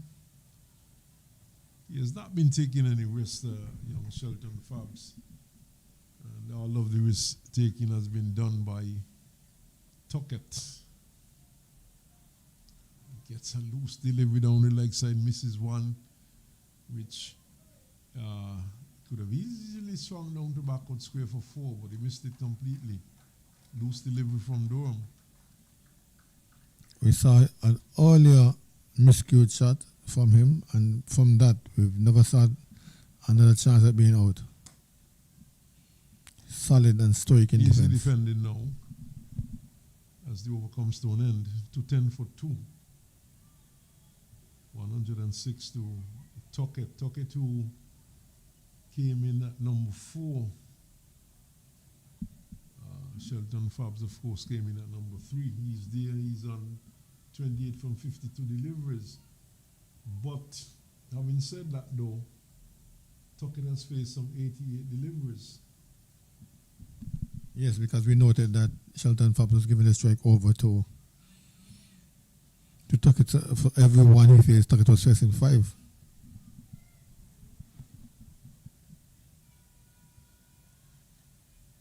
Keeper, Hono, just congratulating Tuckett. Just the dab of the gloves. Appreciating the innings played by Tuckett so far. He's driving out towards extra cover and gets 4. Over the top and down to the bounce for 4. Taking it on the full. An inside out shot from Tuckett, and I think I overheard him ask Shelton Fobbs if he think he can double on this innings. There's nothing that I've seen willing to stop Tuckett. If one of it's rain.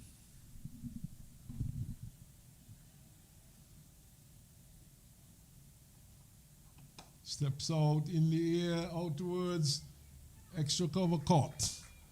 So the innings comes to an end, and certainly Tuckett was not giving up. He was going for his shots, and the plan of the Nevis team, quite obvious. They're looking to get runs and get them as quickly as possible. Well, there was my goat mode on the young man. I didn't see anything that could stop him except himself. A false shot, inside out, not timing it well. Knocking it down the throat of the fielder. He departs for 110. Well played, 110. Tijari Clark goes to the crease. And it's quite obvious that Tuckett was playing to a plan. He was looking to advance the scoreboard as quickly as possible for Nevis. They're now 214 for 3. And a lead of 111, and that in itself is already a massive lead. And perhaps looking to stretch this lead to another, to at least 200 if possible. Tijari Clark is there now. He will be facing the bowling of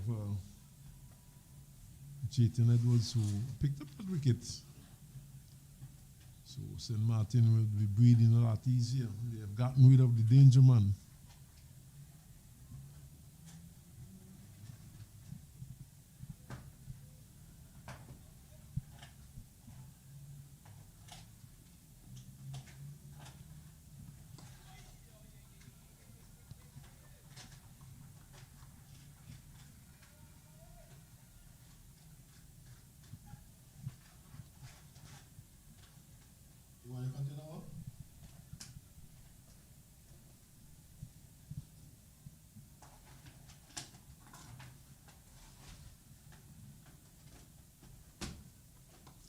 Fended there by Tijari Clark. The ball goes into the offside, no run.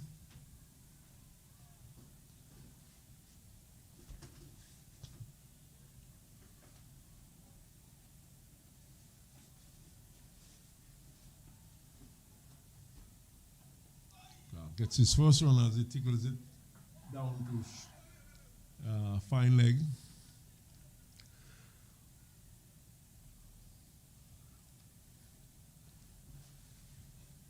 So once more, the St. Maarten team seem to have found their voice. They have picked up the wicket of Tuckett and becoming a bit more vocal.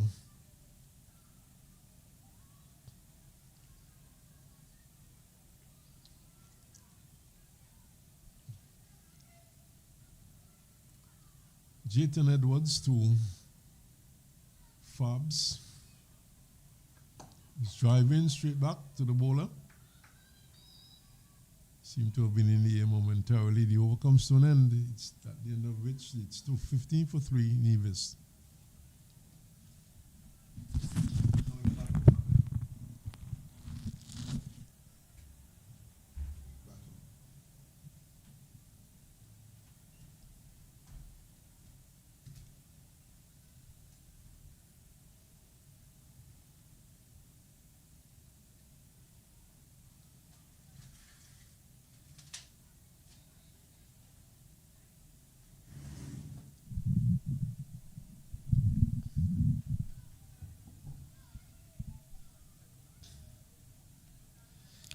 So Tijari Clark will face Daniel Durham for the first time. Just coming to the crease to replace Tuckett, who went for well paid 100. 106, in fact.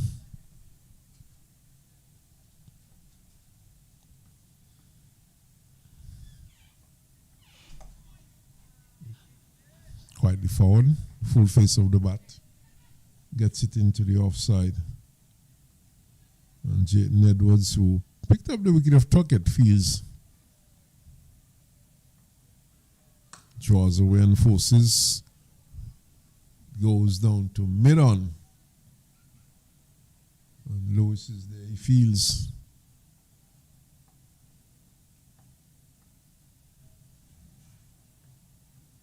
Ooh, that's a good one. That swung past the edge of Clark, and keeper had some problems holding on to that one.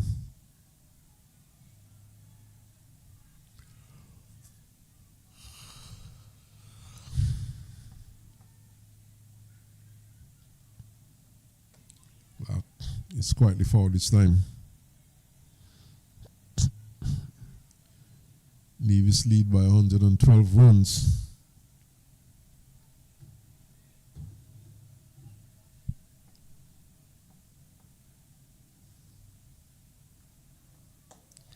Clipped into the onside, quick single. In fact, in the end, easily taken. And Clark gets his second run.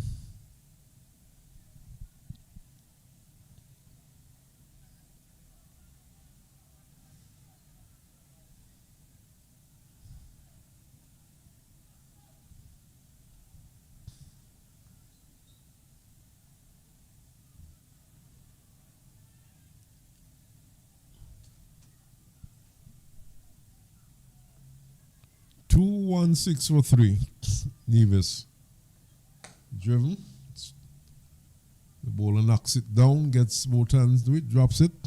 It overcomes to an end. So we've had 34 overs completed. We have had 70 overs bowled in the day's play so far.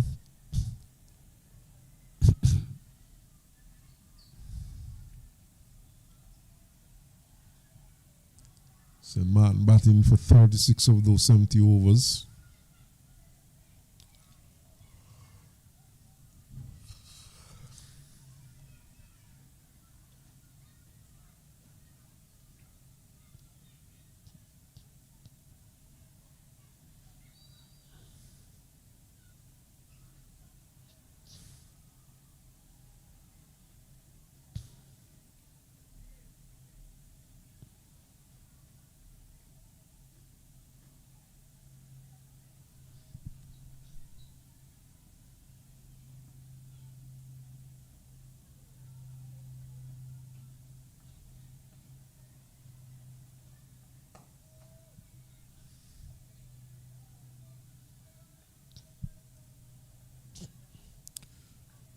So the run rate going down now that Tuckett has departed.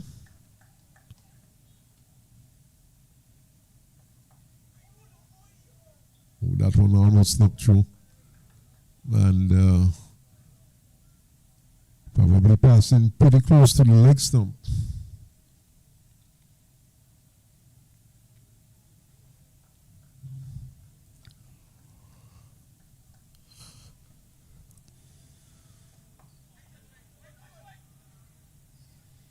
So all of a sudden, the St. Maarten players seem to have found their voice. The vocal cords have become active once more.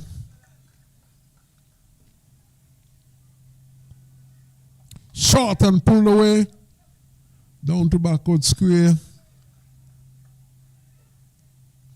And just a single.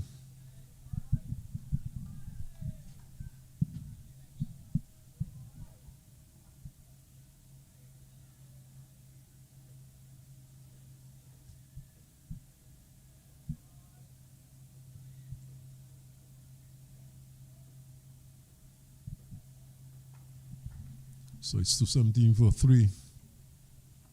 Driven powerfully, the bowler gets a hand to it, and just a single in the end.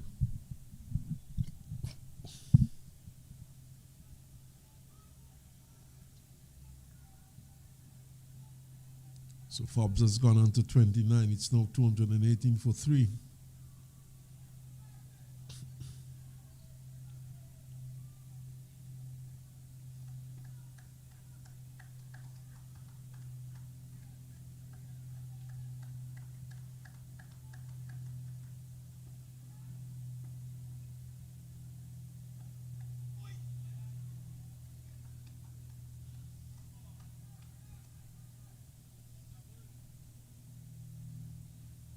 So the over comes to an end. It's the end of over number 35.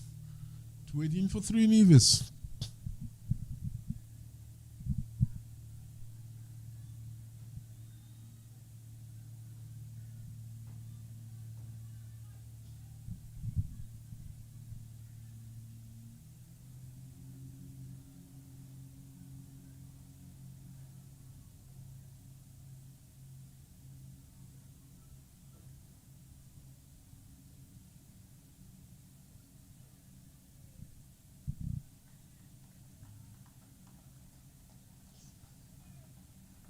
Durham continues.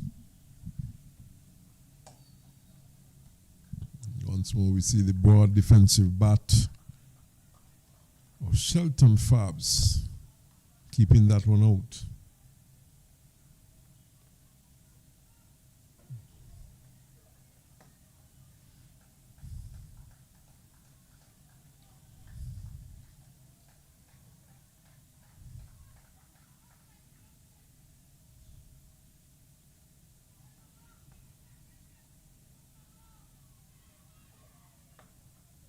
Defended once more by Fabs, so things have gone quiet. Tuckett has departed. He was scoring quickly, and these two are struggling to get the ball off the square at the moment. Bowling seems to have tightened up considerably. Comes forward and just eases it into the offside where it's fielded and there's no run.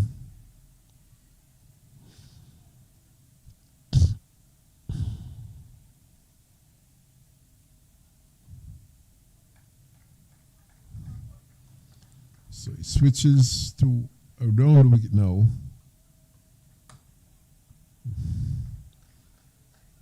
And once more there's a defensive shot played back up the track this time to the bowler.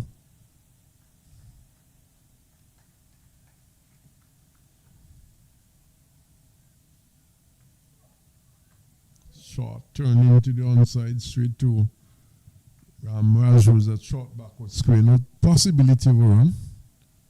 Over comes to an end, 218 for 3. And the brakes have been put on now by St. Maarten, and one way of putting the brakes on is to get rid of a batsman who's going great guns, and they got rid of Tuckett, and since then runs have been hard to come by. But nevertheless, still a sizable lead for Nevis. 115 runs on, and they have 7 wickets in hand.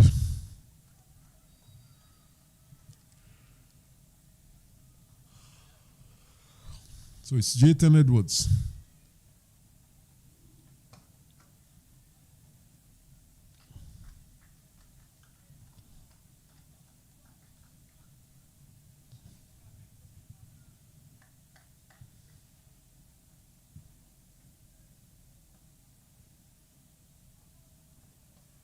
He draws away and cuts down towards third man.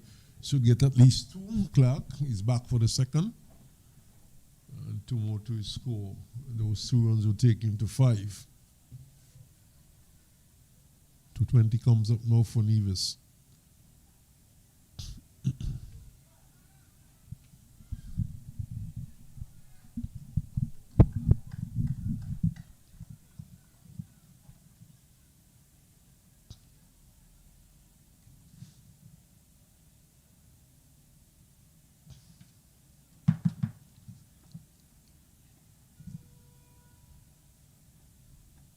driving, gets it up to cover.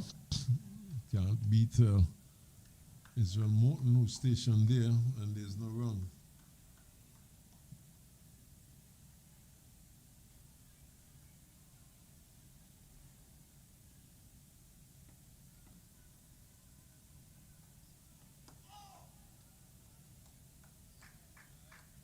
Quite defensive that time. In fact, it's Devon and Singh who is at cover, short cover. Israel Maarten seems to be out on the long off boundary.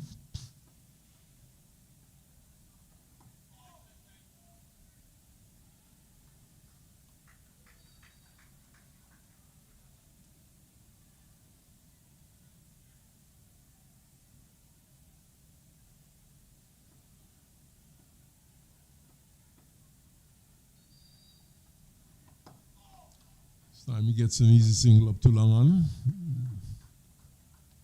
So one more to Clark. He goes to 6 with that single and retains the strike for the new over.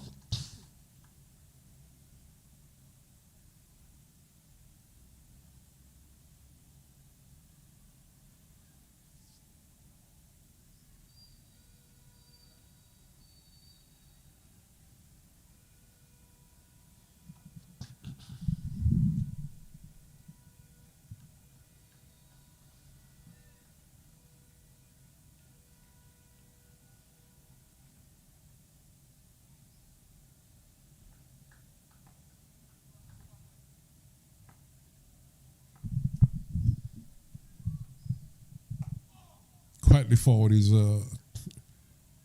Tijari Clark and plays it to short extra cover.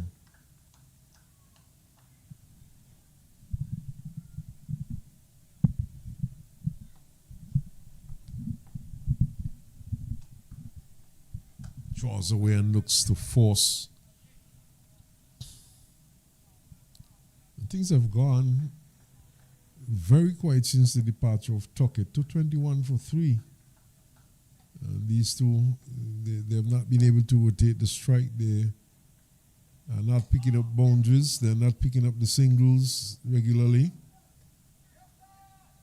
So, certainly, one of the best way to really slow things down is to pick up wickets. But nevertheless, Nevis still in a very strong position. 221 for 3.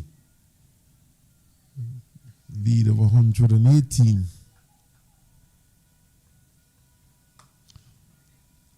Cuts, but cuts straight to cover.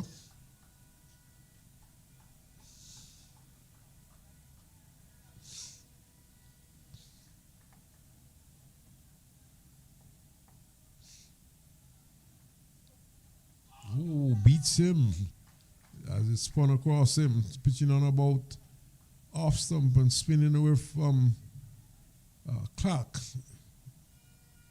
Beating him all ends up. He was genuinely beaten that time by a good delivery by Daniel Durham.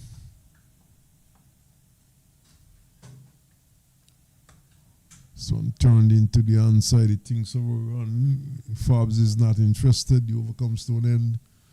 221 for 3 in 38 overs. And things seem to have come to a screeching halt here for the Nevis team. 221 for 3 runs hard to come by at this stage.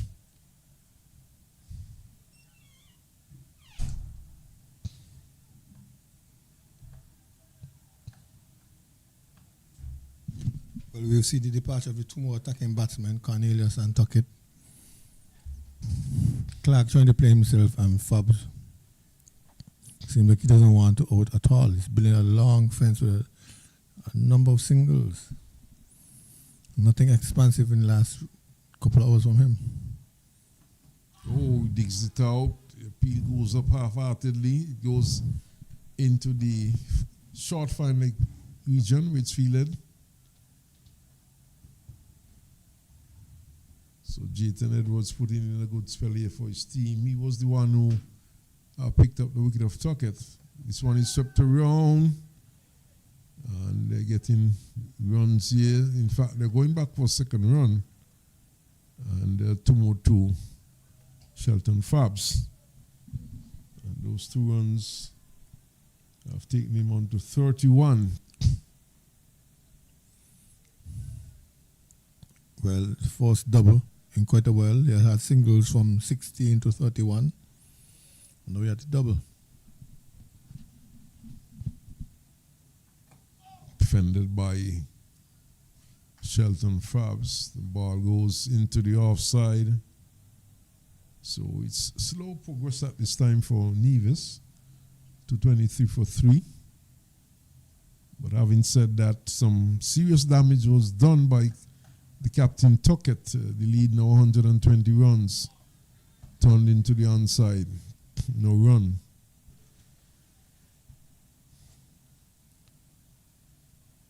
Fabs into the 30s. He is on 31.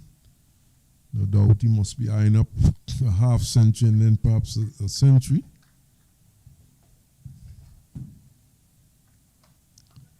Forces into the offside. He's asking for a run. Tijari Clark is not interested and he has to make his way back. As the ball went straight to cover, where it was fielded. Ball really traveling quickly up to cover. 223 for 3.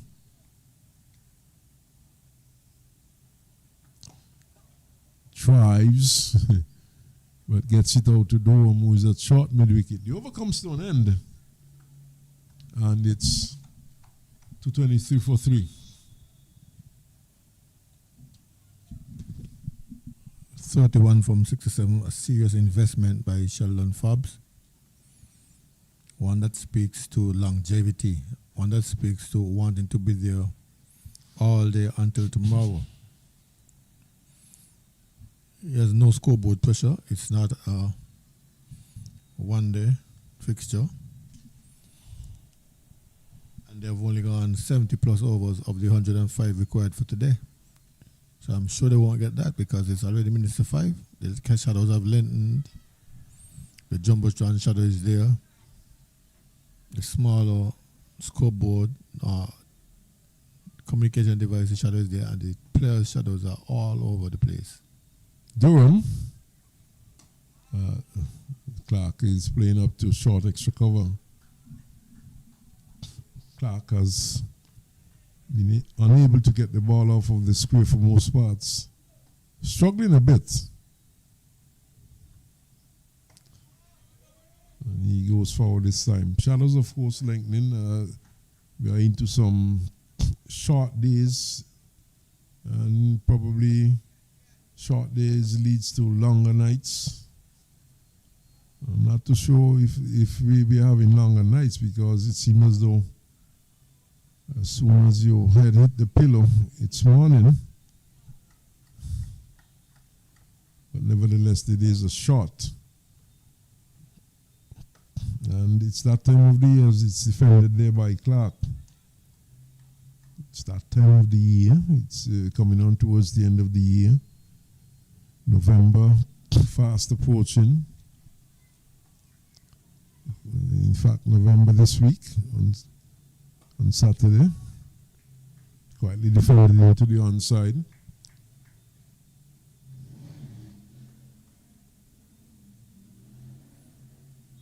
Clark is 6 runs from 29 balls.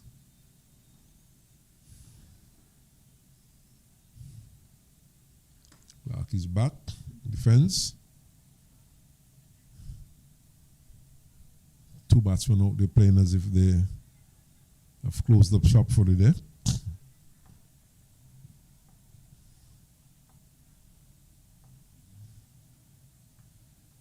And he is swinging and swinging into the onside. As if he heard me, he's getting runs here. The ball is flying up inside the backward square boundary and he's back for the second run. So sweeping from perhaps center and leg stump. And the ball running away out towards the boundary and he picked up 2. So 2 more to the score, to 25 for 3. And Clark has gone on with those 2 runs to 8. Fabs is on 31. We have had some 40 overs bowled.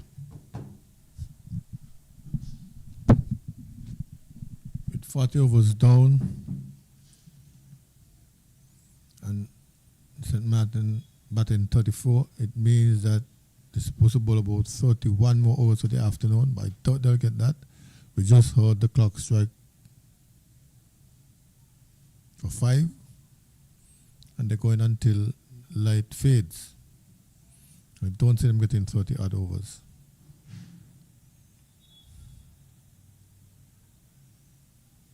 Not even 90. And they've been using a number of spinners.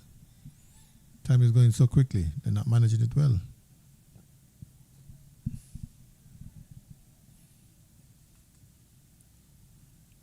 Here is Edwards to Forbes.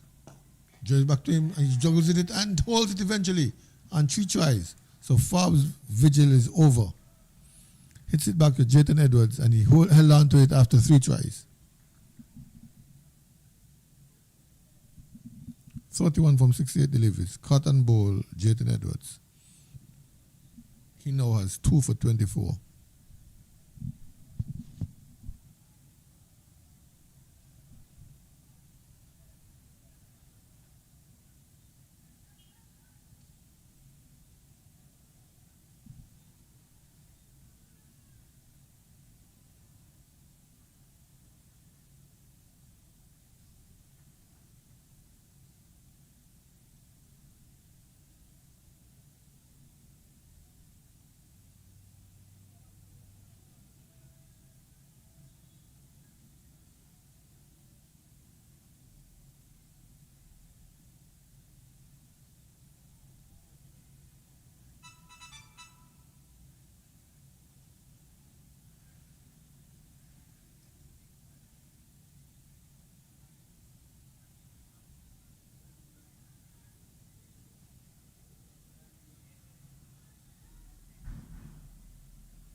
Jayton Edwards will continue.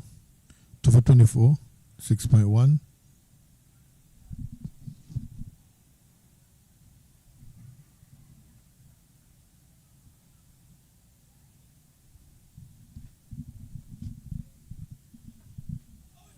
Another left-hander at the crease this time is Colin Archibald, the opening bowler. Batting at number 6. Therefore, he must have some batting capabilities. Coming high in the order. Middle order for Nevis. Here is he getting it down to slip, guiding it down to slip. 1-1. Clock is on 8. Home some 31 deliveries.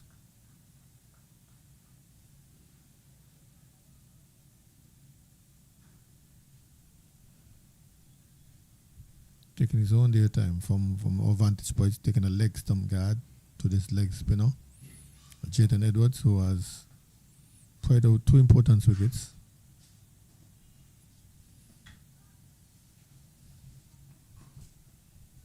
He's trying, is a hard try, he's trying some googlies to mix up with his leg breaks.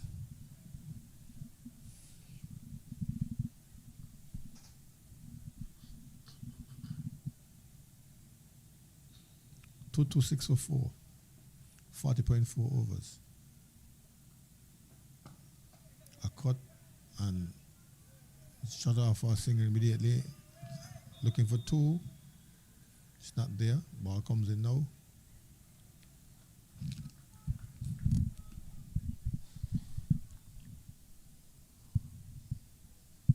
I think the batsman could have pressured the fielders for 2 runs there. That's what Clark was trying, but Colin Archibald was not interested. He certainly was not. We might see things step up a bit, or we might see another wicket or 2 going down here. We know Archibald, he has a first-class 100, and he's an aggressive batsman. Comes in at number 6 for Nevis. So he has, certainly has batting pedigree. So we just might see him looking to step up things. But I think Shelton Fabs might have played himself into a rut and eventually got out. And Nevis, the pressure certainly was on the St. Maarten bowlers, but yet we saw the two batsmen out there allowing the bowlers to dictate things out there. They're just allowing the bowlers to bowl to them. And we would not have had sufficient rotation of strike. And look at the pressure back on the bowlers. And we saw what Tuckett did. He really put the pressure back on these bowlers for St. Maarten. Maybe the plan has changed. Maybe the plan is to change to bat until tomorrow and then get a little more aggressive again, because these two have shown not much sign of aggression. Sorry, Forbes and Archibald. Let me see what Forbes and Clark. Sorry, let's see what Colin Archibald, what instructions he got.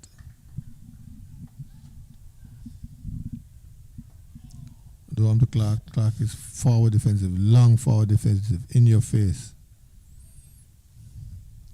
Read the sun on the back. On the bat, Gwen Nichols. My thing is, Nevis very much on top with a massive lead, 124, which seems to be going away right now. Ariel, for a moment, they were playing for their positions. Rather than risk it, get out and then get dropped. Well, I'm not too certain of that. This is only the first match. I think Shelton Forbes, for example, is an established member of the Nevis team now. Allowing that one to go by as it spins past the out stump. Like I said, Shelton Forbes got onto the Leeward Islands team last year and did pretty well. They had a 33, I think, and a half century. Durham is wicketless meanwhile. 11.4 overs, none for 32. Came in rather belatedly as a sixth bowler. Now he's trying seven bowlers. Jayton Edwards, the seventh one. He has picked up 2 wickets. Durham, again, he's leaving it, trusting the turn, trusting the bounce, letting it go outside off stump. Yeah, so, this is only a step to the game, and you cannot close up shop too early, especially when you have the opposition on the back foot. You do not allow the opposition back into the game. We're talking of a lead of over 100 runs. And this is where the team should be looking to capitalize and apply the pressure to the fielding team and get as much runs as possible. I quite agree with you all. I was only speculating that is what may have happened. But they have to try to increase the score in somewhere. Singles in particular, 6 singles means 6 runs and over. Yes, they were not getting singles. No, look how easy it is. Just pushing down to long on. That's a single. Right. And then Clark can do the same thing. Clark is bent on being defensive since he's gotten out there. Overly defensive. He's been there long enough too.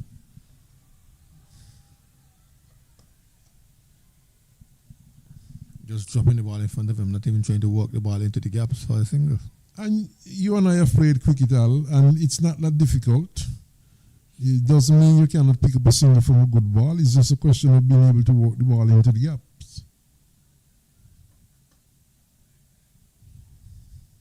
A non-productive shot, as the field is set for that type of shot from a leg spinner. Back foot punch. Sometimes he plays extra cover.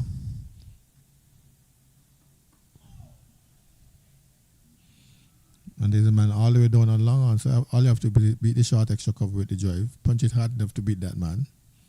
And you set off for a single. Yes, and sometimes it's just a little nudge into the gaps. Doesn't take much.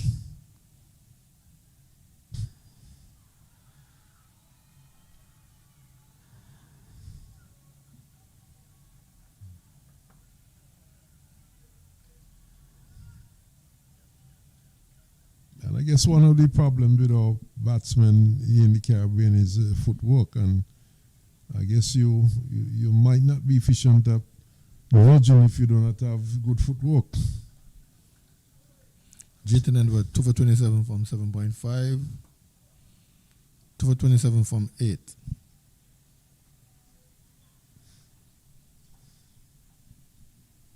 So not a quite overcome stone end, just a single. And it would be interesting to see the approach of Archibald, who's an aggressive batsman by nature. Clark, we have seen he's content to stick it out. The last 5 overs, they're going at a rate of just 1.40 runs per over. They have scored only 7 runs and lost a wicket. And that's in the last 5 overs. But it seems as if Colin Archibald wanted to go the route of the singles. As we're going to see yet another change in bowling.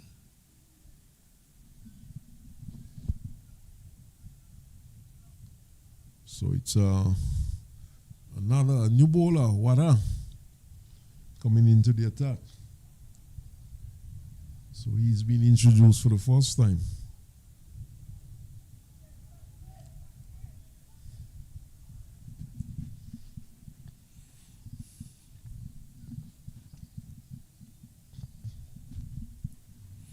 Well, I can tell you, on the other grounds, Sinkers is striking back. They have an angle of 114 for 9 after making a paltry first inning score of 168. Antigua, meanwhile, is going great guns. They have not lost a wicket, and the 2 openers have put on a 100 partnership. Renal Wadha loosened his arms. Ace bowler used for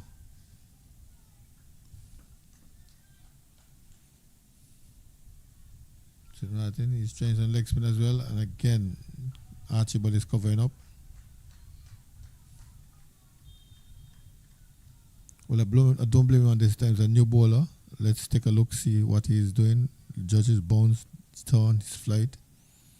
But he's coming through the air fast or slow.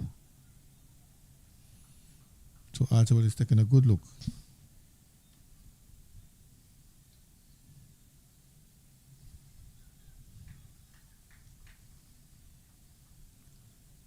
Right arm over the wicket. For that ball so far. Make that a 5th.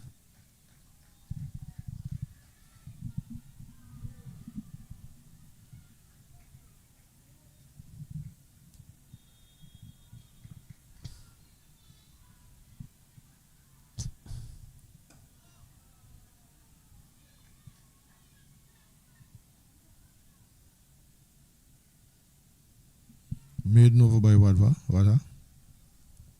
110 by Tuckett, 61 by Cornelius, and 31 by Forbes. The major scores for Nevis in this total of 229 for 4.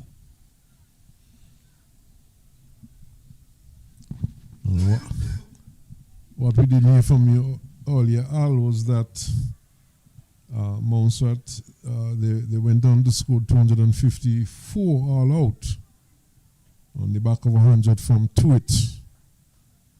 So 254, but a strong reply by Antigua and Barbuda, 112 in 19 overs. And Tyrone Williams Jr., he's on 67 from 62.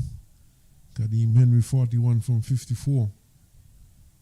So some runs being scored there, 254.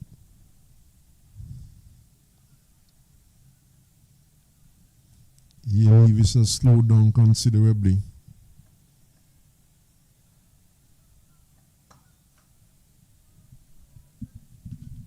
Banged into the offside. The batsman was looking for a boundary, and they get it now. Yeah, that was a gift. That was a full pitch delivery and a innocuous delivery. Christmas is coming. And Clark obliged by banging it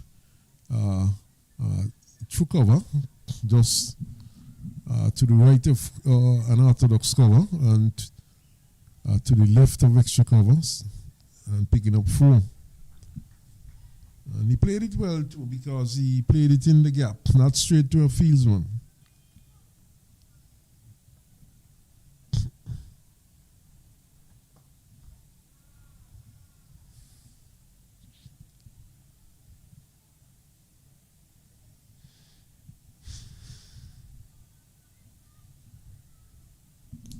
Two to 8 for 4. The lead 125.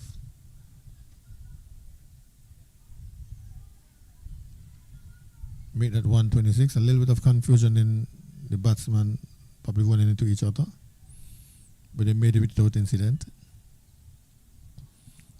2 to 9 for 4.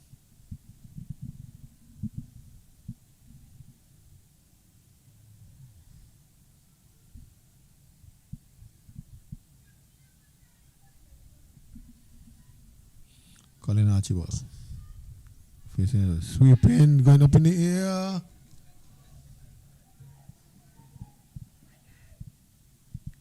Eluding the hands, but was able to be pulled back in.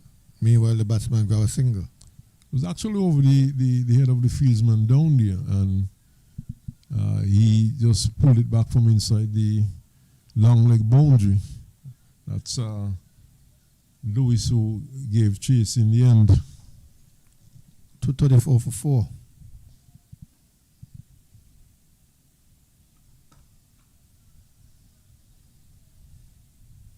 Score inching up a bit. Lead goes to 131.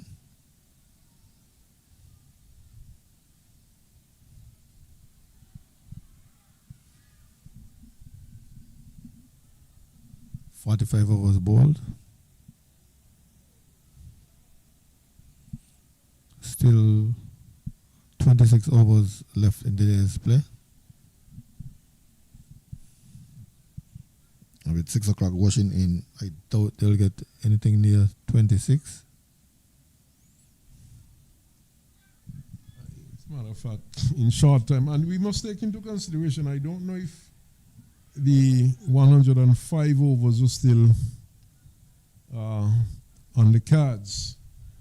We had a fairly lengthy interruption for rain earlier on.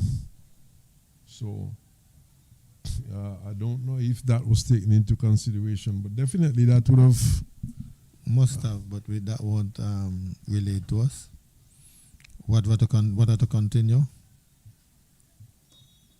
Brings out the forward defensive from Colin. Still looking at him. So that certainly must have bitten into the number of overs available and the time for the overs to the 105 overs to be completed today. And of course, an innings was completed, so you would have lost some time there.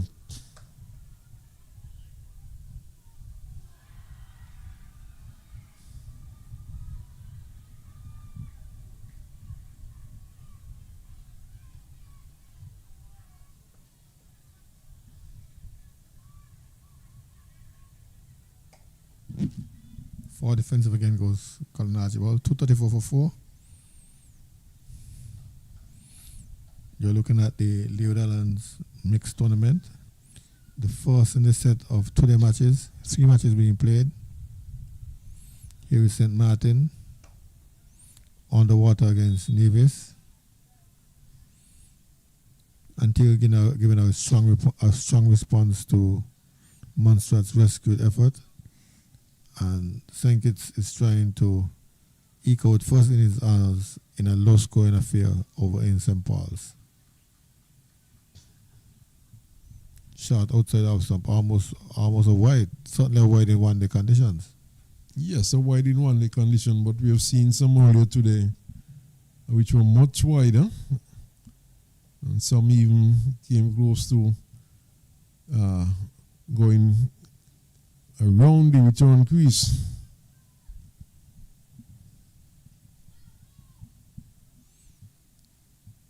This ball 2 maidens, whatever. You have to get to concede one.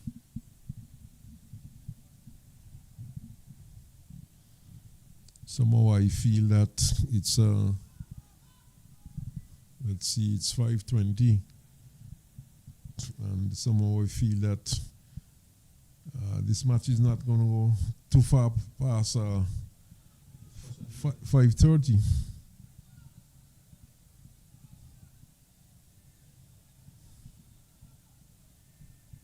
In fact,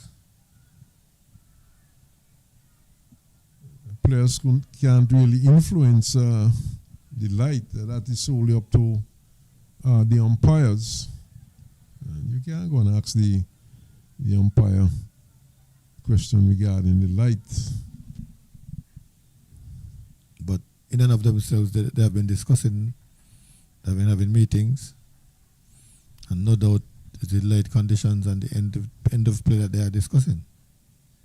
But for the moment, the spinners are on. The batsman, one batsman, that's Colin Archibald, has donned his helmet. Well, it's not just the batsman, you know. The fielders must be able to pick up the balls properly. We are going to see another bowler into the attack from the far end. That looks like Devin Singh coming on at the far end.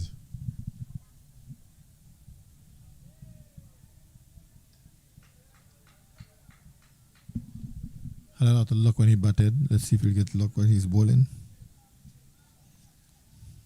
So everybody's having a ball for St. Maarten. 9 bowlers now.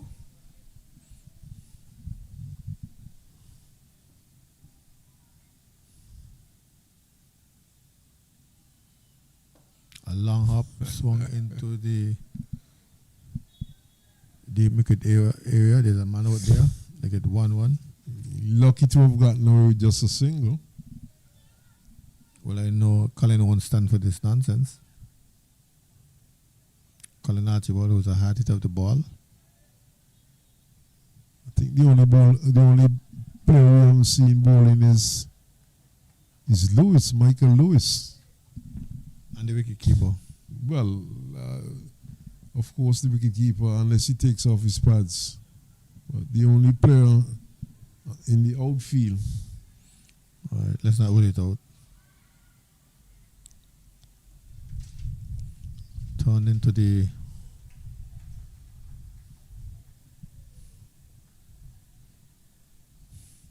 onside by Archibald. He moves on to 4 from 18 balls. Meanwhile, T. Harry Clark is lumbering on 15 from 51 balls. All the shadows they have encroached on the field. It's almost engulfed in shadows at the moment. Are there any sunlight out there?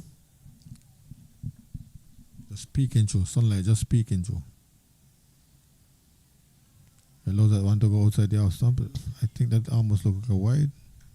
But Singh has a very strange delivery. Almost like that South African bowler we saw many years ago. Head down, ball coming over after. And they're trying to tease. No, I'm surprised here. That was a wide. The umpire certainly didn't call wide. That seemed to have passed outside the return crease, unless, you know, I'm not seeing too well. But he has little control in his delivery. This one is back on track. Nudge down to long on, who's on the boundary. The ball falls short into the mid-on area, and the batsman is able to jog through for a single. Puts clock on 16. See umpire Skekel beckoning to umpire Joseph. It seems as though they're going to continue. And the light fast fading.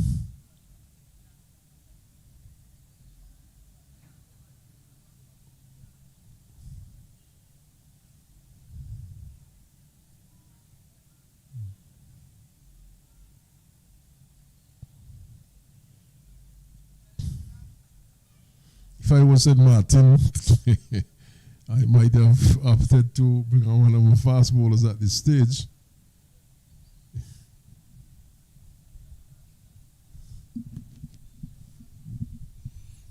Tactical, of course. They are way behind at this stage. I'm well behind too. So I certainly would have played on the minds of the umpire by bringing one of my fast bowlers on.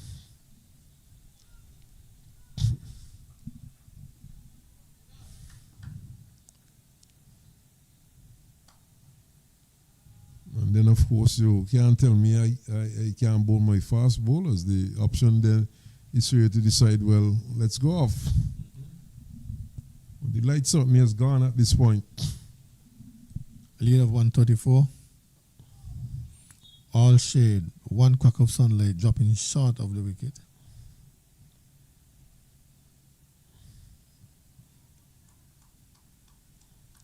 But then again, you have to give it to the umpires. Their duty is to see that as much overs are bowled as possible.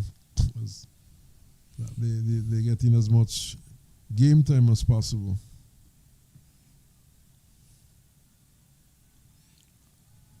.34 and 48. 82, given the weird interruption. That's commendable in my opinion.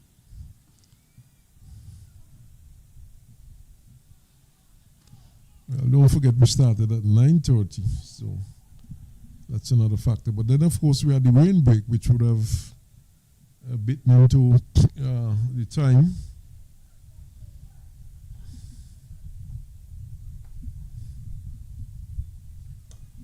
Meanwhile, Mr. Miranal Wadha has poured on 3 maidens. Let's look at the umpires. It's end of the day spray, and I don't know if the cutoff point is 5:30. I would like to suspect so that the allotted time for finishing the day spray is 5:30. I guess this is something we can confirm, but we are up to 5:30 now, and. Having said that, though, the light is totally gone, and we are not seeing any shadows as the sun has sunk in the west. And that's the position here from Warner Park. 103 made by St. Maarten. Nevis 237 for 4 on the back of a century. 106 by Carlin Tuckett, the captain. And Nevis having a healthy lead at this point of some 134 runs. And hopefully we'll be back tomorrow with a full day's play. Nevis in the driver's seat. And that's the latest position here from Warner Park until we return on the morrow.